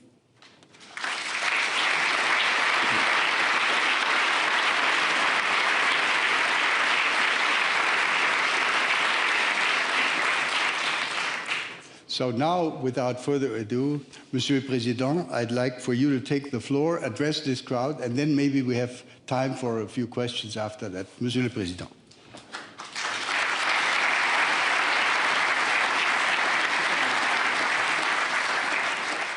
Thank you very much, Head of State and Governments, Madame la Présidente de la Commission, Ministers, Ambassadors, ladies and gentlemen. Thank you very much, Dr. Ischinger, dear Wolfgang, first for organizing the upload before the speech, which is always the best guarantee.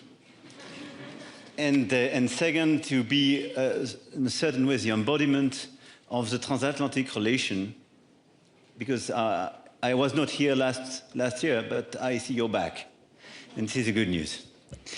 Nevertheless, and I will try to address your point of self-assertion of the European, and I wanted to come today in front of you with a message of hope and determination. Where some see threats, I see our fortitude. Where some see doubts, I want to see opportunity. Because I believe that Europe is inherently strong and can be made even stronger yet. And this is now.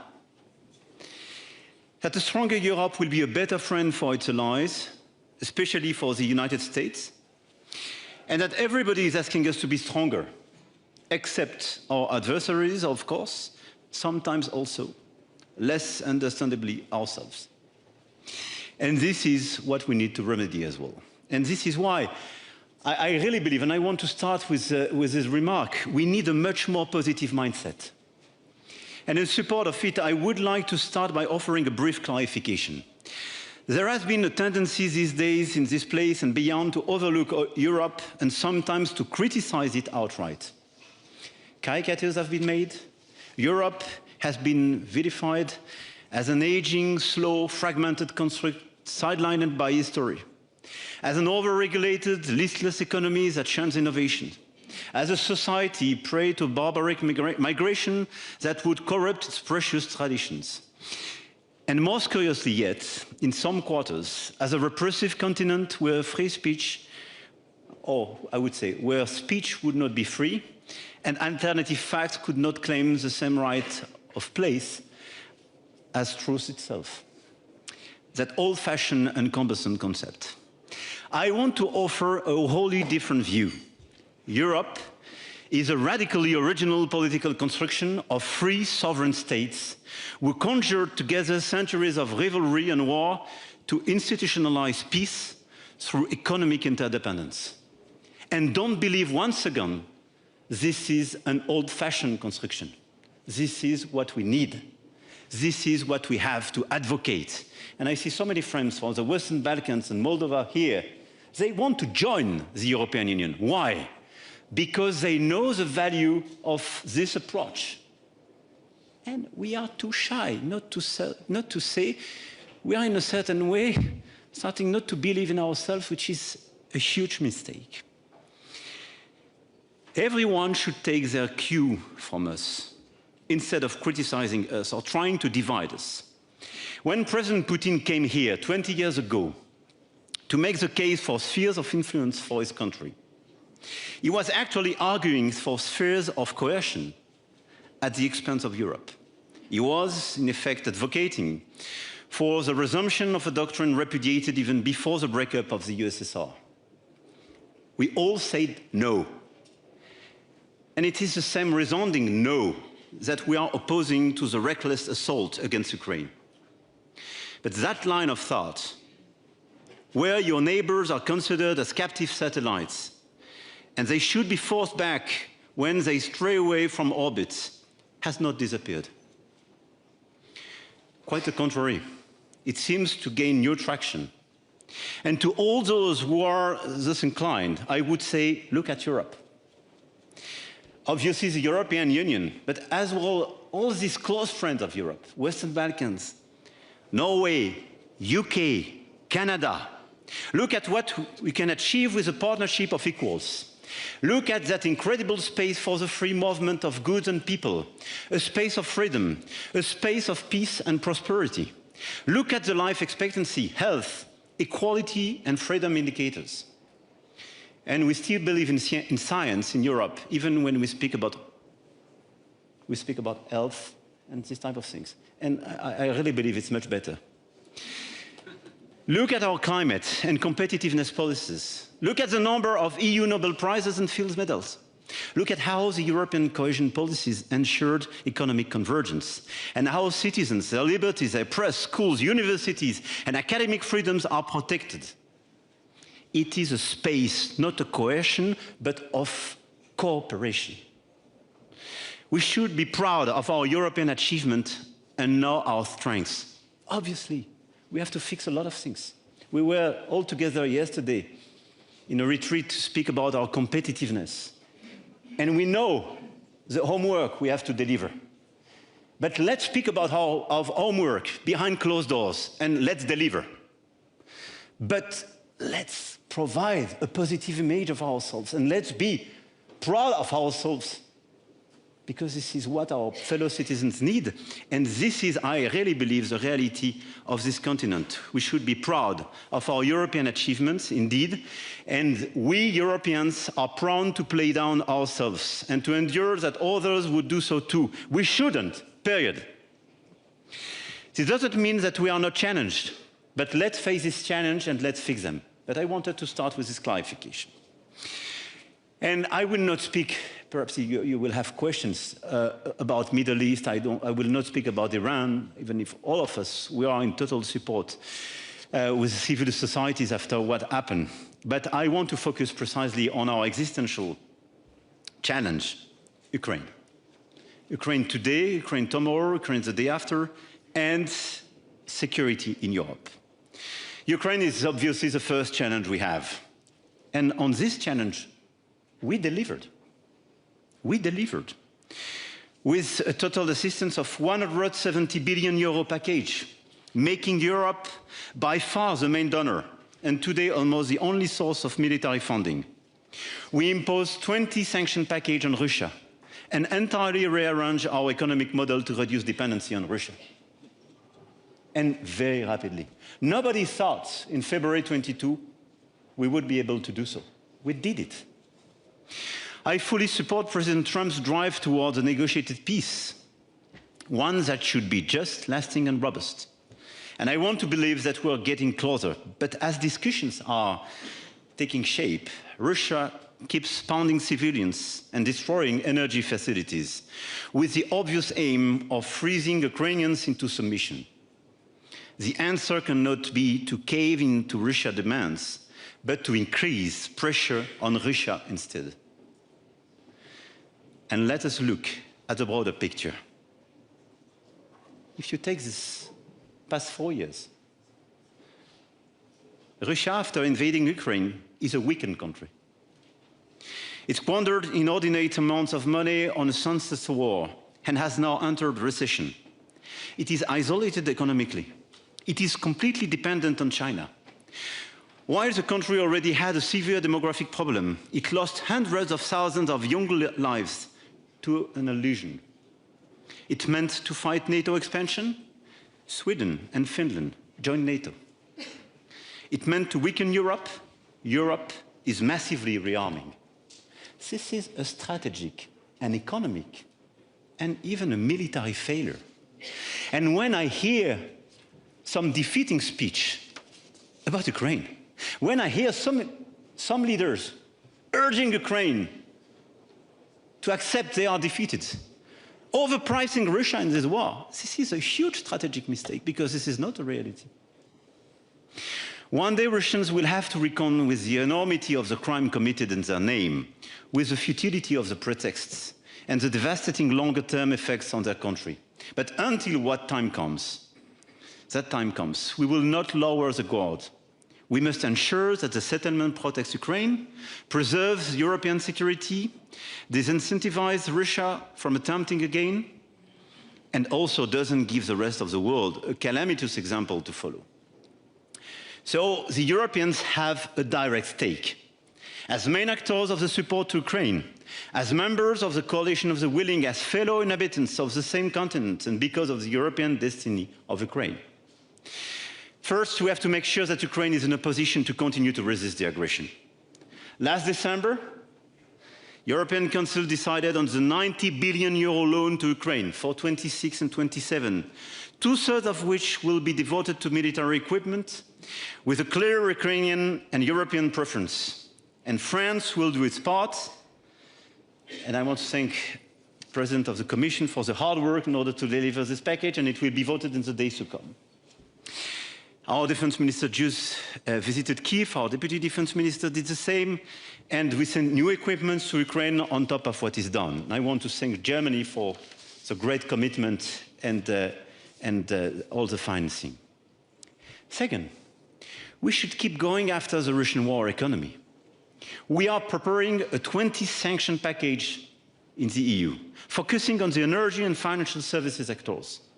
And we should continue to hit harder the Russian shadow fleet. Russian oil revenue is down 25%.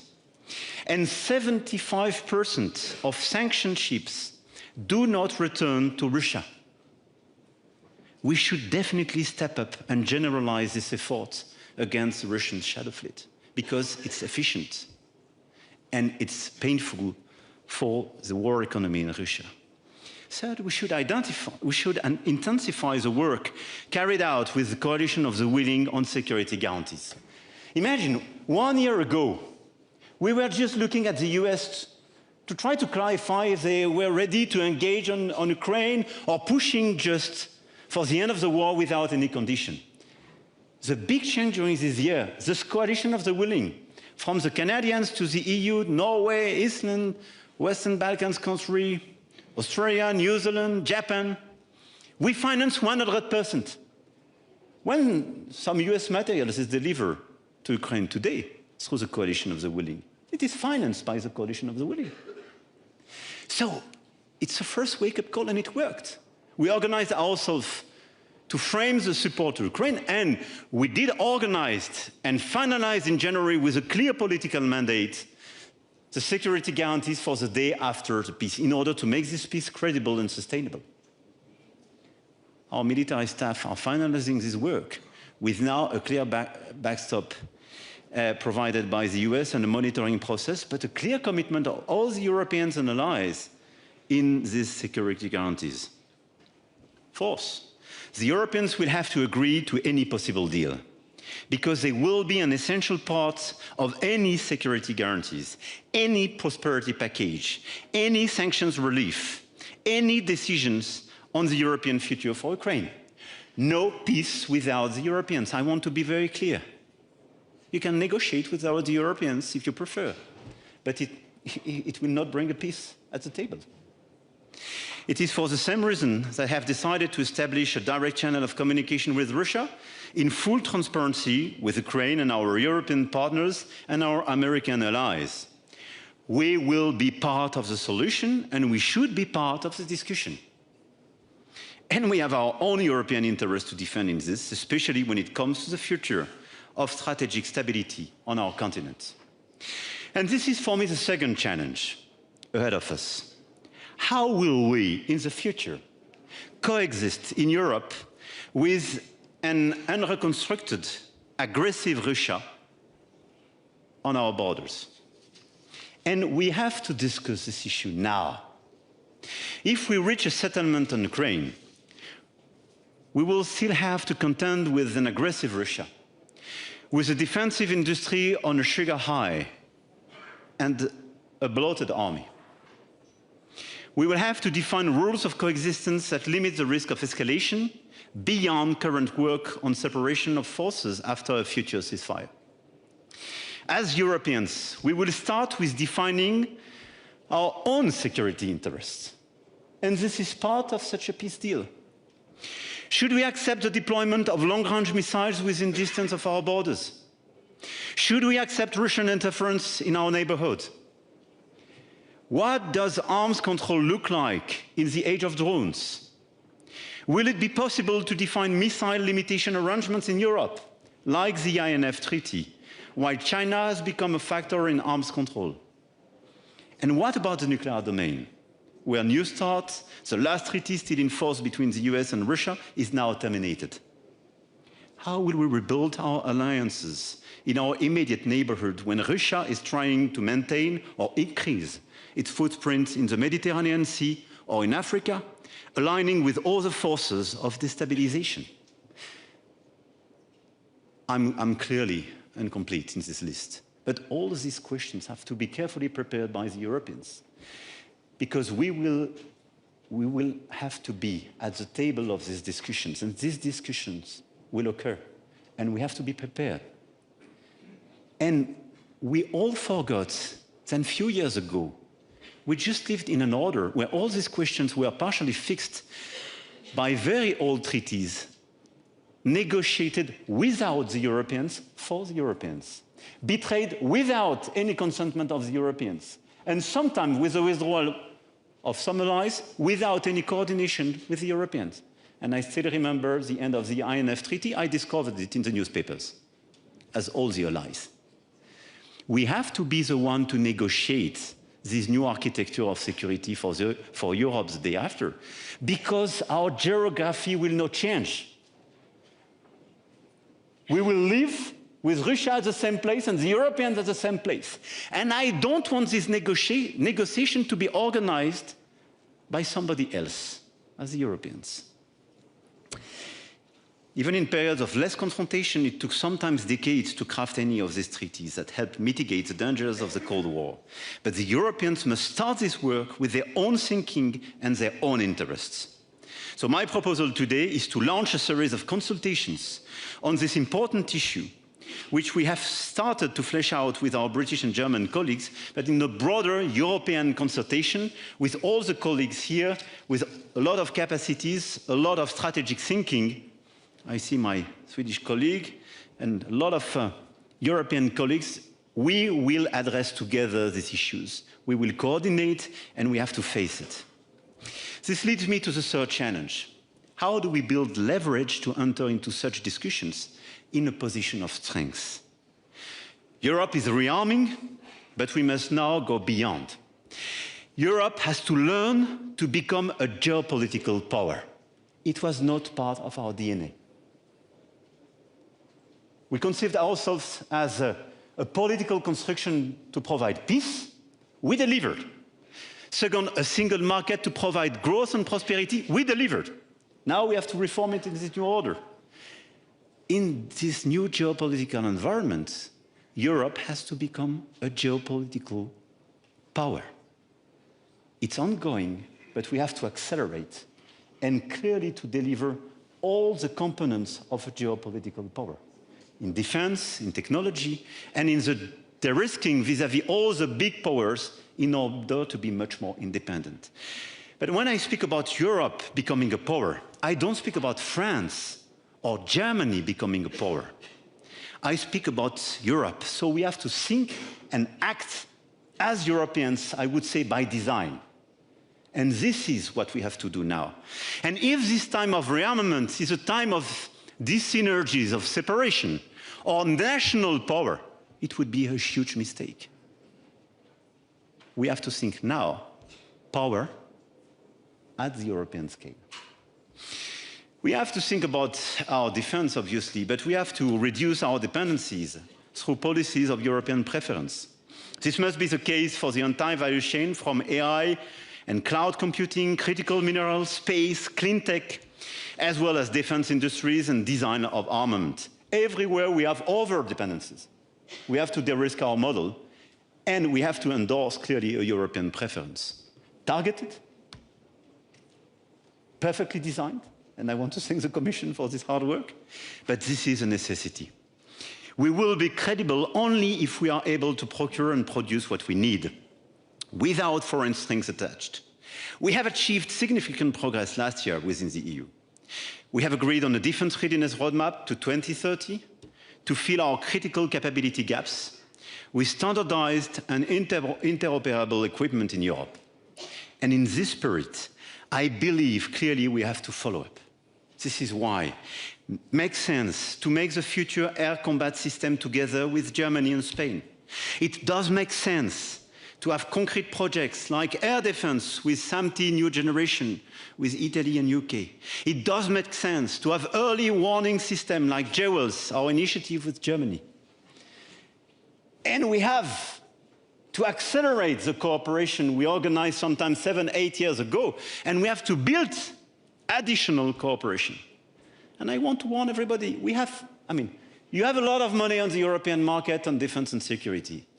If this money is used just to have national solutions, or just to favor the national players without a clear European approach to build European standards, to make European simplification, and to play Europeans, and to help countries to deploy as well additional industrial footprints, we will waste our money, waste our time, and create a lot of dis-synergies. Huge mistake. So I'm an old-fashioned guy for these days, but I do believe in the FCAS, I do believe in JEWELS, and I do believe in SAMP/T new generation, because it's hard for me to understand how we will build new common solution if we destroy the few one we had. Sorry to say that.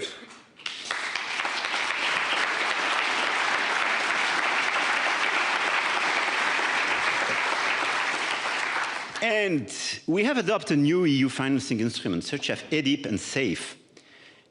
And don't underestimate the strength of this instrument. We decided to raise money on the market for EU to make common protection. I don't want to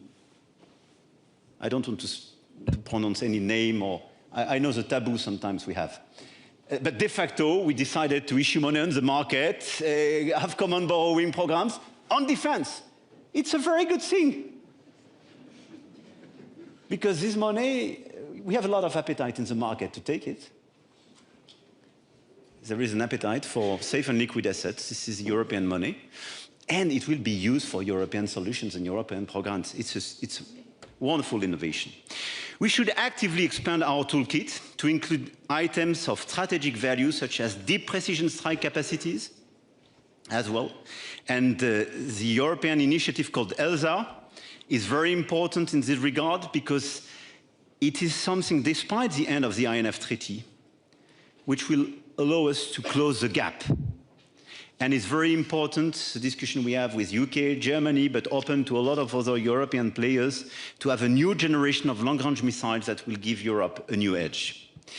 But credibility is not only a question of missiles. It is in large part a question of determination. If we want to be taken seriously on the European continent and beyond, we must show the world our unwavering commitment to defend our own interests. It starts, of course, with continuing to extend our support to Ukraine, but it could nicely follow with fending off unjustified tariffs and politely declining unjustified claims on European territory. This is what we did, and this is what we will do. Therefore, before concluding, I would like to mention briefly a last challenge, as many of us Europeans will soon have important elections. Defending our sovereignty also involves protecting the integrity of public debate and democratic process. And this is as well a question of security and safety for our democracies. And they are quite clearly under attack, and I speak under the control of several leaders largely attacked during the electoral process. And information manipulation, foreign interference amplified by online platforms and social media is clearly a critical issue for all of us. How is that the craziest and most harmful narratives can go unchecked in our digital space, where they would fall under the law if published in print? We started to deliver a good agenda in Europe with the DSA.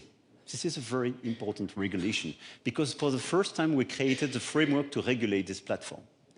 But how do you want to be serious and consistent when we speak about defense and security? And to say free speech means no regulation on our social media.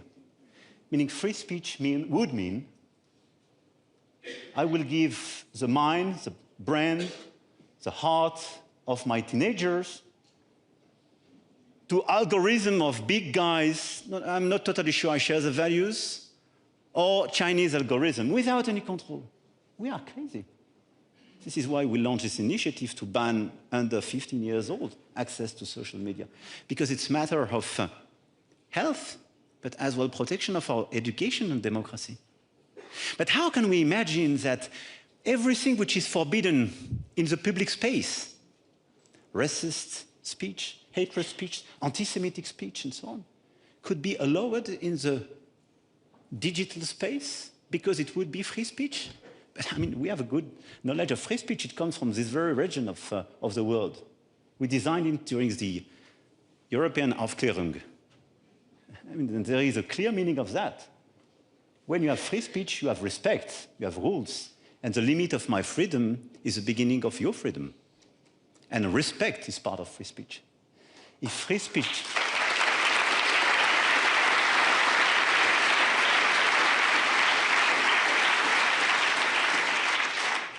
And it's a matter clearly of democracy.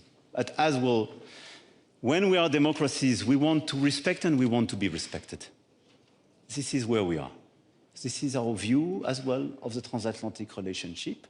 And this is the basic of a good transatlantic relationship.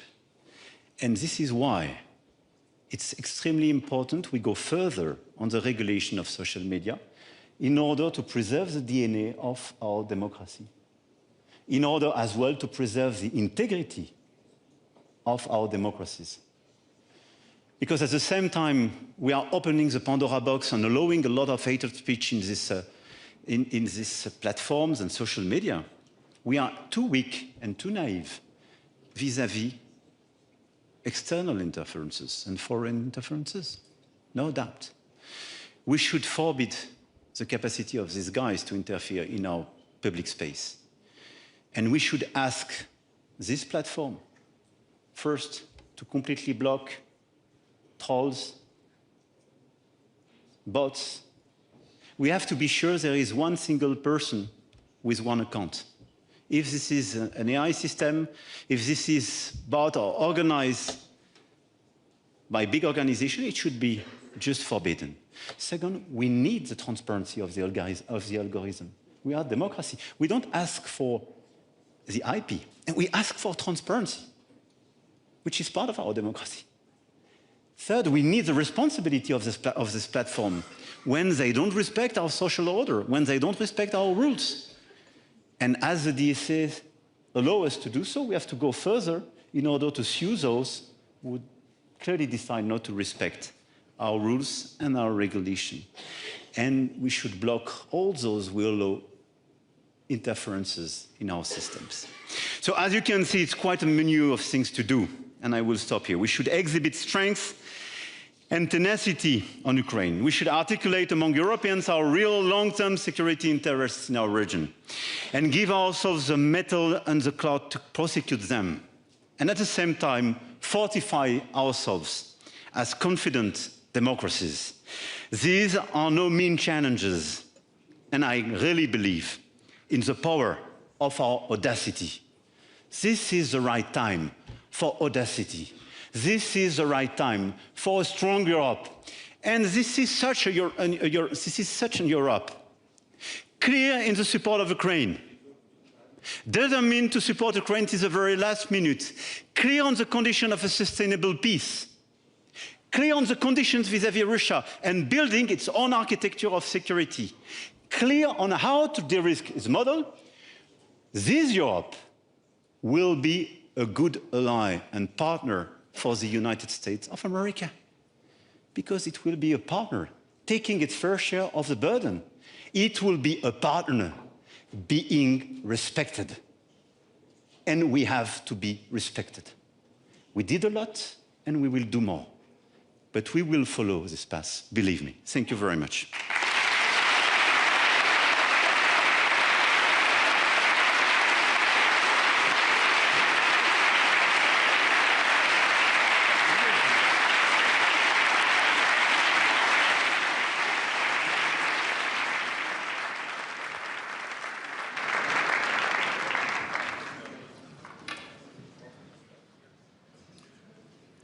Thank you very much, Mr. President, for this really extremely interesting presentation. We have time for just a couple of questions, I'm afraid. And I'd like to start the questions by referring to something which Friedrich Merz, when he spoke earlier today, referred to. If I remember correctly, it was in the year 2020, 6 years ago, when you spoke here. You talked about nuclear strategy. You repeated what you had said earlier at the speech in Paris. And it is now 6 years later, if I'm correctly informed, that my government is now reacting by saying, yes, we are starting to talk. Could you talk about this again, please, and tell us, have we lost 6 years? Is our answer 6 years late? And what exactly could we expect if there is now going to be a dialogue, hopefully not just a Franco-German dialogue, but a dialogue between France as a nuclear power with her European partners? Please. Thank you very much. I think it's normal it takes time because it's a very sensitive and complicated issue. But I want here to remind everybody that since the very beginning, the French deterrence, nuclear deterrence, has what I would call a European inspiration. General de Gaulle, since the 1960s, mentioned the fact that part of the vital interest of France was precisely the European footprint. So it's not new. And all my predecessors reiterate this approach. But I think in this very time and for me it's clear since 2019, and the unilateral withdrawal of the INF Treaty by the US, we have to reshuffle and reorganize our architecture of security in Europe. Because the past architecture of security was totally designed and framed during Cold War times. So it's no more adapted. Obviously, today we are 100% focused on the support to Ukraine, which is normal. But this new architecture of security will be part of a long-standing peace package, for sure. And it's extremely important in this regard to take into consideration all the capacities. Our own military capacities at the national level, perhaps some common capacities at the European scale. We should think about that. Long-range missiles and deep precision strikes. This is why I mentioned this capacity, because it's extremely important, at least to be credible in this dialogue with Russia, because they do have these capacities. So if you want to start a credible dialogue, sometimes you have to do more, even if this is to do less after a negotiation. But it's extremely important. And we have to re-articulate nuclear deterrence in this approach. And this is why we are conceiving, and in a few weeks' time I will detail that, but we engaged a strategic dialogue, obviously with Chancellor Merz, but with few European leaders, in order to see how we can articulate our national doctrine, which is guaranteed and controlled by the Constitution, with special cooperation, common exercises, and common security interests with some key countries. This is exactly what we are doing for the first time in history with Germany. And I think this dialogue is important by itself, but it's important because this is a way to articulate nuclear deterrence in a holistic approach of defense and security. And this is a way to create convergence in our strategic approach and strategic culture between Germany and France. And I think for me it's very important because this is the cornerstone of such a path forward. I want to say as well we have obviously a specific dialogue with UK as another nuclear power. And in Northwood, a few months ago, we finalized a new treaty precisely going forward in this cooperation. And we have as well some leaders disclosed this discussion. Ulf is part of them. So with Sweden, we have as well a very specific discussion, but with a selected approach.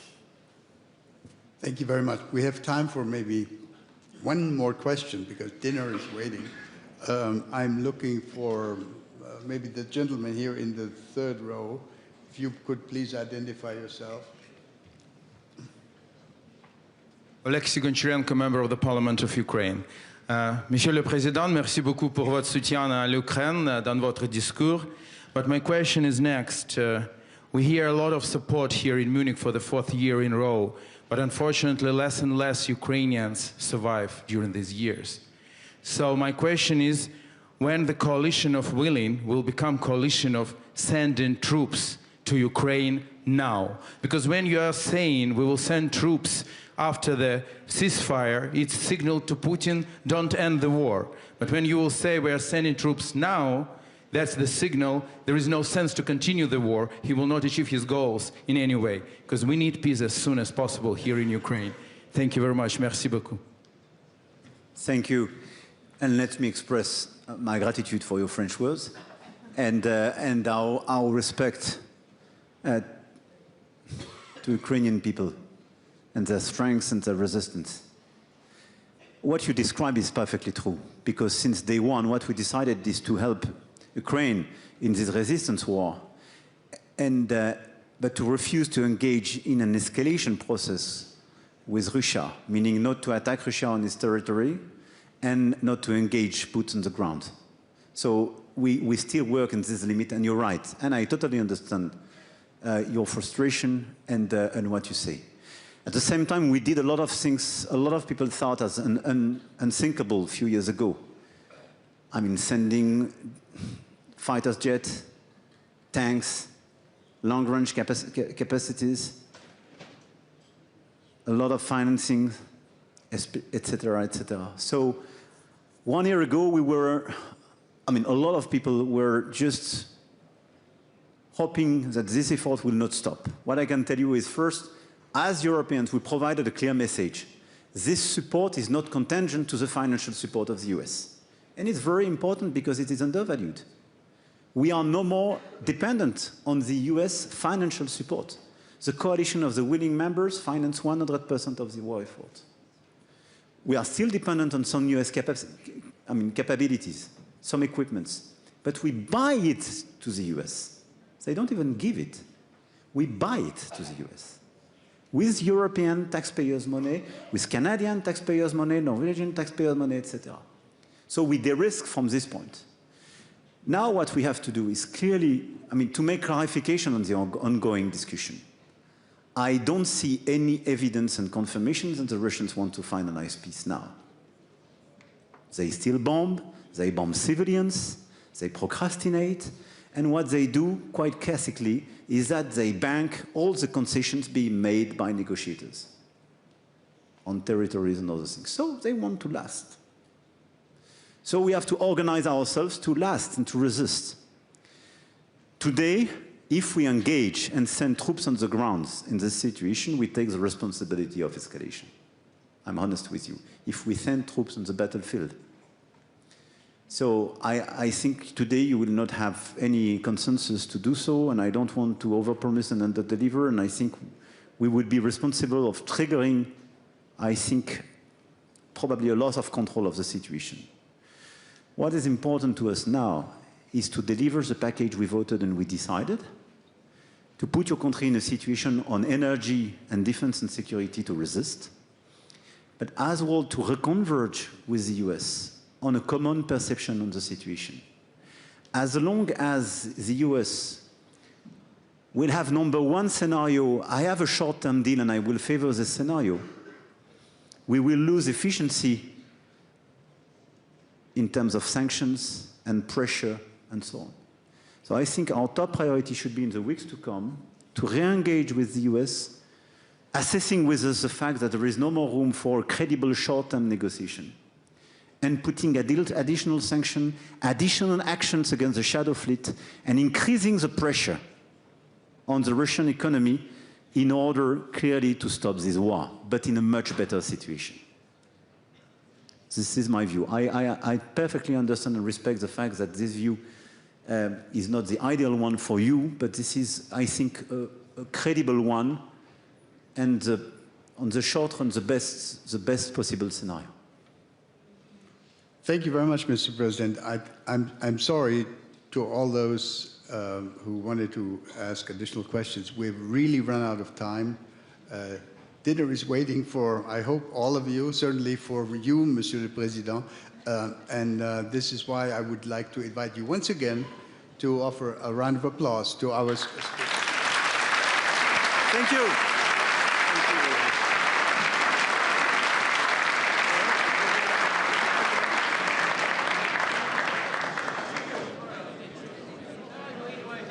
Ladies and gentlemen, the main program will continue after the dinners at 10 p.m.